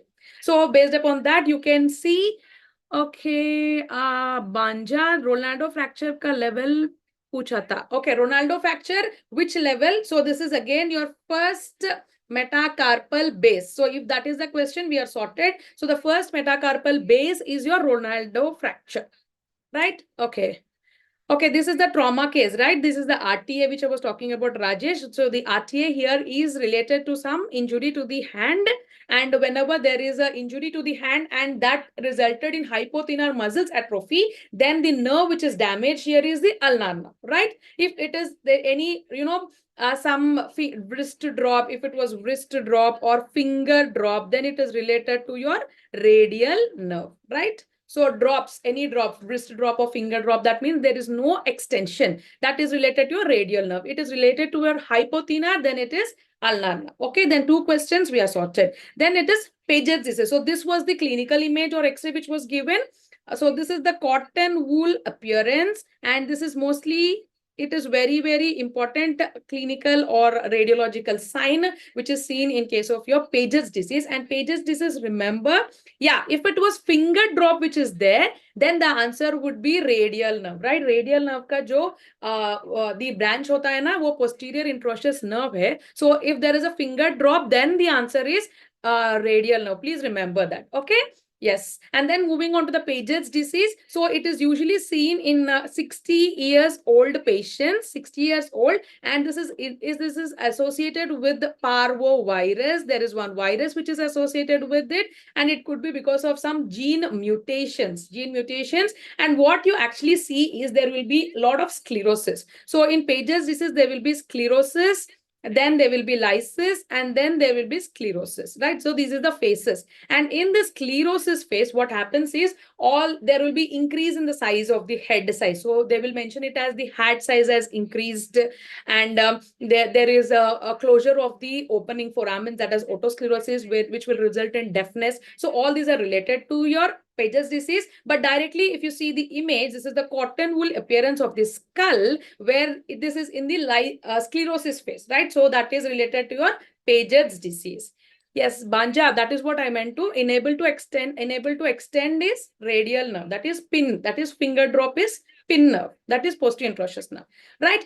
And so Paget's disease, cotton wool appearance, that is also sorted. So 3 questions are sorted for now. And the next one is the most common joint involved in osteoarthritis. This appear to be very, very easy question, because usually when we read osteoarthritis, we usually think it is usually the major joint, that is your knee joint or the hip joint or the elbow joint. But to be frank, or coming to the facts, the most common involved joints are the hand joints, especially your CMC joint, that is your this is the thumb, right? Carpometacarpal joint, that is the thumb, and then your distal interphalangeal joints, and then in the foot, it is the MTP, and then comes your larger joints, such as your knee joint and hip joint. But when it is between knee and hip, the most common is your knee joint. The most common will be your knee joint in the larger joints. But when it comes to the most common joint in all the joints, then the answer would be based upon the options again. Can somebody help me with the options?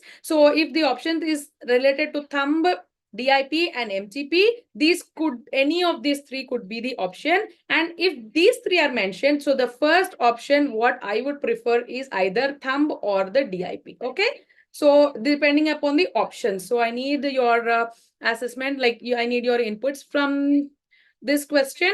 So this is it. That is the joint which is involved in osteoarthritis, right? And then now the most confusing question, or you can tell this as, some bouncer like question. This is FRAX score. So we have learned about the DEXA scoring, right? So DEXA is nothing but your absorptiometry, that is used for your osteoporosis. If you all remember, this is used for your osteoporosis, right? Then what is this FRAX? So what is this? This is fracture assessment. So fracture risk assessment tool. So FRAX is fracture risk assessment tool, where they will note all the details of you. So details including your clinical details, your clinical details plus the DEXA scan. It is a software which is developed, which is called the FRAX. So in that thing, if you go to the website, I say any hospitals have their website, right? There you can calculate your fracture risk. So there you go there and you fill up the form. So what you fill up there, you fill up your age, and then you do your sex, filling up what sex you belong to, then all the risk factors. So these are all what are the details that you require. So you require the age, the sex, the weight, the height, and any history of previous fractures, and your past history, like your parent history. If any of your parent is suffering from osteoporosis, so parent is nothing but your own parent, your mother and the father. Then your history of smoking, usage of glucocorticoids, any history of rheumatoid arthritis? Are you diagnosed with secondary osteoporosis? That is, have you suffered some like the Paget's disease, like the osteosarcoma? So what type of osteoporosis are you suffering from? And then what is your alcohol intake and what is your BMD? So BMD is again your DEXA scan details, right? So all these clinical features plus the DEXA scan is put up in this software which was developed, which is called as FRAX. This is fracture risk assessment tool, right? So this is about the FRAX, and I exactly don't know what were the options given in it or what are the risk factors. So these are all the risk factors, or these are all the things which you have to fill it in now. That is the age, sex, and what also mentioned in it. So, glucocorticoids, rheumatoid, and your alcohol intake and your BMD. So this is clinical assessment plus your DEXA scan, right? So this is equal to your FRAX. This is equal to your FRAX. So let us reframe it again, and we'll let you know what was exact question asked. The next one is the Salter and Harris. Very, very important. We keep telling in every exam the Salter and Harris classification, which is used for the pediatric population. And what do we know about it? We will mainly concentrate on the physis. What is the physis? The growth plate, right? Salter again is type 1. And then A, that is the mnemonic itself. A is 2 and 3 and 4. And these two are crush injury, that is the 5. So type 1 is a straight fracture. So S is for straight. So this is the fracture, this is straight. And A is above. That means the metaphysis is involved in it, and this is the most common type. So this is the most common type. I am not sure what was asked regarding the Salter Harris. So the Salter Harris, this is the most common type, is your type 2. And then 3 is lower, that is your epiphysis which is involved, and 4 is through, that is T. So all the three, the metaphysis, the physis, and the epiphysis is involved, and type 5 is the crush injury. So type 5 is the crush injury. So that is your Salter Harris classification. And if there was your example, the skiffy is your type 1 and your supracondylar is your type 2. And type 3 is your lateral condyle, right? So supracondyle and the lateral condyle. These are the most common examples which they ask. So this is about your Salter and Harris type of classification. And then there was one more question regarding the gout. So this might be discussed in the pharmacology also. So whenever they mention the name acute, so gout can be of two types, right? There can be an acute gout or a chronic gout. Acute gout, the treatment should always start with the rest followed by your NSAIDs. That is all your painkillers, all the whatever you diclofenac or aceclofenac. So these are the first mainstay of the treatment for treating your acute gout, and then you can put a dose of colchicine, right? So colchicine, and now they're also using febuxostat, right? So these are the various drugs which are being used in case of your acute condition. So the question here was probably the acute condition was asked, and depending upon the clinical scenario, the NSAIDs are the must. And if they're asking specifically for gout, then you have to choose between colchicine or febuxostat, right? And then coming to the next question, this was little confusing, the hip TB question. So it was mentioned like the woman was lying on the table and there is a knee flexed and the hip was flexed. So this could be they were testing for FFD, that is tested by Thomas test, if you remember, where the patient is in supine position and this flexion deformity, if it occurs, this could be in stage 3, right? Or stage 2, late stage 2, early stage 3, where the deformities is setting in. So that depends upon, again, the framing of the equation, whether the patient is having some flexion deformity. So it could be early or a late arthritis, right? But not the synovitis. So synovitis, usually there will be a lot of pain where patient will not allow you to touch it. So usually it could not be synovitis, and basing upon the framing upon the question. So if it is in the adduction position, again, you have to rule out between 2 and 3. Right? So if the question was mentioned about adduction and it was the fixed flexion deformity which is present, then it goes in favor of 3. Right? So there is no fixed flexion deformity, only there is some pain in the terminal extension, like terminal flexion and extension, there is a pain, then it goes in stage 2. right? If there is some dislocation, there is motor and pestle appearance, then it is an advanced stage. So these are 4 stages of the hip joint where the TB, depending upon the stage, the hip presentation will be. The first one is synovitis, early arthritis, late arthritis, and advanced. Advanced arthritis is all the dislocations, motor and pestle appearance, all those appearances on the X-ray will be seen. Wandering acetabulum is also seen in advance. Then late, like this. So the FFD will be present. So the patient will have a deformity. And stage 2, the patient will have restriction in the movements, not exactly the deformity. There will be passive movements will be possible, but the active movements will be not possible, right?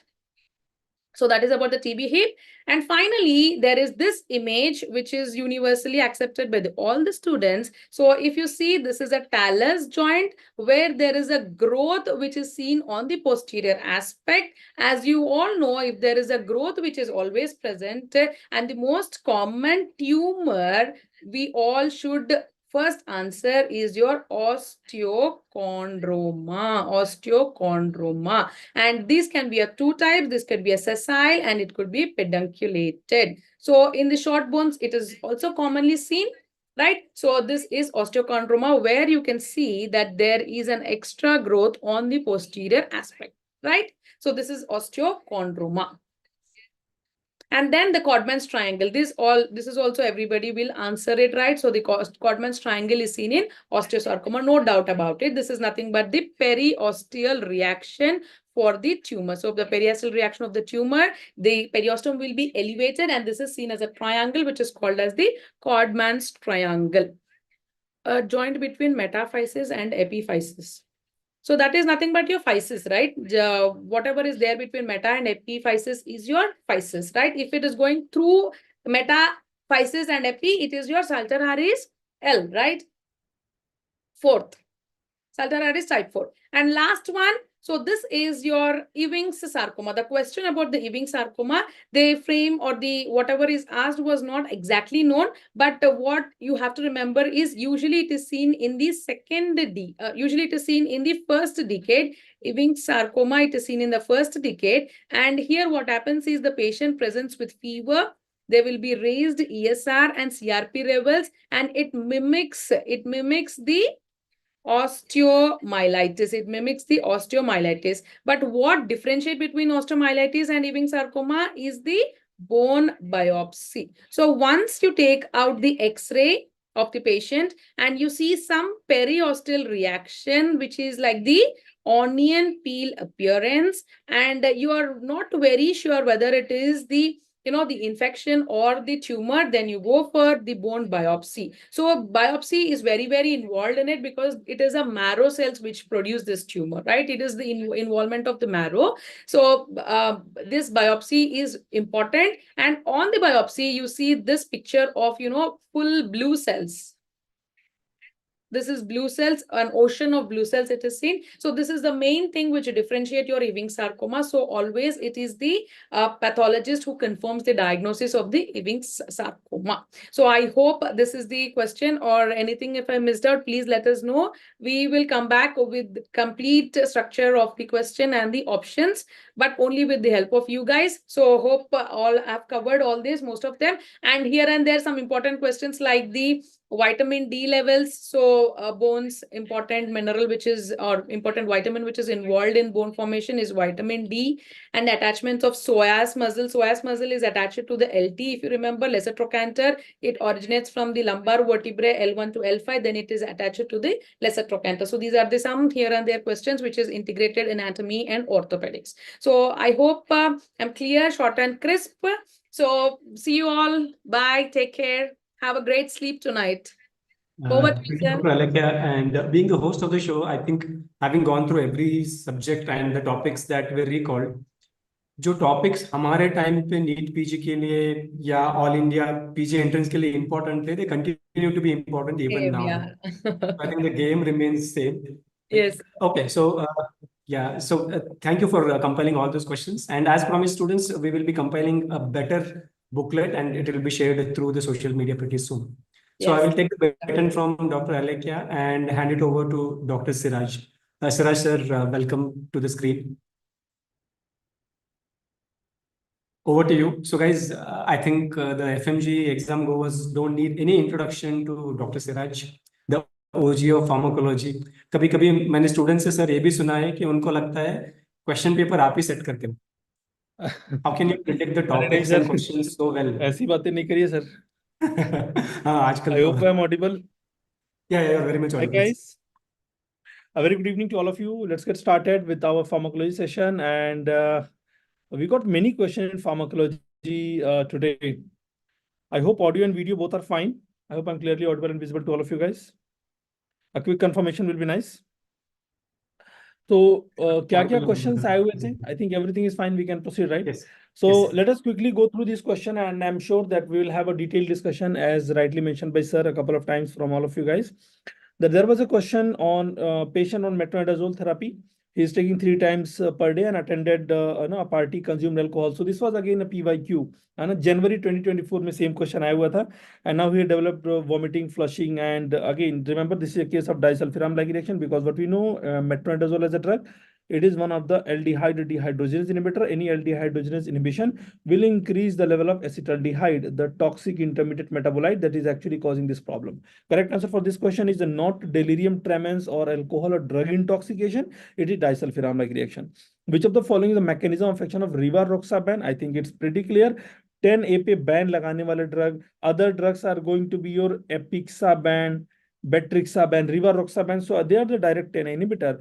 Direct 2A inhibitor, what are those? They are drugs like your hirudine, lepirudine, bivalirudine. They are the direct inhibitor. Bivalirudine, है ना? तो they are the direct inhibitor. Remember, vitamin K dependent clotting factor ये है warfarin.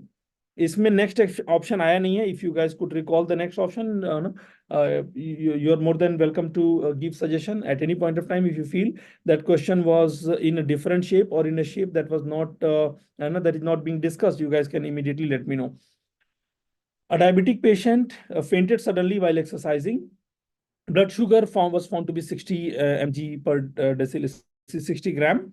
Which of the following anti-diabetic drugs? So again, and among the given choices, the one that is causing hypoglycemia, sulfonylurea, drugs like your glipizide, glyclazide, है ना, glipizide, glyclazide, glyburide. अगर option में drug का नाम था, or if the option name has sulfonylurea as a class, again the answer is going to be same. Acarbose is one of the alpha glucosidase inhibitor. The good news is that acarbose does not cause hypoglycemia. Neither metformin. Metformin is one of the bicarbonate. It also does not cause hypoglycemia. I hope it is making sense to all of you guys. अगर glyburide भी option में था तो यही answer होगा. Glyburide will be the correct answer if the question has glyburide rather than sulfonylurea. I hope it is making sense to all of you. Next question, to prevent neural tube defect, which of the following will be given antepartum? So I think it's pretty simple, no? Folic acid will be given. Now folic acid पे अगले exam का potential MCQ will be like this: कि patient is on anti-epileptic drug. What will be the drug that will be added to prevent the neural tube defect? So drug anti-epileptic drug can cause problems like spina bifida, or example of neural tube defect can be your spina bifida. So neural tube defect इसके पहले exam में भी पूछा हुआ है, आगे भी पूछ सकता है. एनाटॉमी में they have already asked about anencephaly का cause, then they have already asked spina bifida का cause, craniorachischisis, that was also asked in the previous examination. So this is one of the topic that is repeatedly being asked.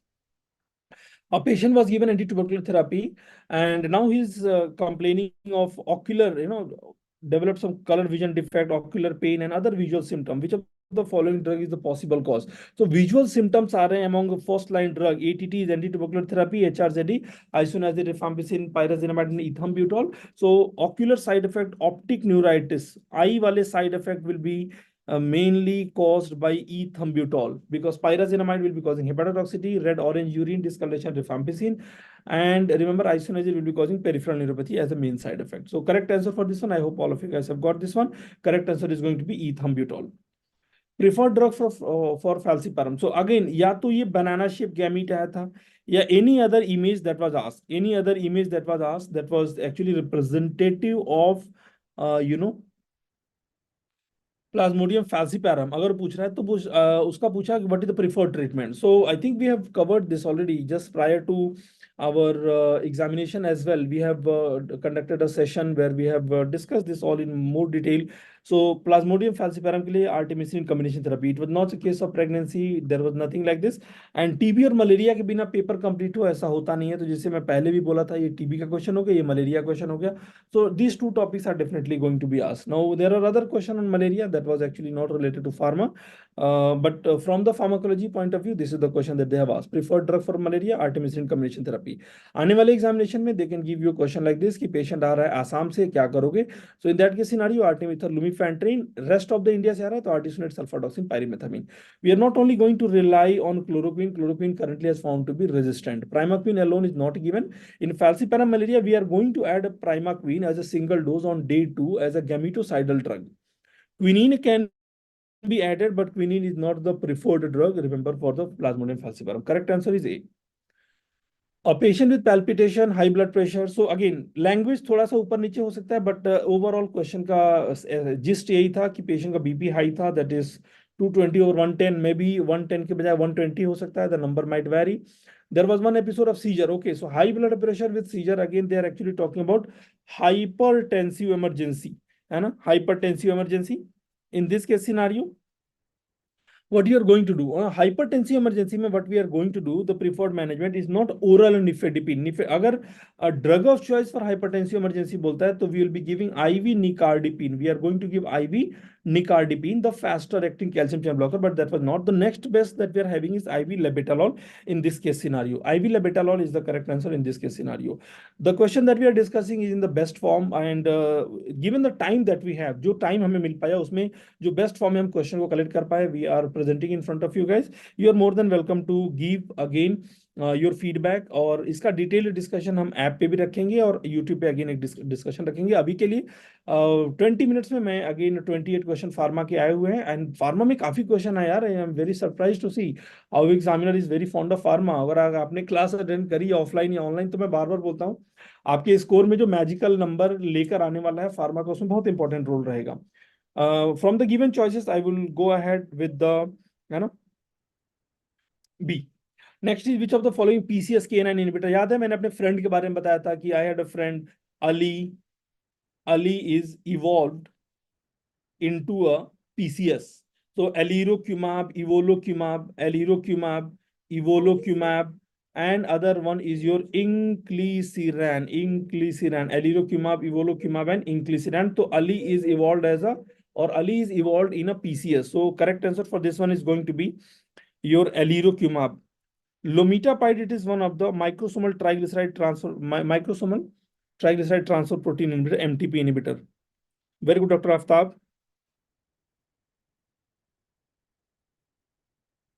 All right.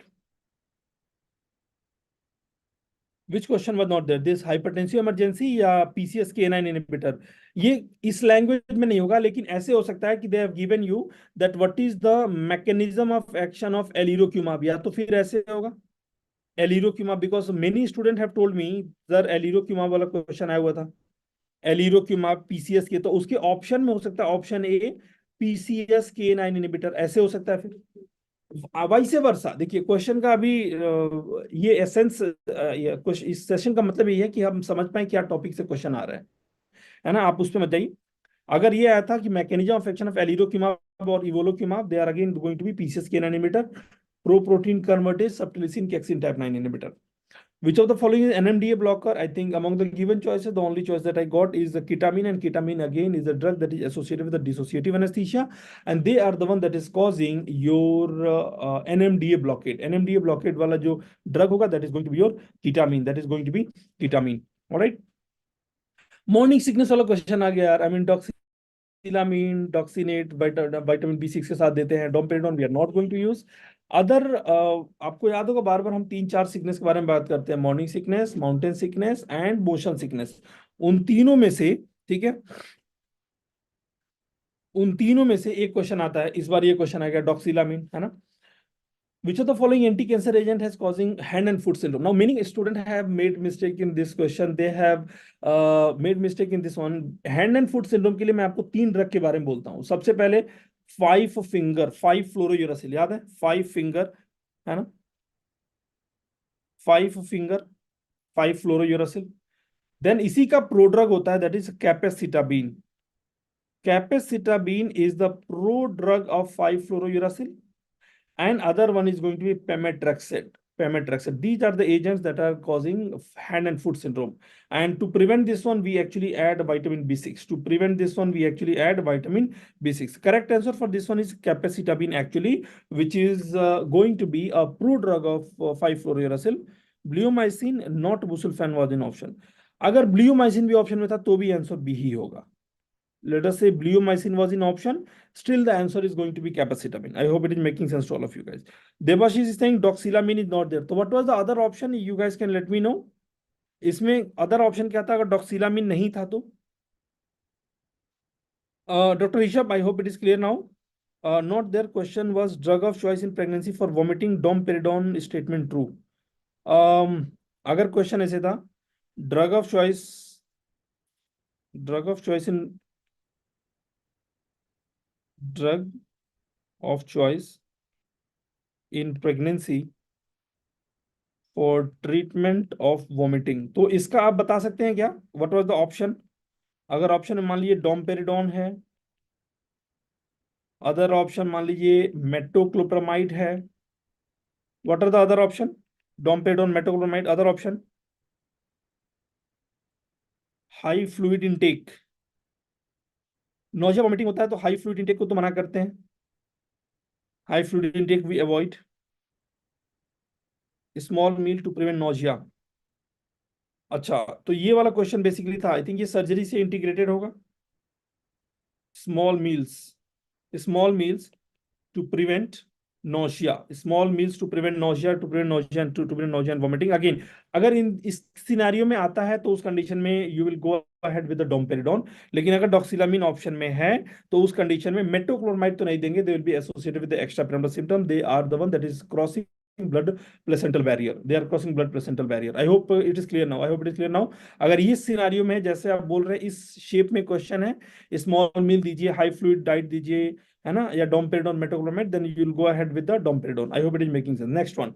Which of the following drug is contraindicated in migraine? Now there are two frame of this question that I got. Some students were saying कि sir कौन सा drug of choice है migraine के लिए. कुछ बच्चे बोल रहे हैं सर drug contraindicated. तो you guys are more than welcome to please give me your feedback if you want. Because अगर ये question ऐसे था drug contraindicated in migraine, I will go ahead with the nitroglycerin because they themselves will be causing headache and they can precipitate migraine.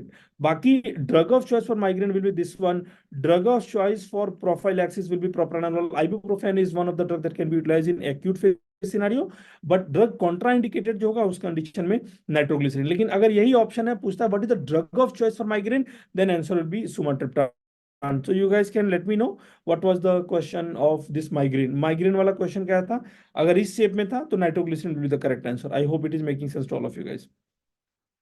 Which of the following agent is preferred for hypotension in pregnancy? या vasopressor of choice in pregnancy हमने क्या पढ़ा है, बार बार पढ़ा है.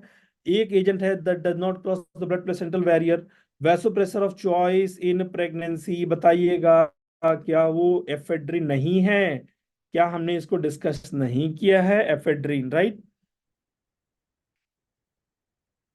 So correct answer for this one is going to be ephedrine.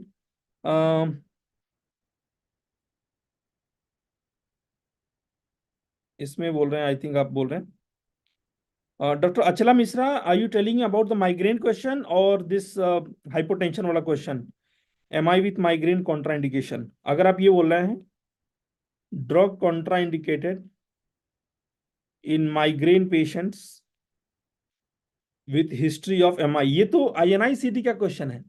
INI-CD का 2022 का question है ये, है ना. उस कंडीशन में आपका आंसर जानते हैं क्या होगा? उस कंडीशन में आपका आंसर जानते हैं क्या होगा? 5-HT1B/D agonist. आपको सरप्राइज होगा सुन के, उस कंडीशन में उस सवाल का जवाब हो जाएगा सुमाट्रिप्टान. जिसको आप सबसे ज्यादा प्रिपेयर करते हो वही इसका सही जवाब होगा. सुमाट्रिप्टान, याद है मैंने बताया था कि एक न्यू ड्रग है जिसको बोलते हैं 5-HT1F agonist that does not precipitate MI and उसका नाम ही है लेस MI देता है. अगर आपका सवाल ये है डॉक्टर ऋषभ, तो please remember the correct answer for this one will be sumatriptan. Remember, अगर ये सवाल ये है which I am believing that you guys are saying कि patient has a history of MI and patient drug contraindicated in migraine patient with history of MI, history of migraine नहीं, history of MI. अगर ये question है, so answer to this question will be none other than sumatriptan. Excellent, Dr.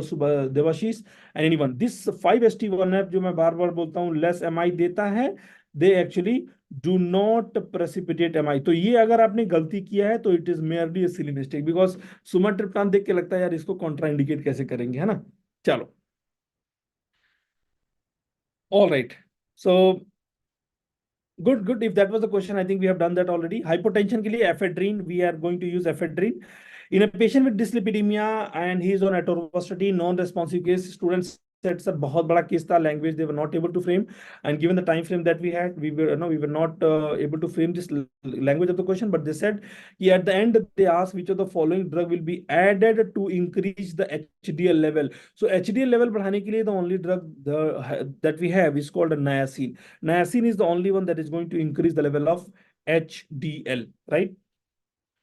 I think this question has been discussed already with all of you guys in ENT as well, but mitomycin C है, that is one of the anti-cancer drug. They are utilized in ENT as well. Subglottic, paraglottic या esophageal stenosis, कहीं पे भी stenosis है इसको utilize कर सकते हैं. Not only that, they are having other uses like for example in the pterygium surgery also we can utilize. Subglottic stenosis is the correct answer for this one. Which of the following anti-diabetic drugs should be avoided in a female patient with a recurrent candidal infection? है ना, recurrent candidal infection में again उसमें बहुत सारे option थे, but SGLT2 inhibitor like empagliflozin, they increase the risk of UTI. So correct answer again is going to be empagliflozin. Decrease LDL, decrease triglyceride, both questions were there in paper 1 and 2. Okay, so there were 2 questions that seems, है ना, तो उसमें medicine के साथ integrated question भी हो सकता है और फार्मा का अलग से भी we can discuss. So we'll look for that other additional question as well. मिथोट्रेक्सिड का मैकेनिज्म ऑफ एक्शन कितनी बार तो पूछ चुका है, FMG में भी पूछ चुका है, तो इसके पहले वाले एग्जाम में पूछा था कि what will be added to prevent. So to prevent the toxicity, to prevent the side effect, leucovorin is added. Leucovorin और other one is called your folinic acid is added. Folinic acid or leucovorin is actually going to be added. Dihydrofolate reductase inhibitor. Dihydrofolate reductase inhibitor is the correct answer for this one. Next is going to be which of the following most important agent, preferred agent for this gastrointestinal stromal tumor or drug of choice for CML. Imatinib mesylate is the drug of choice. I think this was the question also that was asked. Most of you have got this one. Delirium tremens. ये question का language कई बच्चे बोल रहे थे sir case based था, some student set की sir one liner था, तो ऑप्शन में if the examiner is giving you option like let's say lorazepam, that should be the preferred one. That delirium tremens के लिए drug will be mainly your benzodiazepine. So benzodiazepine are going to be preferred in this case scenario, है ना. साथ में हम will be adding other add on drugs as well, but अगर लोराजिपैम option में था तो will go ahead with the lorazepam. This question I am believing must have been discussed in psychiatry as well.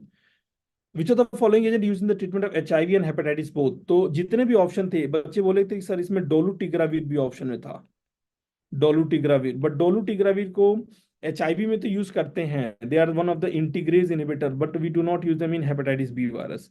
ठीक है, so that is going to be tenofovir. Tenofovir is one of the drug that is actually nucleotide reverse transcriptase inhibitor. It is going to be utilized in a patient with the hepatitis B and also in a patient with the hepatitis HIV. The only difference that is going to be in the dosing.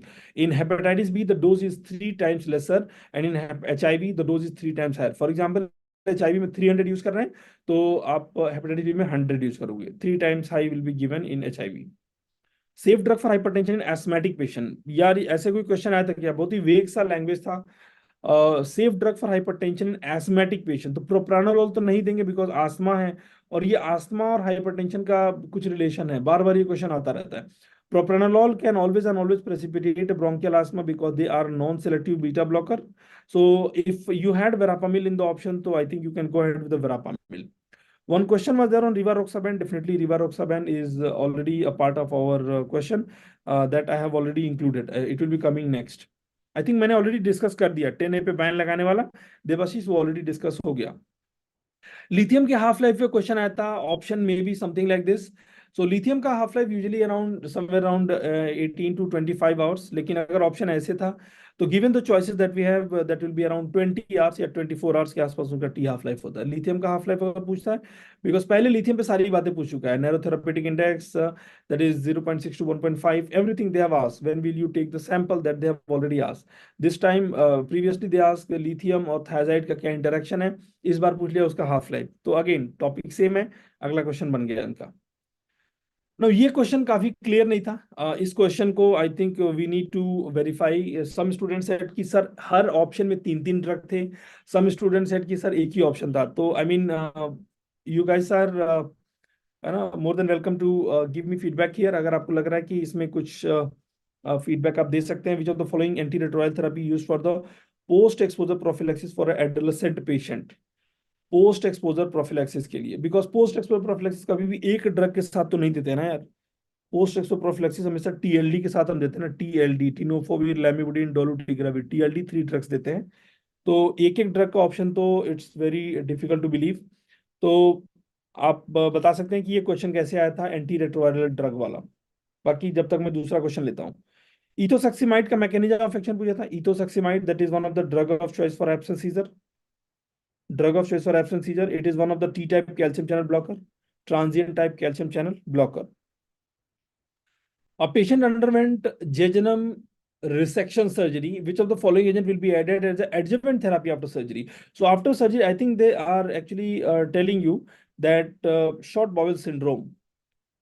Short bowel syndrome में usually the drug of choice that we know is called your GLP-2 analog, not GLP-1. GLP-1 analog तो हम use करते हैं diabetes में, है ना, like एक्जीनाटाइड, लिक्सिसिनाटाइड, है ना। बट यहाँ पे टेडुग्लूटाइड, टेडू नाम में ही है, टेडू दो GLP-2 analogue, GLP-2 analogue teduglutide short bowel syndrome में हम यूज करेंगे। Which of the following agent is given in pregnant female while delivering premature babies for fetal lung maturation? Language थोड़ा सा ऊपर नीचे हो सकता है, please forgive us for the language, but again essence यही था कि फीटल लंग मैचुरेशन के लिए क्या दोगे। तो I think we are not going to give magnesium, aspirin और medroxyprogesterone acetate, dexamethasone. Previously they have already asked you about the beta and dexa, ठीक है, dexamethasone, betamethasone, they have already asked this one, ठीक है। That question has already been discussed. Sulfonylurea, glyburide, that question has already been discussed, doctor. A 43-year-old patient was given haloperidol. Next day, he developed dystonia and torticollis. Which of the following is the next best line for management? So I think haloperidol is a D2 blocker. Definitely, they will be associated with the extrapyramidal symptom. कई बार discuss किया है, बार बार हम लोगों ने discuss किया है। उस condition में IV benztropine will be giving. Exactly same question हमने अपने PYQs में भी डिस्कस किया हुआ है, जो यूट्यूब में रेडिली अवेलेबल है। अगर आप पहले से फॉलो करते आ रहे हैं तो you must have seen that question already. We are not going to just stop. Next best पूछ रहा है ना, तो next best therapy is going to be IV benztropine will be adding, because the patient has already developed this symptom, है ना, and increase the dose of haloperidol will worsen it out. Flufenazine, it's also one of the typical antipsychotic. It's also one of the typical antipsychotic. It will also worsen this typical antipsychotic. It is also going to worsen the extrapyramidal symptom. The correct answer is going to be D. A patient presented with a flask shape. So flask shape ulcer will be entamoeba histolytica. I think ये आपको कई जगह पढ़ाते हैं, surgery में पढ़ाते हैं। The drug of choice for that is going to be your metronidazole. Entamoeba histolytica, amoebiasis के लिए drug of choice for amoebiasis, drug of choice for amoebiasis is going to be metronidazole. Then I think this was a question, ये वाला image कई बच्चे बोल रहे थे sir ऐसे ना आकर के एक और आया था इसमें, जिसमें ये 3 ऐसे इमेजेस थे ऐसे। अगर ऐसे भी आया हुआ था और they are all following on the same, अगर ये इन तीनों का टॉप match हो रहा है, that means if they are matching, if they are having similar height and the graph is shifting more towards the right side, that means they are actually talking about the competitive inhibition. They are actually talking about the competitive inhibition. मैंने बताया था competition में बराबरी हो जाती है, competition बराबरी के लोगों में होती है बार बार, और competition की वजह से potency will decrease, there will be decrease in the potency. This question we have discussed, and also the graph will be shifted right. Graph will be shifted more towards the right side, rightward shifting. Right shifting will be seen for the graph, ठीक है। So this was everything for the pharmacology. In the next 60 seconds, let us do a quick recap. एक question आया था आपके competitive inhibition पे. Next question was about flask shaped ulcer, that is Entamoeba histolytica metronidazole. And extra symptom treatment के लिए we are going to give IV benzotripine, that is one of the centrally acting anticholinergic drug. Dexamethasone we are going to give there the steroid, that the potent steroid that is going to be given for the fetal lung maturation. Then teduglutide short bowel syndrome वाला case के लिए after jejunal surgery. Ethosuximide drug of choice for absence seizure, T-type calcium channel blocker है. This question needs some refinement, so we did not discuss this question. I hope all of you guys can give me feedback for this one, and definitely I can discuss this later. Half life of lithium अगर 20 घंटे था तो भी correct answer था, लेकिन 20 and 24 दोनों option में हो ही नहीं सकता. That is not going to be possible because there is a range 18 to 24 25 hours, वो रेंज है. तो 24 will be the correct answer for this one. Asthmatic patient के लिए the preferred agent will be verapamil, not propranolol. Other options अगर आता है तो we can look for the other options as well. In this case scenario HIV और hepatitis के लिए कौन सा ड्रग यूज करेंगे? Nucleotide reverse transcriptase inhibitor tenofovir. Delirium tremens lorazepam. GIST के लिए drug of choice is going to be imatinib mesylate. Methotrexate drug of choice is going to be dihydrofolate reductase inhibitor. And the drug that can increase the risk of vulvovaginal candidiasis or again vulvovaginitis or UTI, that is all going to be SGLT2 inhibitors. बार बार एक question इस पे आ रहा है, आप पिछला 5 exam उठा लीजिए, एक क्वेश्चन डेफिनेटली इस पे रहता है. And mitomycin C, one of the topoisomerase inhibitor, that is inhibiting fibroblastic proliferation, that is utilized for subglottic stenosis, paratracheal, tracheal and esophageal stenosis. Dyslipidaemia atorvastatin, बाकी इसका क्वेश्चन काफी लंबा था according to students and they said कि sir HDL को कौन सा पढ़ाएगा? That is going to be niacin. Preferred drug for hypertension in pregnancy और प्रेग्नेंट फीमेल में ephedrine, that is one of the mixed sympathomimetic agent. Mixed sympathomimetic action होगा, that means they are the directly acting and indirectly acting. Directly acting and indirectly acting, ये directly receptor में भी काम कर सकते हैं and they can also cause they also can displace the noradrenaline from the synaptic cleft. Ephedrine, they do not cross blood placenta barrier also. In this case scenario अगर question आया हुआ था बिकॉज स्टूडेंट्स ने बोला कि अभी आप लोगों ने कंफर्म किया कि migraine patient with history of MI, ये 2021 2022 INICT का एग्जैक्ट रिपीट क्वेश्चन है. 2021 जो उसके रिकॉल से आया भी हुआ है. Sumatriptan will be avoided in this patient. Lasmiditan is an additional information for your upcoming examination. Which drug will be preferred to prevent the case of MI और precipitation of MI? That is lasmiditan 5:1 of agonist. Then hand and foot syndrome, capecitabine, it was not cyclosporine, it was not any other drug, it was capecitabine, which is a prodrug of 5-fluorouracil. So these 3 drugs I told you that will be associated with the hand and foot syndrome. To prevent this, vitamin B6 pyridoxine will be added. Now morning sickness का drug of choice नहीं आता बच्चों. अभी आपने confirm किया कि pregnant female है, treatment for vomiting क्या स्टेप लोगे? तो डोम्पेरिडोन, मेटोक्लोमाइड, high fluid intake या small meals to prevent nausea and vomiting. So in given the choices, I will go ahead with the domperidone. Ketamine will be one of the NMDA blocker. Remember, this is very, very important. And what is the mechanism of action of 𝐒𝐿-𝐿 So Ali is evolved in a PCS. I told you, Ali is my friend who actually become PCS. So 𝐒𝐿-𝐿, evolocumab, and inclisiran. Ali is evolved in a PCS. Next is going to be hypertensive emergency. Given the choices that we have, I'll go ahead with the IV labetalol. Plasmodium falciparum, artemisinin combination therapy. This is going to be the preferred drug therapy. Ethambutol will be causing optic neuritis or other visual related side effect. Remember that one. And to prevent the antepartum, the drug that will be given antepartum to prevent the neural tube defect, we are going to add folic acid. That was also one of the questions. Sulfonylurea, that like glyburide is one of the drug that will be associated with the hypoglycemia. And direct 10 inhibitor 10A पे ban लगा देता है, that is rivaroxaban. This was one of the question that was asked. Okay, disulfiram like reaction, ये metronidazole वाला question है जो party में गया and he consumed alcohol, he developed a disulfiram like reaction because of the aldehyde dehydrogenase inhibiting property, right? So this was everything which I wanted to discuss with all of you guys in pharmacology. I hope कि आपके ज़्यादातर questions सही हुए. Thank you very much. Thank you, sir. So that was a very elaborate take all, and I think most of the questions were on predictable topics as you had suggested earlier also. So I hope students got it right. So I take the baton from you, sir, and pass it on to our forensic medicine faculty. Dr. Manjunath, welcome to you. So the podium is with you. You can take the forensic medicine questions.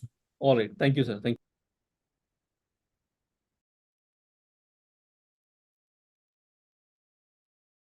Hello, everyone.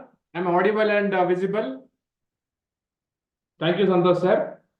Okay. let's start FMT recall. Am I audible? You're audible, sir. Okay. Yes. The question 1, the most of the questions were repeat from previous year papers and our PW videos. The question 1 about the postmortem change, thanatology. Identify the sign given in the image, which is an early postmortem change. So the image was given and the finding a triangular patch over the sclera, right? So triangular patch over the sclera. So what is the answer? So the answer is Tachynorea sclerotica. So it's a repeat question. It is not media sign. The media sign is about the time since death by using potassium ion concentration. Nisten rule, that is basically for rigor mortis. 𝐒𝐿 sign, that is the sign that is seen in the retina. So the best answer is Tachynorea sclerotica. The B is the answer. Okay. So this is about the question number 1 from early postmortem change. So postmortem change is very commonly asked in your exam. Early, late, as well as immediate changes. The second question, something about cocaine poisoning. A patient was admitted with the complaints of tachycardia, which is common in cocaine poison, arrhythmia, which is also common in cocaine poisoning, on examination, multiple scratch marks over the body. So these scratch marks because of the tactile hallucination. Okay, tactile hallucination, which is known as Magnan symptom. So Magnan symptom also known as formication. So the best answer is cocaine. The best answer for this question is cocaine. It is not morphine. Morphine is opioid and it is not seen. Datura is a deliriant, not the answer. Cannabis is also deliriant, but the scratch marks are very uncommon. So the best answer is cocaine. It's also repeat from our PW classes. The question number 3 about the bone injuries. As we discussed many times in our classes, bone injuries are very, very important, especially that is flame bone injuries. So here is the case of bone injury, accidental bone injuries in a female patient, age 35 years, probably a case of dowry death. Right upper limb is involved. So right upper limb is around 9%. Entire right lower limb, that is around 18%. The front is 9, back is 9, so 18. Entire front and back of the abdomen, so that is around 18. So 18, 36, it's around 45. So the 45 is the correct answer. This is known as rule of 9. Rule of 9 is frequently asked and repeat question from FMGE exam. Okay? Yes. And the question number 4, it is discussed in pharmacology as well as in psychiatry. A chronic alcohol came with the complaints of agitation, global confusion, disorientation, hallucination, fever, hypertension. So after cessation of alcohol since 48 hours. So it is a classical case of delirium tremens. As Siraj sir discussed, drug of choice is lorazepam. So the answer is delirium tremens. Wernicke encephalopathy characterized by pneumonia, that is GOA, global confusion, ophthalmoplegia, and ataxia. Korsakoff psychosis, not the answer. Magnan symptom seen in cocaine poisoning. So the best answer is delirium tremens. That is about the question number 4. Again, repeat from our classes. Then question number 5. Okay, Rishabh Malhotra, both upper limbs and anterior thorax abdomen involved in. Okay, so anyway, so rule of 9 is frequently asked and it is a very simple topic. So treatment of datura poisoning. Datura is a deliriant. So the answer is physostigmine. Datura very frequently asked in your NEET PG, FMGE, all exams. No doubt in that. Then this question already discussed in psychiatry, that is from the phobia disorder. As you know, phobia disorder, individual experiences an intense fear of height. So the answer is acrophobia is the correct answer. So claustrophobia, that is closed spaces. Ailurophobia, that is cat phobia. Agoraphobia, all is that is no. So answer is acrophobia is the correct answer. Phobia, impulse disorder, very frequently asked in your exam. So the answer is A, acrophobia. Very simple it is. Question number 7. the question number 7, it is about the right or wrong test. Are they McNaughton's rule? Are they 84 IPC? So I think this is the sentence was given in your exam. A person who at the time of commission of the offense was of unsound mind, if they didn't know the nature of act and consequences, this rule is known as. So this is classical McNaughton's rule that comes under 84 IPC. 84 IPC. Remember, IPC is replaced now by BNS, Bharatiya Nyaya Samhita. So this can be a question that can be asked in your upcoming exam. So the answer is McNaughton's rule. So Darren's rule we are not following, Curran's rule also. We are only following McNaughton's rule that comes under 84 IPC. Yes. Question number 8. I think question number 8, that was about the cadaveric spasm. Identify the finding in antemortem drowning. So the image was given, and in the image that is showing the mud aquatic plant in the hands. So it is classical cataleptic rigidity. It is an antemortem phenomena. So this is nothing but your cadaveric spasm. So A is the correct answer if this image is given. Pugilistic attitude, nothing but your heat stiffening. That can be seen in antemortem and postmortem conditions both. Washerwoman hand, that is seen in case of drowning, that is a non-specific sign. Emphysema mucosum, that is seen in lungs. So the answer is cadaveric spasm.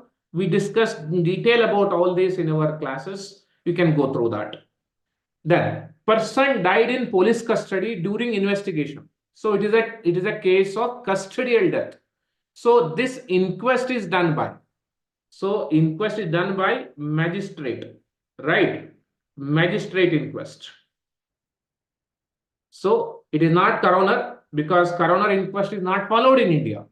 Medical examiner not followed in India.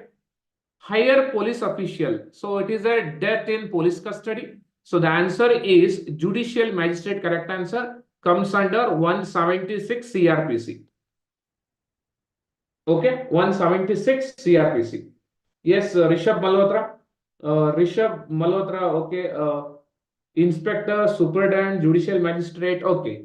So anyway, answer is simple. It is judicial magistrate. It is not the police official. It comes under 176 CRPC. And again, remember, CRPC now, it is replaced by BNSS. What is BNSS? Bharatiya Nyaya Suraksha Samhita. Okay, BNSS. As per latest MTP Act, MTP Act is very frequently asked. It discussed in detail in PW videos. Termination for failed contraception. Failed contraception is allowed till what weeks of gestation? Options are 20, 24, 12, 28. So Rishabh Malhotra, Shubham. So what would be the best answer for this? Can you answer? Yes, the answer for this question is 20 weeks. So the maximum is 20 weeks. A is the correct answer. You can go through the PW notes for the explanation. And last question about the extradural hemorrhage. Very simple question. It is discussed in surgery also. What is the bleeding artery in extradural hemorrhage? As you know, it is middle meningeal artery. So middle meningeal artery that bleeds, that causes bleeding inside the, that is above the, that is dura mater, that is known as epidural space. So that is the answer. A is the correct answer. And we discussed many times in previous classes, even FMGE spotlight. So extradural hemorrhage because of the middle meningeal artery, and subdural hemorrhage is because of the bridging veins. So we discussed many times about lemon sign, banana sign and all. So very frequently asked. So what I can say, all the 10 questions from forensic medicine are from our FMT spotlight and the PW videos. So I can say 100% strike rate in forensic medicine. Thank you, Santosh sir. Thank you all. If you want any other explanation, you can message me in Instagram. Any other question, you can message me. Thank you, Santosh sir. Thank you, Dr. Manjunath. I think as predicted by you, most of the questions were from the commonly asked templates and topics, and those who followed your advice hopefully would have scored all the questions right, and that would definitely help them achieve a better score and also pass the exam. So I will take the button from you and pass it on to. Thank you, sir. We have Dr. Rishabh Jain waiting for us with the questions from radiology. Dr. Rishabh, welcome and over to you. Hello, sir. Hi. Thank you for that introduction. I won't waste much time because we are quite late, 10 baj gaye hain, and whatever few students are still logged on to this recall session, thank you for logging in, and I hope your exam went well. So I'll start with the questions right away. We have around 10, 12 questions. And so the first question was pretty easy. The most radiosensitive organ is, among the given options, we know that gonads and bone marrow are radiosensitive. So that is why the correct answer here will be testis, that is gonads, and which we have clearly also studied in our class notes as well. So if you've watched my videos, you have read that most radiosensitive tissue is bone marrow followed by gonads. So if bone marrow and gonads both were in the option, bone marrow would have been a better answer, but here only gonads, that is testis, was given. So the testis is the answer here. Now, the next question, which of the following investigation is done for the patient for a suspected malignancy, which is the most commonly agent used? Now, as far as I know, that in radiology FMGE, around 3 questions were there from PET scan. So correct me if I'm wrong in the comment section, that how many questions were there regarding PET scan per se in the FMGE. So one question was direct identification of the modality, that was PET scan. This colored image was given and a tumor was highlighted with the FDG uptake. So the answer there was a PET scan. Now, this is the second question, which was in radiology, in which they had asked the agent that we used in this given image. So we know that this is a PET scan that is shown to us. And in PET scan, our active agent is for FDG, or 18-fluoro. Its full name is 18-FDG. 18-fluorodeoxyglucose. Now, this is also a previous year question from FMG. And I'm sure a lot of you would have gotten this correct.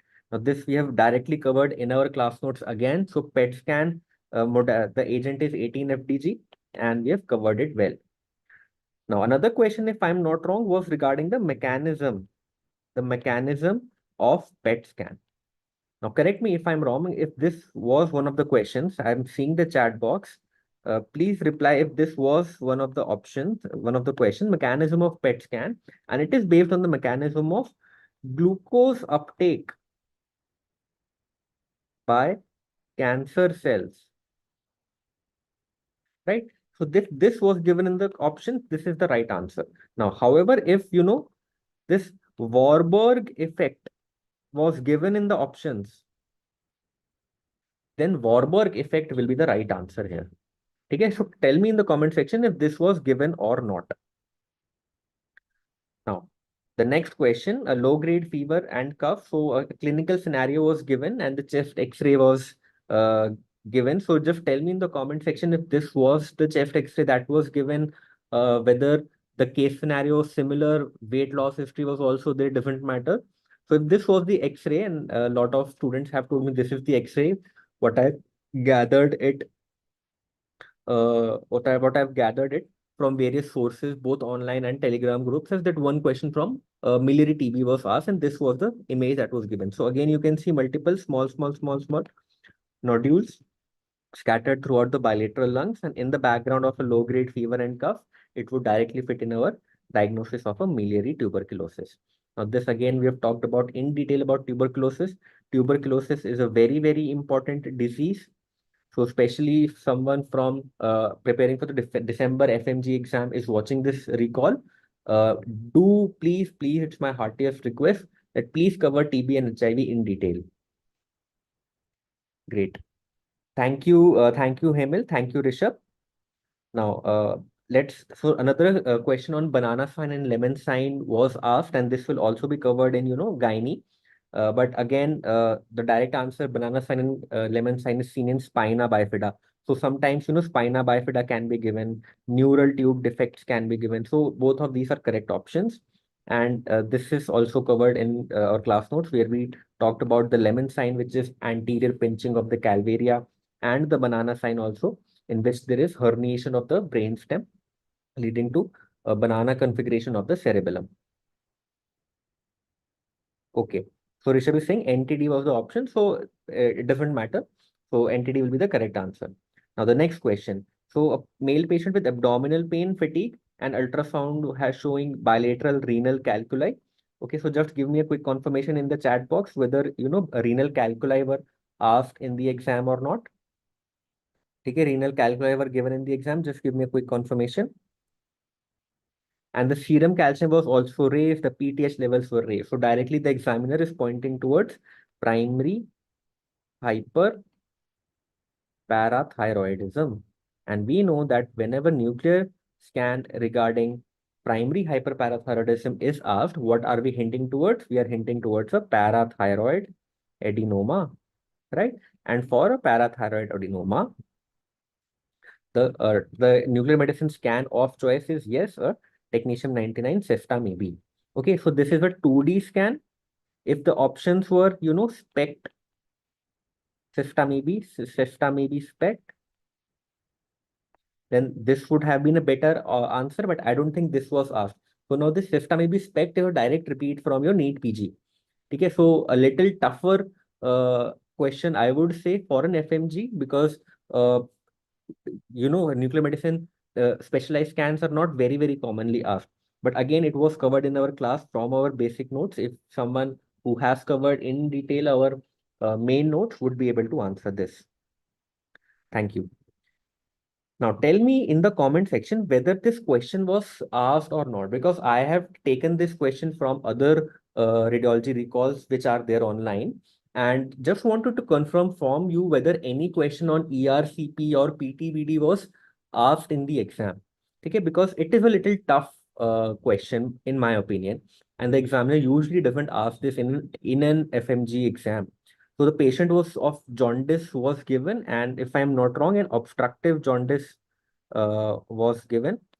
Yes, Rishabh, I'm coming to gallium PSMA. I'm coming to gallium PSMA. Okay. Obstructive jaundice was given, and this image was given. So tell me first of all whether image A was there or image B was there. Image A was there or image B was there? Tell me in the comment, in the chat box. So people are saying that ERCP image was asked. So ERCP versus PTBD mein, how will we differentiate? So it is very, very easy to understand. In an ERCP, you will see an endoscope. You will see an endoscope. This is an endoscope. ERCP is endoscopic retrograde cholangiopancreatography, right? So this will be an ERCP. Whereas if you do not see any endoscope, but you see that the biliary tree has been opacified, then this will be a PTBD. PTBD is percutaneous transhepatic biliary drainage. Emil saying it was a different question. So tell me what was the question that was asked. Please tell me what was the question that was asked regarding obstructive jaundice, please. Okay, I'll move on to the next question. Please mention in the chat box so that I can give you an exact recall, because we will be coming out with a recall, authentic recall in a PDF format and a live lectures and recorded lectures. So please do tell me what was the exact question regarding this. Okay. So Shubham Ghai is asking, PTBD is done by a T-tube, right? So PTBD is not done by a T-tube, first of all. PTBD is percutaneous transhepatic. So under ultrasound guidance, you puncture the bile duct percutaneously. So it is done by interventional radiologists like me. And through an ultrasound guidance, we target a bile duct. So you can see do you see the catheter here? This catheter that I'm highlighting with yellow, this catheter is inserted percutaneously by us into one of the bile ducts. Okay, this is one of the bile ducts that we are punctured. Okay, and that is how we can drain an obstructed biliary system. Okay, sometimes the endoscope is not able to negotiate. So you can see in this image, there is an ERCP stent which is already there and it is not draining. That is why we had to put in a extra percutaneous transhepatic biliary drain. Now the next question. It was an easy question, a direct spotter. If I'm not wrong, an image of the skull was given. I'm not sure if a clinical scenario was given, but if this was the image, there are multiple sclerotic lesions which you can see in the skull, large sclerotic lesions which are fluffy, giving an appearance of a cotton wool skull.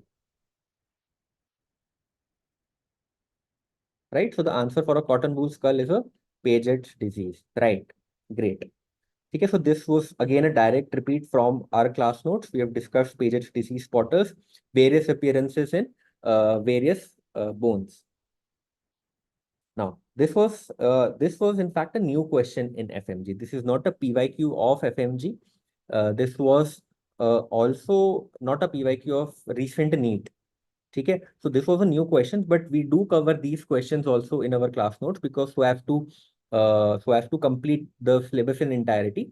But I think this is a tough question for an FMG, and if you have not got this answer correct, it's fine. It's fine because ठीक है आपको सारे answers नहीं भी पता होने चाहिए. Your target is to cross that golden number of 150, and अगर आपका वो हो रहा है तो it is fine. But just remember that gallium 68 PSMA PET. PSMA stands for prostate specific membrane antigen. So basically this is a antigen. This is a protein. PSMA is a protein. It is a cellular protein, cell membrane protein. So this is a protein that is present on the prostate cells. So prostate cancer arises from native prostate cells. So in cases of prostate cancer, wherever there is metastasis, how to pick up that this is a prostate metastasis and not some other metastasis, or if there are small metastasis which we cannot pick up on a CT scan, then we use this PSMA PET. So this is used for prostate cancer metastasis. And now what has recently been happened, since this antigen is present on the prostate cancer cells, we can target PSMA. We can attach PSMA with a radioisotope, let's say lutetium, which kills the prostate cancer cells. So PSMA based therapies are also in use currently in therapeutic nuclear medicine. Yes, choline PET and PSMA PET both are used in prostate cancer metastasis. Great, Shubham. Now, a 45-year-old male presented with acute abdominal pain after an episode of binge drinking. So I don't know if this was the exact clinical scenario. Again, I've copied it from somewhere else. But what I wanted to tell you is that I think the question was asking about air in the diaphragm. And I'm not sure if this was the exact image, but this was again an easy question, which I think a lot of you would have gotten correct. So pneumoperitoneum, air under the diaphragm, the answer is hollow viscous perforation. Hollow viscous perforation, again directly from our class notes. So PS, yes. So triple bubble sign, again a spotter. So double bubble, single bubble, triple bubble, multiple bubble signs, all we have covered in our class notes. Triple bubble is typical of jejunal atresia. In duodenal atresia, we get a double bubble sign.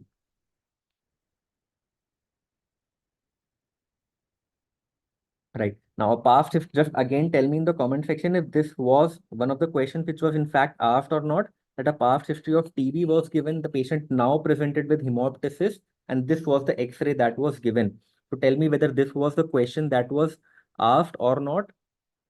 So if this was in fact a question and you see this kind of image, this is nothing but a air crescent sign. Air crescent sign, also known as monod sign, seen in aspergilloma. So direct answer to this is an aspergilloma if this was in fact a question. Now Mansoor is asking one question about esophageal rupture and one about pneumoperitoneum. So I'm not sure about the esophageal rupture question. So whether it was in surgery, whether a surgical question regarding it was asked or a radiology question, please mention in the chat box. Now, Codman's triangle, I think this has already been covered in orthopedics as well. Codman's triangle is most commonly seen in osteosarcoma, also seen in E-veins, but if you have to choose between the two, osteosarcoma would be a better answer. Again, direct repeat from our class notes. Now, final question of the day. Again, tell me if any image of CT urography was in fact asked. I'm not really sure of this question also. So CT urography was in fact a question. And if this was the image that was given, this is my last question.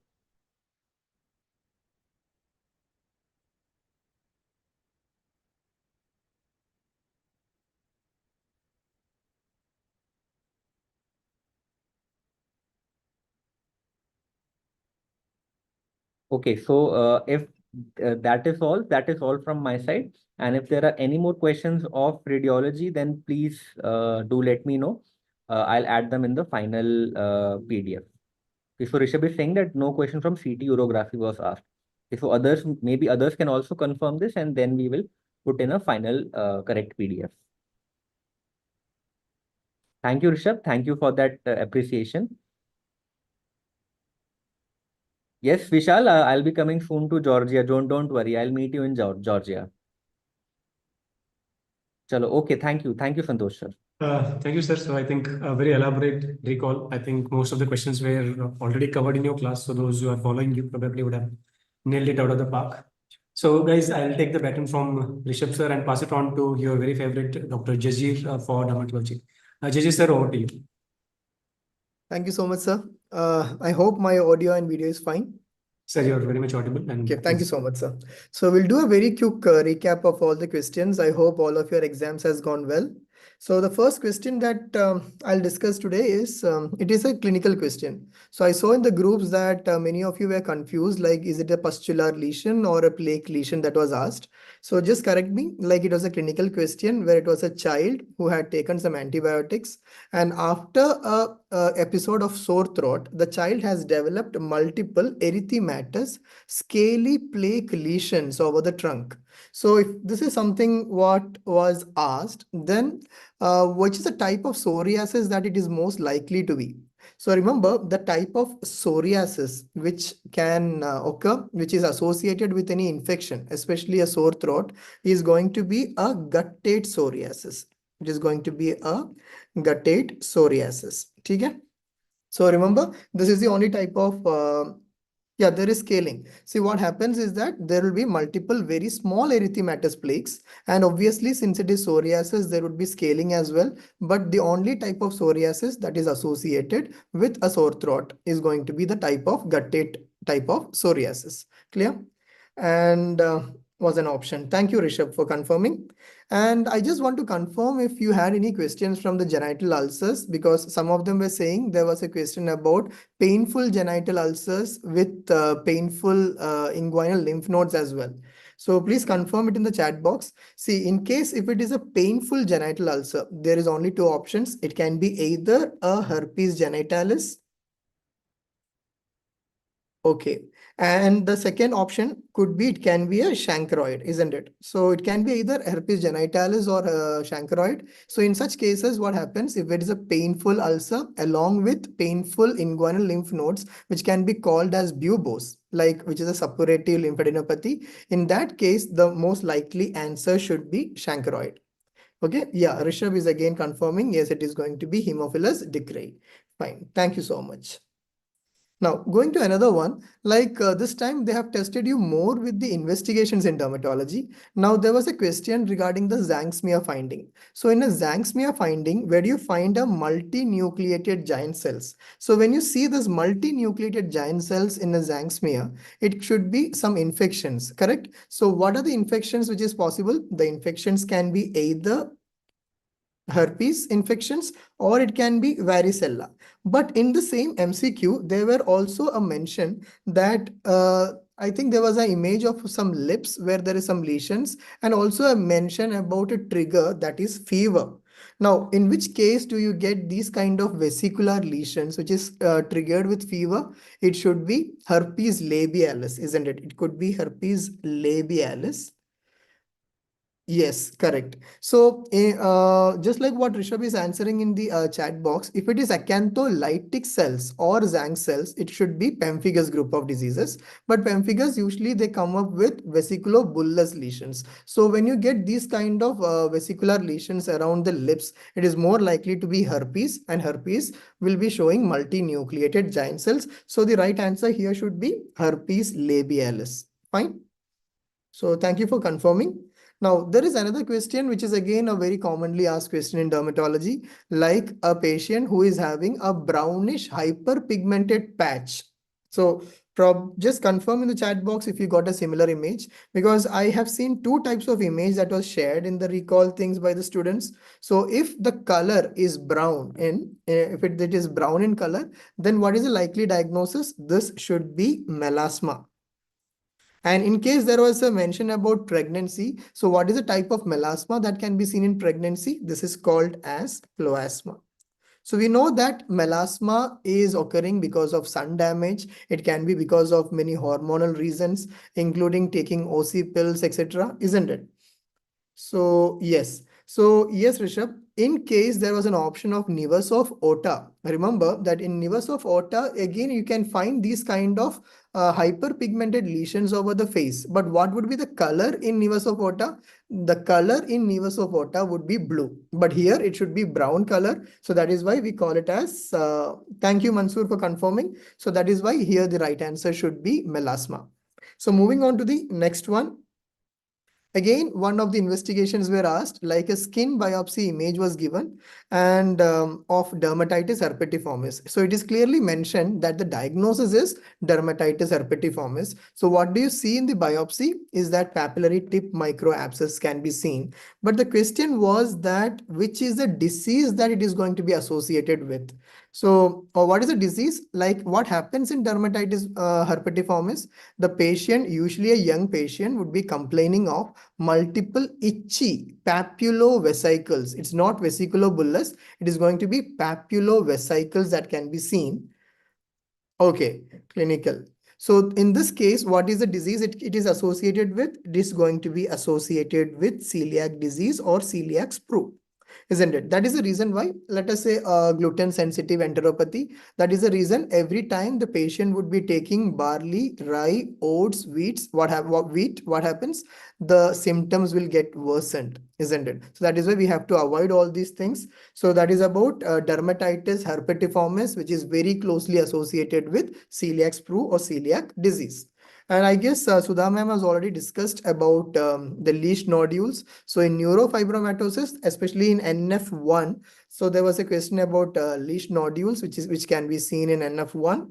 So please confirm that as well. And somewhere I saw that there was some question about lichen planus, but unfortunately I could not get the exact question from any of them. So if you could share it in the chat box, that would be great. And as all of us faculties have confirmed, we'll be definitely coming up with an elaborative recall as well. So I guess that is all about the questions in dermatology, and many other things like the Kezer's necklace was asked. I think we must have covered that in biochemistry and other subjects as well. Bitot spots were also asked, because all these things we had covered in the nutritional deficiencies chapter in the app as well. So that's it from my side. Thank you so much. And over to Santosh, sir. Thank you, sir, for this recall. So let me pass on the baton to the next faculty. So we have Dr. Oishira here. So she's going to talk about the OBG questions. Ma'am, thank you, sir, for this recall. So let me pass on the baton to the next faculty. So we have Dr. Oishira here. So she's going to talk about the OBG questions. Ma'am, thank you, sir, for this recall. So let me pass on the baton to the next.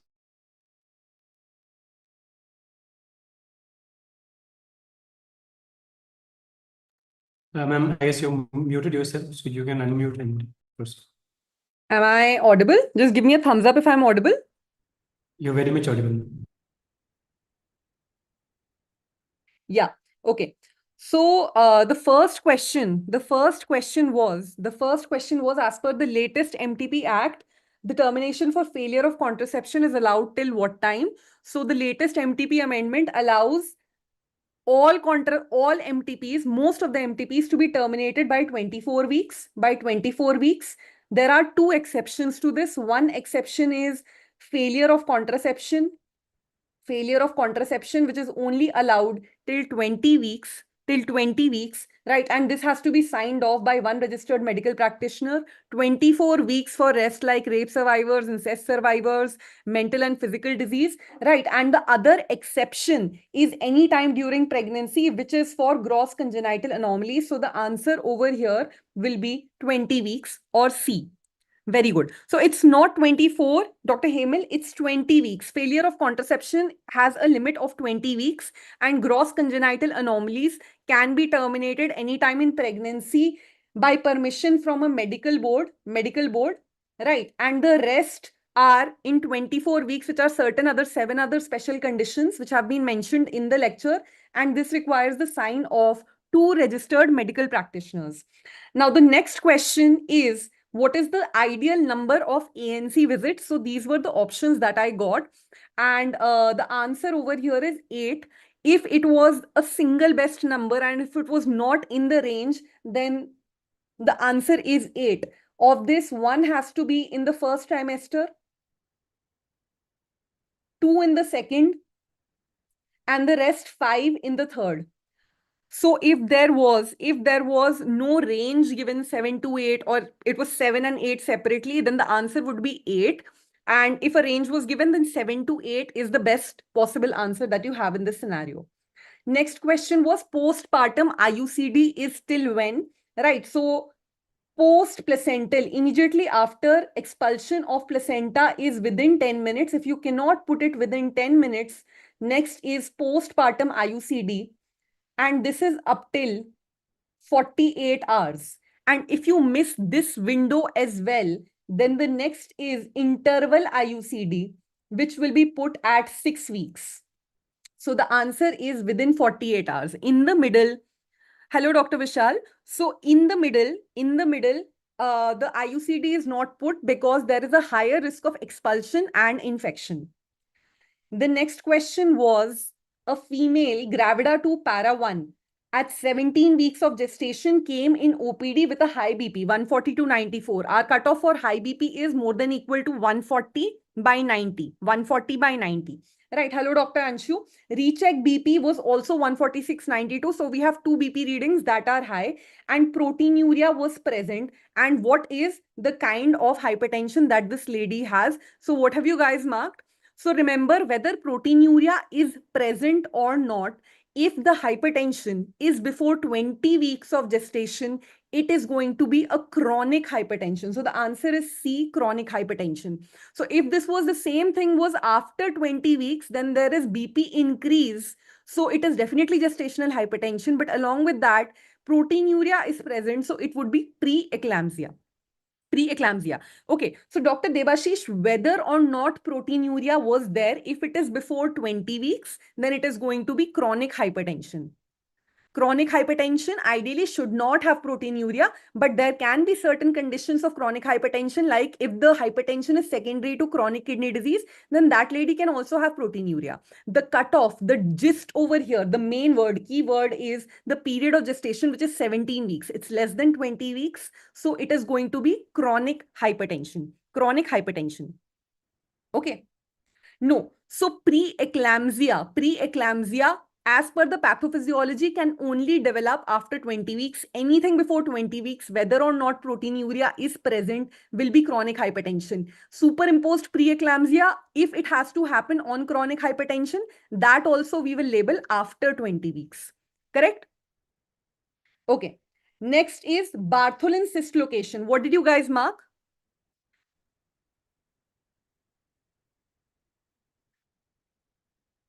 Dr. Anshu, we have already some topics that we have done. We have done some sessions, so you can check them out. Specifically, if you want some session, do let me know in the comments box so that we can do it. Okay, so absolutely correct. It is present at the junction of the anterior 2/3 to posterior 1/3. This is where the duct opens, and the correct answer over here will be posterior 1/3. Right, this is the location that you see of Bartholin's abscess or Bartholin's cyst. Okay, yeah. The next question was multigravida, gravida 4 para. So I need you guys to help me with the options over here. Gravida 4 para 3, living 3, A0. So this is a multigravida presenting with labor pains. On examination, her cervix is 5 centimeter dilated and the doctor was unable to feel the presenting part.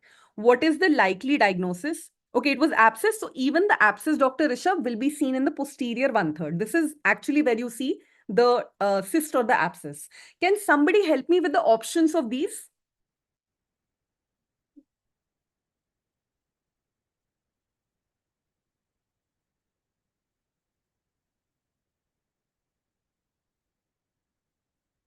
Okay, so since nobody remembers the option, see, false labor, if it was false labor, then definitely she would not have dilated to 5 centimeter, right?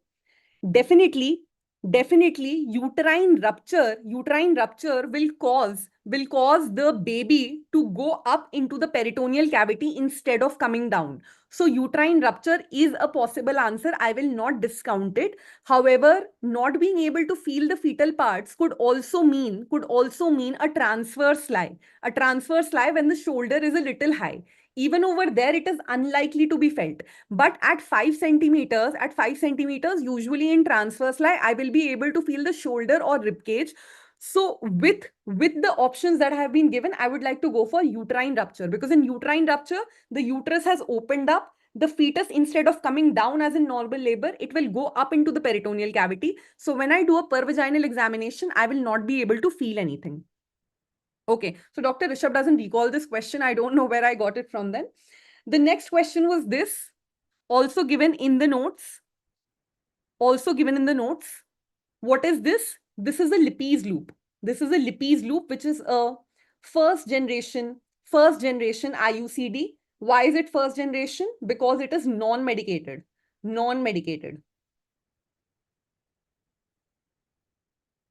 Okay.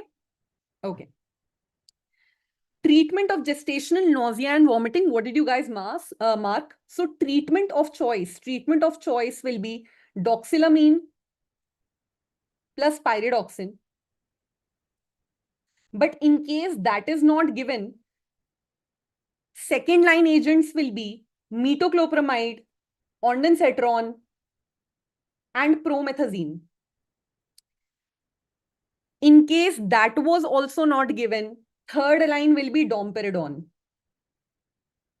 So small frequent meals, liquids will definitely not treat nausea and vomiting. So unless somebody gives me option number 4, the option that I'm going to go for is domperidone is the drug of choice. So it's not quite the drug of choice, but it is one of the drugs that you can use.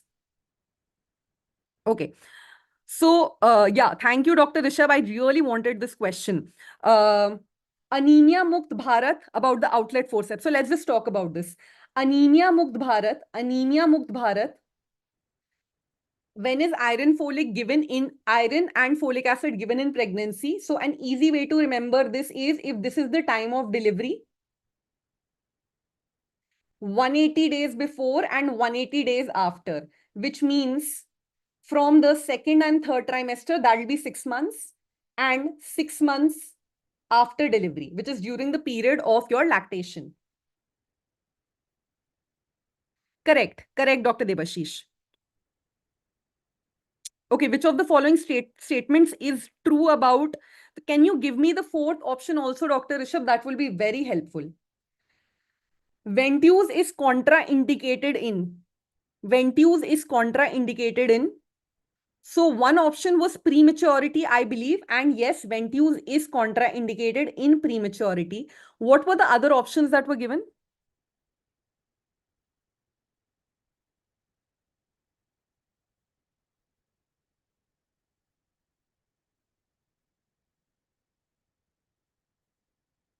So I'm supposing if the answer is prematurity, then the other options were wrong. But I would like to still know what were the other options that were given.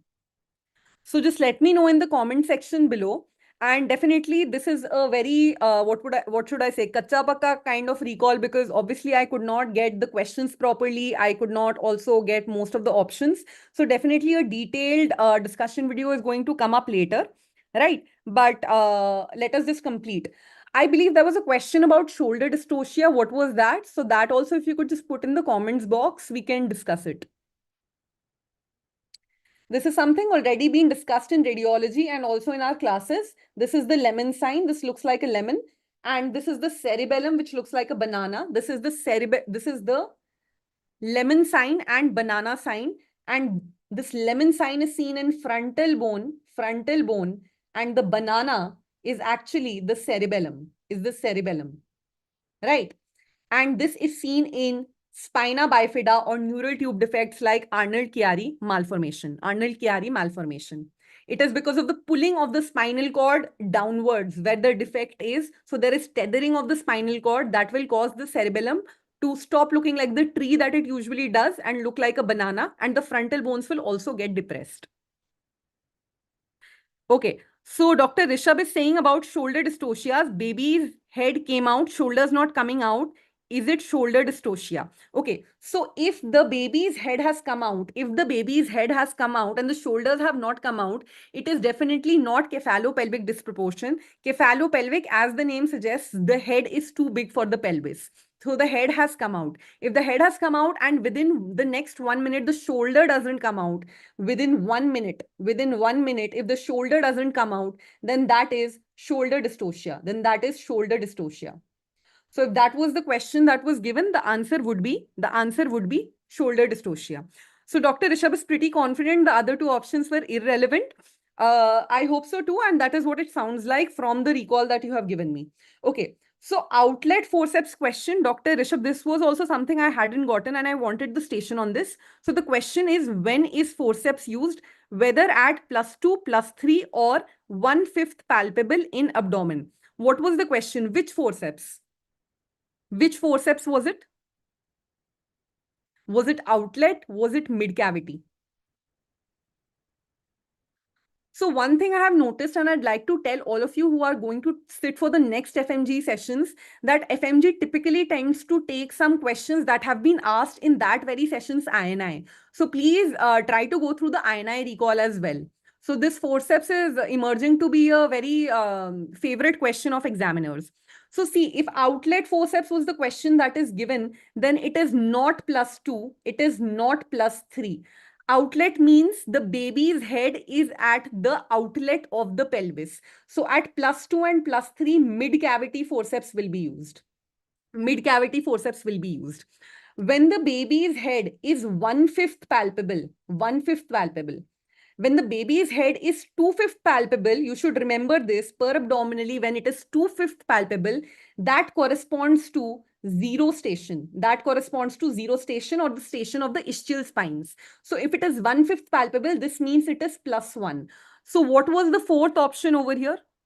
What was the fourth option? So whatever was the fourth option, I think it should have been at the perineum or something in the range of +4, +5. So whatever that answer was is your answer.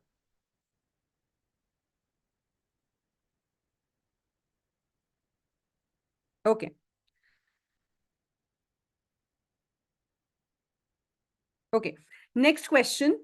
Next question. There was some question on previous LSCS and all parameters were normal, although I wasn't told what were the parameters given and management was asked. So can somebody, yes, at the perineum is the answer then. Then the answer will be at the perineum.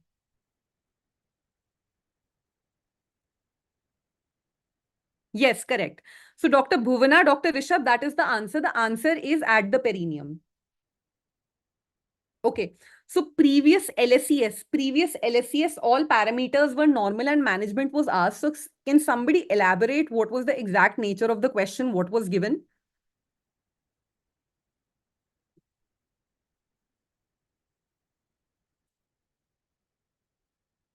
Okay. So while you tell me what was the answer, I'll move on to the next question, which was a very simple one. According to FIGO classification, atypical, I think this will be infrequent and not frequent. Uterine bleeding is called when the cycle duration is, what did you guys mark? 38 days.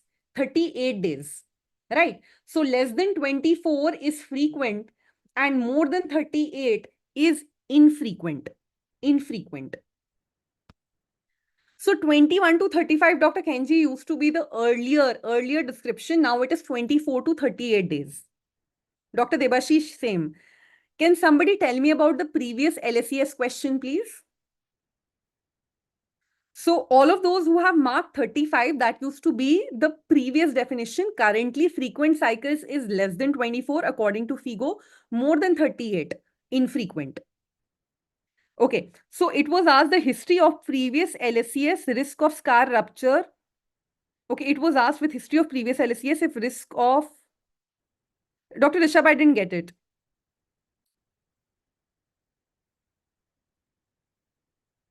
So with history of previous LSCS, risk of scar rupture is not 4 to 9%. LSCS means lower segment cesarean section, lower segment. So in a lower segment cesarean section, the risk of rupture is as low as 0.4 to 0.5%. The thing that you are saying 4 to 9% is the risk of rupture in a classical cesarean section, or an upper segment cesarean section, right? So if you can tell me what was the exact question, maybe I can tell you the answer.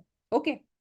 The next question is, the patient has emergency cesarean section facility should be available. Nobody is giving me the question, actually.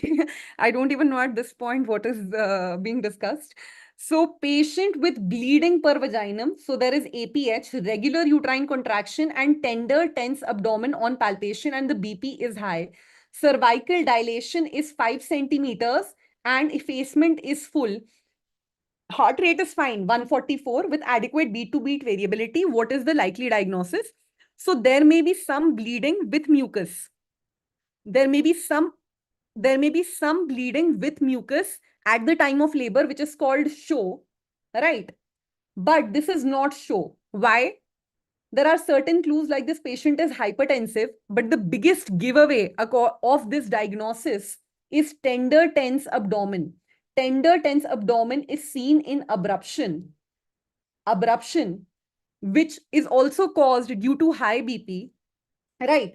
And most likely this is going to be a concealed plus revealed, because you can see some bleeding, but the tense tender uterus is due to the concealed abruption. So this is a mixed type of abruption. Okay, so the question was, what is true about emergency cesarean section को अगर आप manage कर रहे हो? So in management of cesarean section, when you are giving TOLAC, trial of labor after cesarean, definitely things can go wrong at any time. Even with lower segment cesarean section, 0.4 to 0.5% risk is present, and if it happens, it can be catastrophic. And that is why whenever you are giving TOLAC, emergency CS services should always be present. Now, if they were asking you what is not true, then this is not true. Not true for LSCS. This is true for classical cesarean section. Okay, so risk of scar rupture in lower segment cesarean is 0.4 to 0.5%.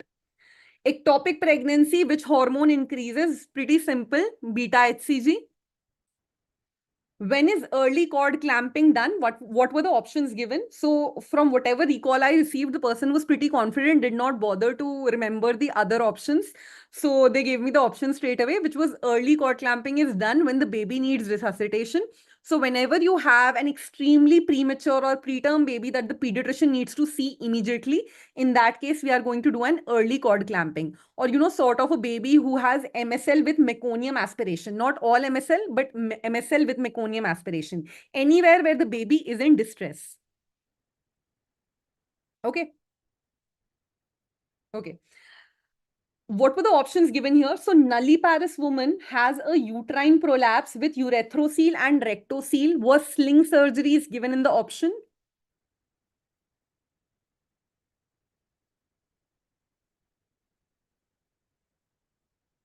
Okay, so Dr. Keshav and Dr. Bhavna, what you are saying is 1 to 3 minutes. Okay, so the question was normally in how much time cord clamping is done?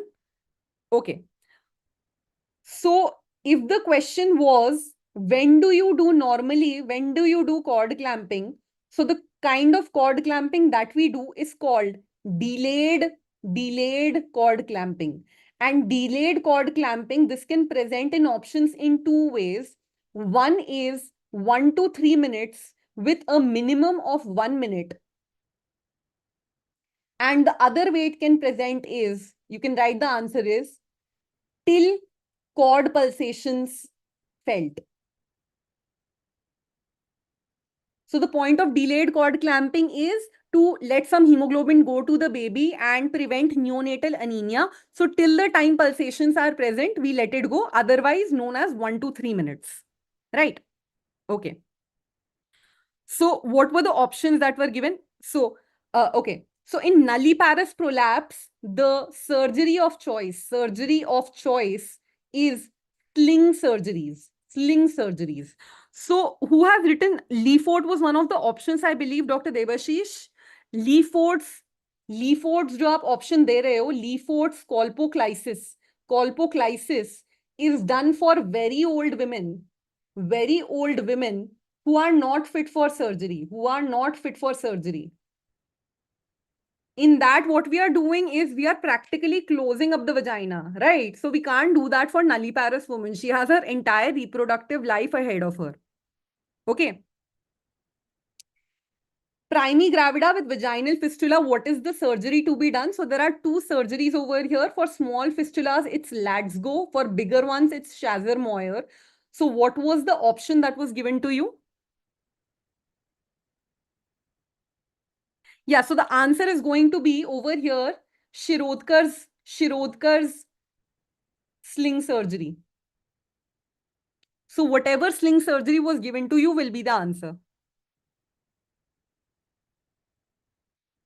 Vaginal fistula, what were the options given to you? It will either be Latz-Go or Schazzer-Moyer, depending on what was the option given. Latz-Go is for small fistulas. Schazzer-Moyer is for larger fistulas. Right? Mechanism of action of inhibin, very simple question. It inhibits FSH and LH. What was not a question? Vaginal fistula? Okay. Okay, great. So mechanism of action of inhibin is inhibits FSH and LH. Yeah. Contraception in a young girl, postcoital pill, what does it contain? So the correct answers would be levonorgestrel. Then there is the Eustace method, which contains ethinyl estradiol plus levonorgestrel, right? Then it can be mifepristone or it can be ulipristal. And finally, we have copper T. So these are the things that can be given. All of these are effective within 3 days. And this is effective within 5 days. But definitely copper T we prefer not to give in a young girl. So the answer, Dr. Rishabh, was inhibits FSH.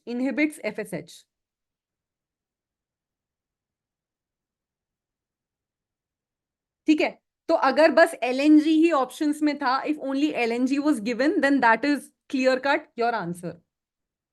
And it is marketed by under the contraceptive basket of choices as 𝐒𝐿 pill. That's the name. जैसे condom is called Nirodh, this is called 𝐒𝐿 pill. Okay. What is given in pregnancy to prevent neural tube defects? Very simple question. Folic acid.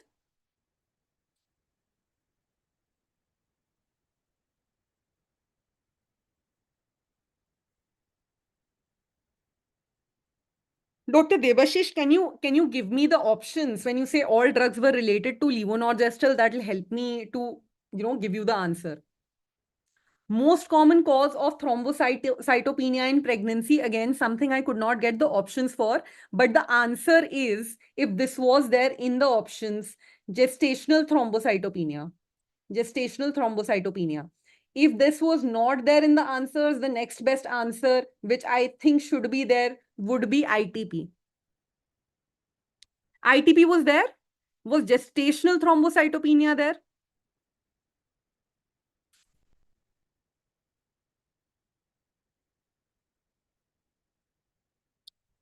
Was gestational thrombocytopenia there? So if gestational thrombocytopenia was not there, then it would be ITP. Otherwise, it would be gestational thrombocytopenia.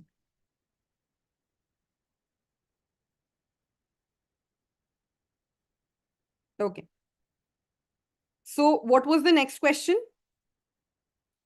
The next question was ruptured ectopic pregnancy. I think there was some question on ruptured ectopic pregnancy and they had asked the management.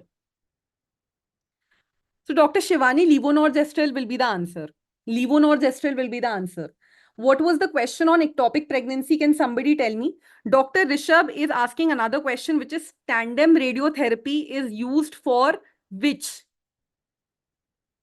What is tandem radiotherapy? Tandem radiotherapy is nothing. Radiotherapy is nothing but your intracavitary radiotherapy.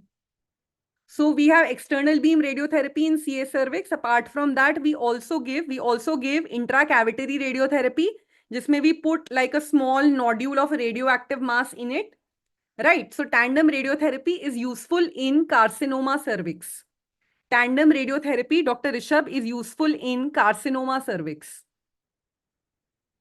Okay. Okay. Ruptured ectopic, can somebody tell me what was the question? What was the answer? 35-year-old woman with difficulty in conceiving, irregular menses and hirsutism. Classic picture, simple question. On examination, she also has acanthosis nigricans. This is the hair-Ann syndrome, which is associated with what? PCOS. So she has evidence of hyperandrogenism and insulin resistance. So hair, hyperandrogenism, insulin resistance, and acanthosis nigricans, which is Ann, and this picture was given. And this picture was given. So this is PCOS. This is PCOS. Correct, Dr. Shubham. I think this question has been discussed. Drug given for lung maturity and the options. I think one steroid was given, which was dexamethasone, right? None of the other options are correct. I believe magnesium sulfate was given. Magnesium sulfate, apart from anti-seizure prophylaxis, it can be used for the benefit of tocolysis also, and it can be used for the benefit of fetus. For neuroprotection also, it helps to prevent cerebral palsy in very premature babies who are less than 32 weeks. Right? And I think there was no question on PCOS. Okay, great. Great if there wasn't. I was told there was. I think that's just a mistake. Don't worry, you have missed a question. Right? And okay, no question on lung maturity. I believe there was one on lung maturity. And I think cloasma, melasma question has already been talked about by Dr. Jazir. Okay, Dr. Rishabh is giving me another question. A woman on lactation presents with irregular bleeding for 1.5 months, which is the first investigation to be done. So, Dr. Debashish, non-pregnant, it's called melasma. Cloasma is the mask of pregnancy. Depending on if in the question she was pregnant or not, your answer would be cloasma if she's pregnant. Okay. Okay, melasma was there, so she might not have been pregnant. So they are pretty much the same thing. One is in pregnancy, the other one is in non-pregnant. So Dr. Rishabh is asking, woman on lactation presents with irregular bleeding for 1.5 months, which is the first investigation to be done. Pap smear, TVS, or abdominal sonography. So over here, I would prefer definitely TVS. I would prefer TVS. Why? Because had they given you for how long she's been lactating or when she delivered?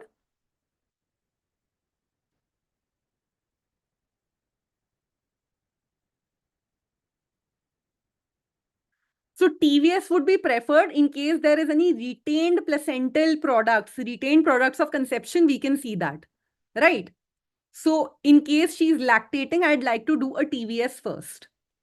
If the option was, if she is early in her lactation and if it is like an irregular bleeding and one of the options was reassurance, then I think I'd go for that first. Okay. So Dr. Keshav is saying 40-year-old. 40-year-old what? Which question?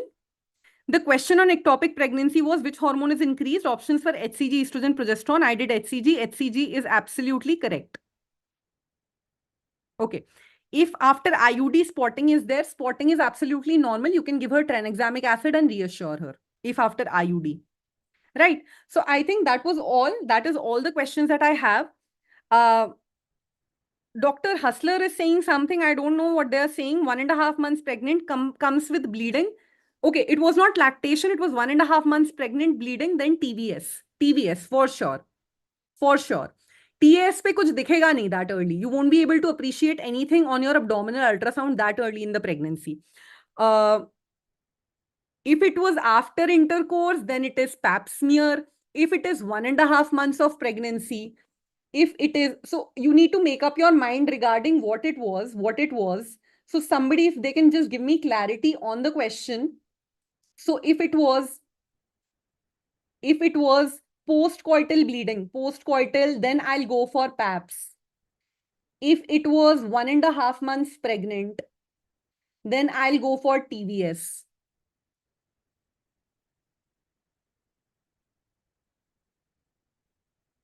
No, Simple spotting pe after IUD, you will not remove it. This is a complication that is well anticipated.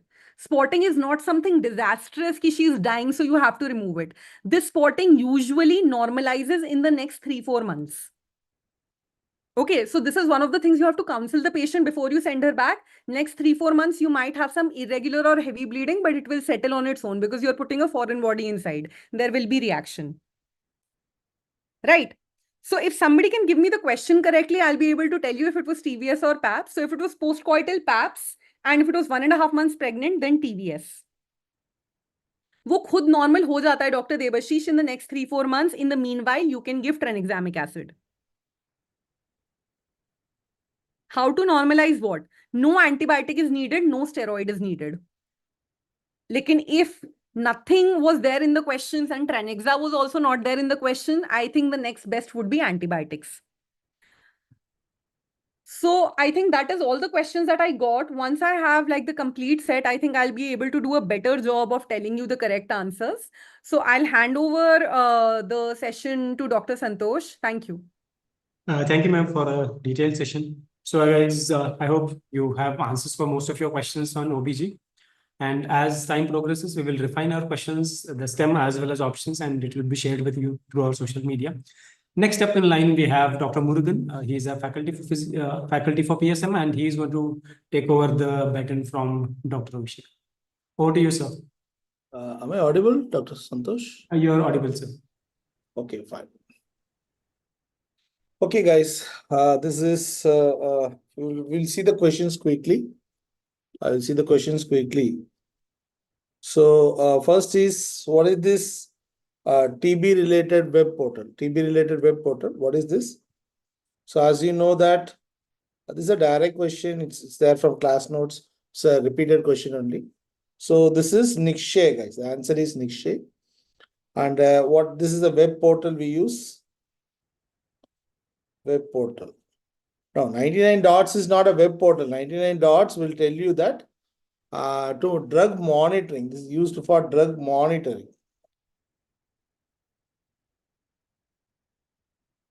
For drug monitoring, whether the person has taken the drug regularly or not, that is given by 99 dots. 99 dots. The person, they have to provide their mobile number. From the registered mobile number, they have to give missed call from the tablet strip. There will be a toll-free number, that is 99 dots. But the question is web portal they are asking. I think this is 𝐒𝐿𝐵, guys. 𝐒𝐿𝐵. What is this 𝐒𝐿𝐵? 𝐒𝐿𝐵 is pregnancy test kit, guys. Okay. Pregnancy test kit. Okay, fine. What is the answer for this question, guys? Letharism is due to which toxin? Someone please talk about first about PSM. Okay, fine. So we have questions there. This time we have limited questions. Letharism is due to which toxin, guys? Okay, this is a repeated question. Last year we had a NEET as well as here also. The letharism is due to this BOA. Beta oxalyl aminoalanine, guys. Okay, can you tell me what is the for prophylaxis? Which vitamin is used? Can you tell me what for prophylaxis? Which vitamin used? We use this vitamin C for prophylaxis for this condition. This is letharism. Okay, this is a last year question. Last year question. Okay, fine. Yes. Most common cancer among females in India, guys. What is the most common cancer among females in India? Is another repeated question. Okay, what is it for males? What is it for females? What is it for males? It is oral cancer. For females, it is breast cancer. Now, I'm not going into option, guys. Directly, I'm telling you the answers. Nothing much complicated. Okay, not so complicated questions. So you'll see directly. So if the question is overall, again, it is breast cancer, guys. Okay, again, it is breast cancer. Not going with much options here. Okay, fine. I think madam has already discussed this. This again, we have discussed in the class also. What is this? This double S-shaped device. What is this? This is Lippi's loop, guys. Lippi's loop. So asked as an image-based question, as madam has already told you in the previous session. So this is not used. This comes in first generation. first generation intrauterine devices, IUDs, not used nowadays. We don't use it. Not used nowadays. I'm not doing much discussion here because all are straightforward questions. Okay, any problem is there? That problem we will discuss. Fine. Okay, this is what is the answer for this question, guys. In a given population of this much, they have given 4,050. This we have discussed in class also. In the app, we have this 4,050. Out of this, 50 stillbirths were there. Okay, they are asking what is the neonatal mortality rate. Neonatal means 0 to 28 days deaths. What is the formula for neonatal mortality rate? The formula for neonatal mortality rate, numerator is neonatal deaths. Denominator is live births multiplied by 1,000, right? Now, how much is the value here? So, 50 deaths in the first 7 days. 8 to 28 days is 150. So, numerator is 200. But the catch here is what is the denominator? What is the denominator? Out of 4,050 births, 50 are stillbirths. So, you have to subtract this. 4,050 minus 50, this is 4,000, guys. 4,000 multiplied by 1,000, so answer will be 50. That is the only catch here, okay? So, Debas is what your answer is based on this. Okay, you're taking this total births, but you have to subtract it is 50. That is the only catch here. 4,050 minus 50, you have to do it, okay? So, answer will be 50, guys. 50 per 1,000 live births, Fine. Folic acid deficiency, yes. This madam has already told what is it? Neural tube defects. Okay, neural tube defects. That is why supplements of folic acid is given during pregnancy. And folic acid deficiency as such, it can cause, okay, pernicious anemia, guys. Okay, pernicious anemia. Okay, pernicious anemia. Okay, in general. But pregnancy, it causes neural tube defects, guys. Direct question. What is the answer? This is, I think, January question. January exam, this was asked actually. The number of live births per 1,000 women in the reproductive age group, guys. Okay, what is the answer here? I think this was asked in the last exam also in January. So this is it NRR, is it GRR, GFR or TFR? Okay, fine. Okay, this is not NRR. This is what? Not TFR, guys.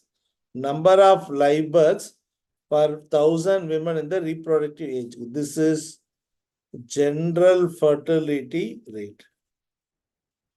General fertility rate. Okay, TFR is total fertility rate. Average number of children born to a woman.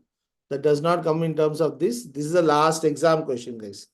January exam question. Okay, in your exam, FMGE exam. This was asked in the last exam. General fertility rate, guys. General fertility rate, which we discussed in the app video is there. What about this one, guys? I don't know exactly the question. Okay, whether they're asking study design or test of significance they're asking. Okay, what I heard is from study design, or is it test of significance? Okay, yes. Okay, health workers visited, they went blood pressure, measured blood pressure. Okay, fine. If they're asking study designs, the health workers are going there, community only once they are checking blood pressure. They are not talking about exposure or outcome. Okay, only one contact with the participant. Only one contact with participant. Now tell me, what is this? Yes, are they doing test of significance? Or the question was study design, guys. Okay, what was it? If that was the case, the answer here is it's a cross-sectional study, guys. Cross-sectional study. Okay, they are checking their blood pressure only once. They're checking their blood pressure only once. And mean blood pressure was calculated. 3 communities or 4 communities, doesn't matter. But if they're asking test of significance, the answer will vary. Okay, so is it study design? Can you tell me? Okay, fine. Okay, so if it is a study design, it's cross-sectional study. There is no exposure, no outcome, just checking the blood pressure once. Fine.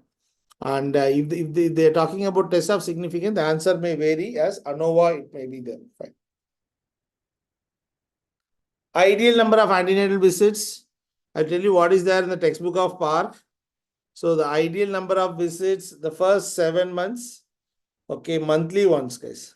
First 7 months. So based on option only, we can go now, okay? You tell me the option for the first 7 months, it is, okay, once a month. Okay, for the next 2 months, it is twice a month. Okay, last month, it has to be weekly, guys. Okay, weekly. We are not sure. Okay, what was the option? Okay, if it is there, the option is around 11 is there, then that is the answer. This is 7 plus 2, twice a month means 4. Okay, so once a month for the next 4 months. Then again, if 4, this many numbers are there means, okay, this is the best possible answer. Okay, fine. Based on the options, okay. For the first 7 months, once a month. Okay, next twice a month. Okay, then 4, then it goes weekly, guys, weekly. Fine. As per WHO, okay, regulation, exclusive breastfeeding. These are straightforward questions. 6 months. The question is talking about continued breastfeeding. This is for 2 years, guys. Okay, fine. Exclusive breastfeeding is for 6 months and continued breastfeeding for 2 years. Nothing much controversy and all here. Okay, straightforward questions, guys. Okay, straightforward questions. Fine. Population under urban PHC. Okay, was this question present? Population under urban PHC. Urban PHC, normally, normal PHC will be 30,000, guys. Okay, but this is urban PHC. Okay, this is 50 to 60,000 population, guys. 50 to 60,000 population. Okay, fine. Okay, this is what is 6 months, doctor? Not getting it. 6 months. Okay, exclusive breastfeeding. Okay, you're talking exclusive breastfeeding. Urban PHC. Okay, exclusive breastfeeding is for 6 months. For continued breastfeeding is only for 2 years. Urban PHC is 50 to 60,000 population. Urban CHC. Urban CHC. 2.5 lakh population. In metros, it is 5 lakhs, guys. Okay, metros, it is 5 lakhs. Okay, this is the urban CHC. CHC. Okay, fine. WHO definition of blindness. Yes, it is 3/60 direct question. We have a program is there. National Program of Control of Blindness and Visual Impairment. Goal is to bring the blindness levels, okay, less than 0.25%, guys. Okay, fine. So it's 3/60. Okay, 3/60. Okay. So there were 13 numerical questions were there. The first set, second set, that was easy. But no one talks about the complicated question. If you can give us, we can answer it, guys. Okay, there is no issues. This is based on quick recall. Okay, whatever we are getting it, based on that only we are discussing. Okay, we'll get this. Once we get the questions elaborately, we'll give it as a PDF form. Okay, fine. So this is 3/60, guys. This is the definition for blindness. Fine. Investigation of choice for monkeypox disease. Again, this is covered in micro and they also covered in our class also app video. So monkeypox disease, it is PCR, guys. PCR. It's a straightforward question. It's a straightforward question. Shivani, just kindly, if there is questions are there, you post it there. Okay, it will help us to prepare and we will give it as a PDF. We will give it as a PDF. Scrub typhus. Scrub typhus, what is a vector? This is trombiculid mite. Okay, trombiculid mite, scrub typhus. One is it can cause scrub typhus. Okay, second one is it can transmit rickettsial pox. Rickettsial pox. And we have this itch mite will be there. Okay, it transmits scabies, guys, scabies, okay, which we discussed in the class. Itch mite, okay, itch mite, okay, rickettsial pox, trombiculid mite, and scrub typhus. Itch mite is scabies. Fine. I think probably this is the last one. Correct regarding anemia Mukt Bharat. Okay, options I think madam has discussed the previous session. Okay, so what is the answer here is that last time anemia Mukt Bharat is regularly asked question. Okay, last time they asked this 6x6 matrix. Okay, it was suits. Okay, might. Okay, fine. Fine. If the question was not there, okay, then we will leave it. Okay, fine. For anemia Mukt Bharat, okay, anemia Mukt Bharat, the question is which among the following was right? So the right answer will be you should start from 4th month onwards. 4th month to till delivery. That is 180 days you have to provide. Again from delivery to 180 days you have to provide. Okay, during the lactation period. So totally what? 360 days you have to provide. How much will be provide? 6 milligram of elemental iron and 500 microgram of folic acid. Daily you will provide, guys. Okay, daily you will provide. Okay, fine. Okay, very difficult paper. Maybe for PSM it's straightforward only. That calculation last exam also it was asked. Same neonatal mortality, same concept was asked. Okay, fine. So that's all from my side. Okay, any questions are there, you post it there in the chat box. Okay, it will help us to prepare for the next PDF format. We will give it, guys. Okay, so thank you, guys. Okay, so thanks, Dr. Santosh. Thank you, sir. I think as I can see from the screenshots, I think everything came from your classes when it comes to PSM. So great job, sir. Sir, I will pass the baton next to Dr. Vinish. Dr. Vinish is our anesthesia faculty, and he will be taking us through anesthesia question. Over to you, sir. Sir, am I visible, audible properly? You are visible and audible. Right, sir. I just thought.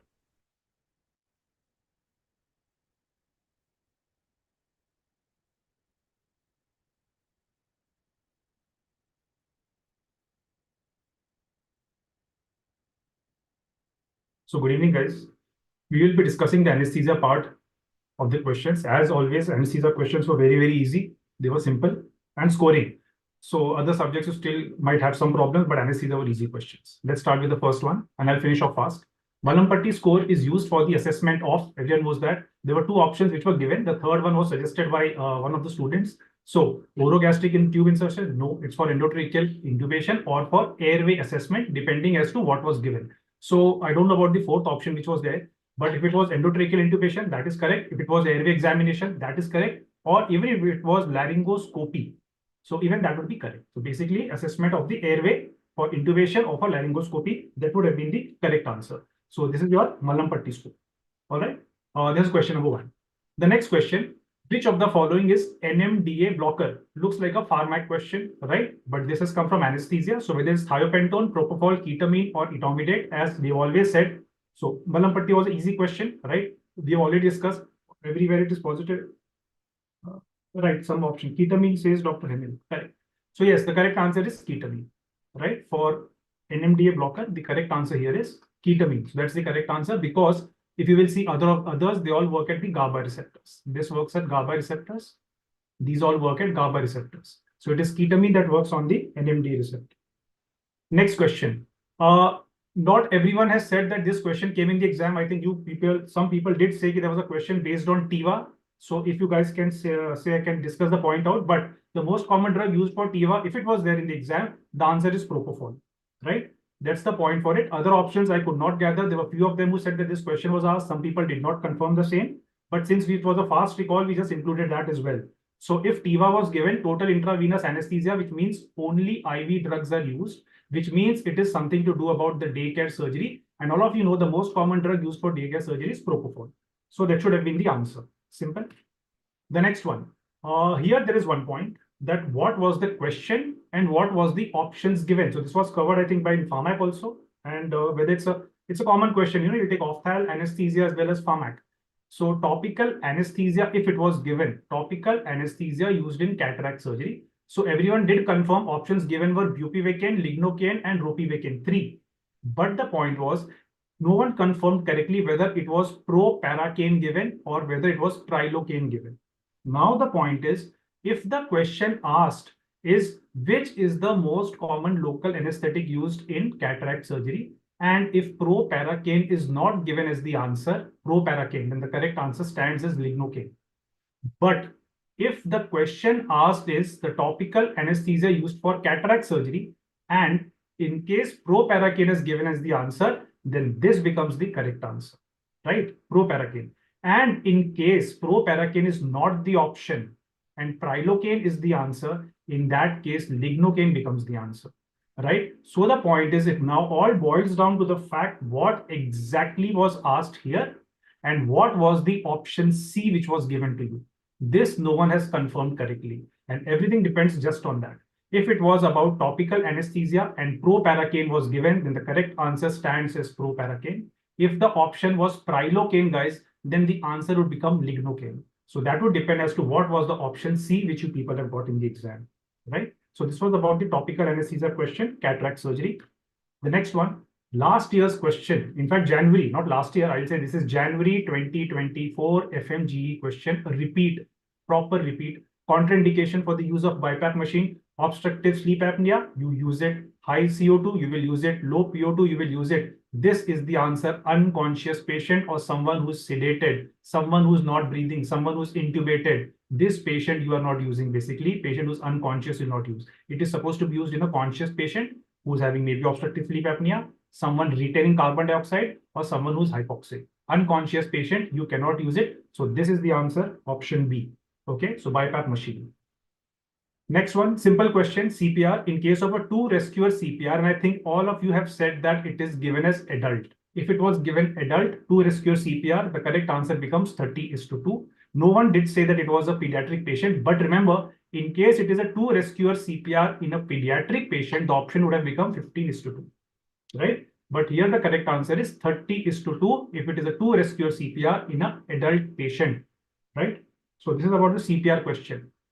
Which of the following is ASA 1 grading? This is the pre-anesthetic checkup. A similar question was asked in the INI CT, I think, right? Where they had asked you about ASA grade 3.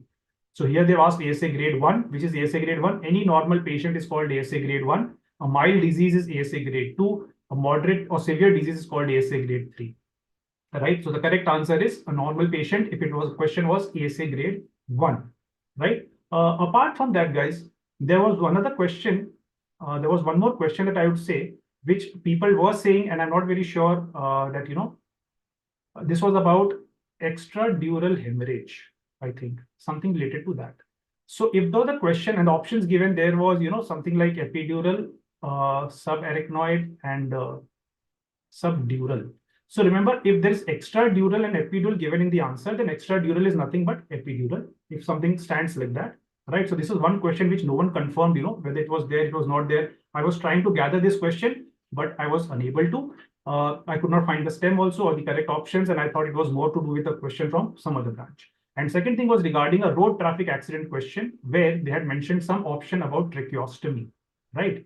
And I could not gather beyond this whether it was related with maxillofacial injury or it was Glasgow Coma scale less than 6 or 8, or whether it was a cervical spine injury along with that.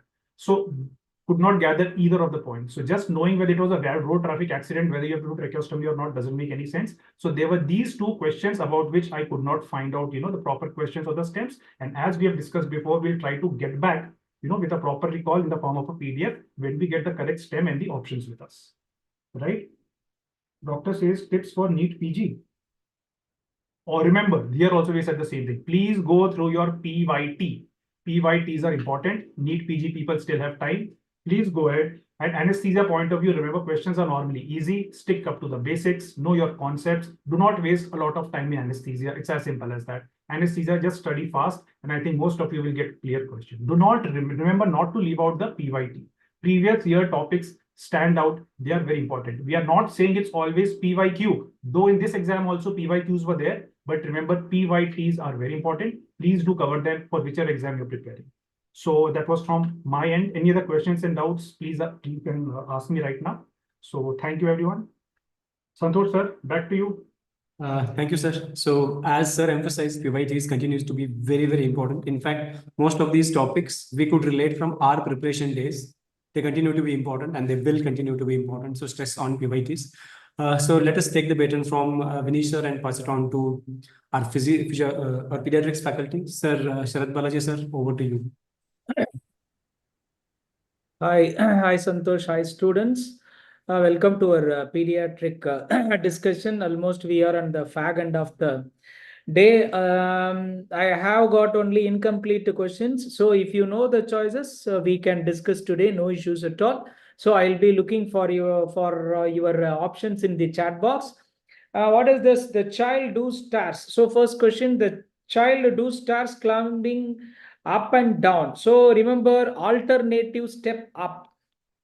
Alternate step usually occurs by 2 years, whereas not same step. Same steps usually occurs at 2 years. Alternate step usually occurs at step up usually occurs at 3 years, and alternate step down usually occurs at 4 years. Okay, and finally you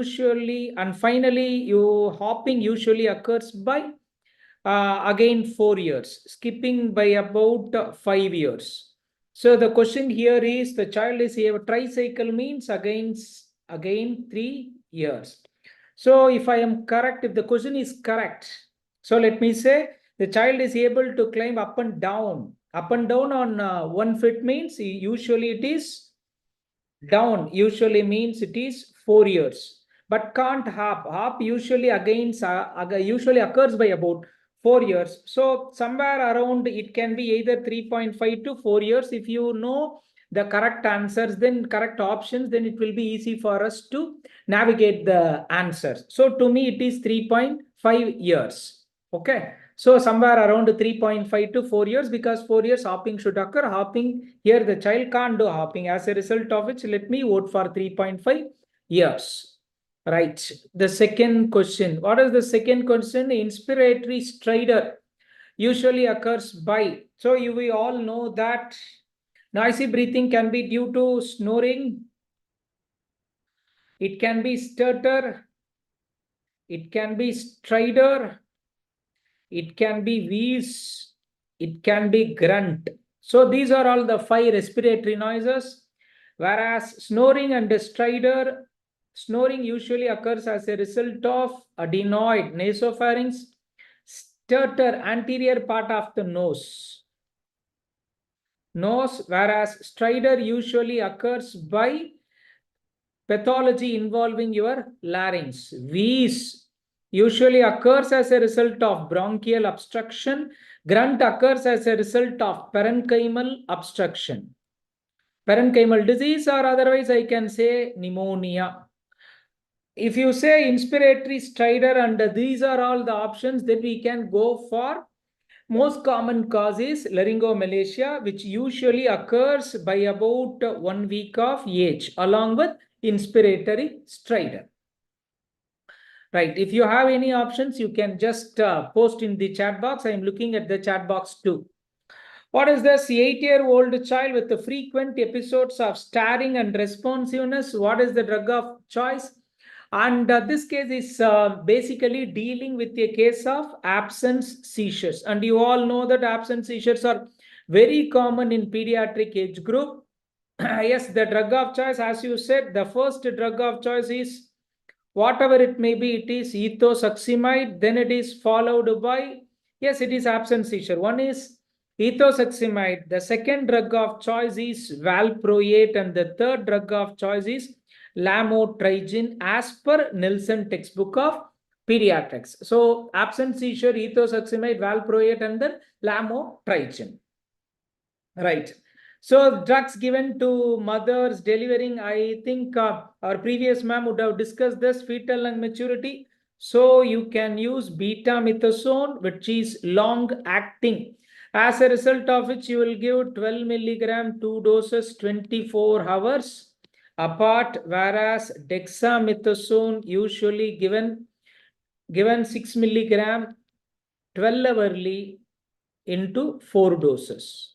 Both of them comes around 24 milligram. over a period of 2 days. So this one is also looks very easy. Third one. So I didn't properly get the choice. What is that? If possible, can you post in our chat box? So what is the question they had asked with respect to this weight for height anthropometry? I'll be looking for the chat box. So what question they have asked with respect to this weight for height or height for age? So basically with respect to severe acute malnutrition, weight for height less than -3 standard deviation is called as severe acute malnutrition. -2 to -3 standard deviation, moderate acute malnutrition. Any options? If you know, you can post in chat box so that I can answer you, because I didn't get any proper options for this questions, and even proper question itself I didn't get. I am looking for the chat box. So okay, you just posted. I try to go to the next question. Child with purpura. Is it a image-based question? Usually, whenever any child with respect to purpura, palpable purpura is usually 𝐒𝐿 purpura, the most common vasculitis in childhood age group. Major criteria, and then you have a minor criteria. Yes, HSP, whether it was asked or not. Major criteria is palpable purpura. Whereas minor criteria, 4 in number. Minor criteria, one is, what are all the 4 minor criteria? So D stands for diffuse abdominal pain. Abdominal pain. What is the exact question actually? So A stands for arthritis. A stands for IgA deposition. Any other thing you have apart from the renal involvement in the form of hematuria or proteinuria? Right? Child with the salam attack, what is the drug of choice? That is the question, I think. So then you can divide whether it is associated with the absent seizures or with tuberous sclerosis or without tuberous sclerosis. So if it is without tuberous sclerosis, ACTH becomes the drug of choice, whereas with the tuberous sclerosis means the drug of choice become vigabatrin. Right. So what is the cleft lip with what is that exact question? Cleft lip with the arch defect. It usually doesn't it is not because of any arch defect. It is due to the failure of migration of, what is that exact question? I don't know. Migration of neural crest cells. Crest cells, which in turn leads to failure of fusion of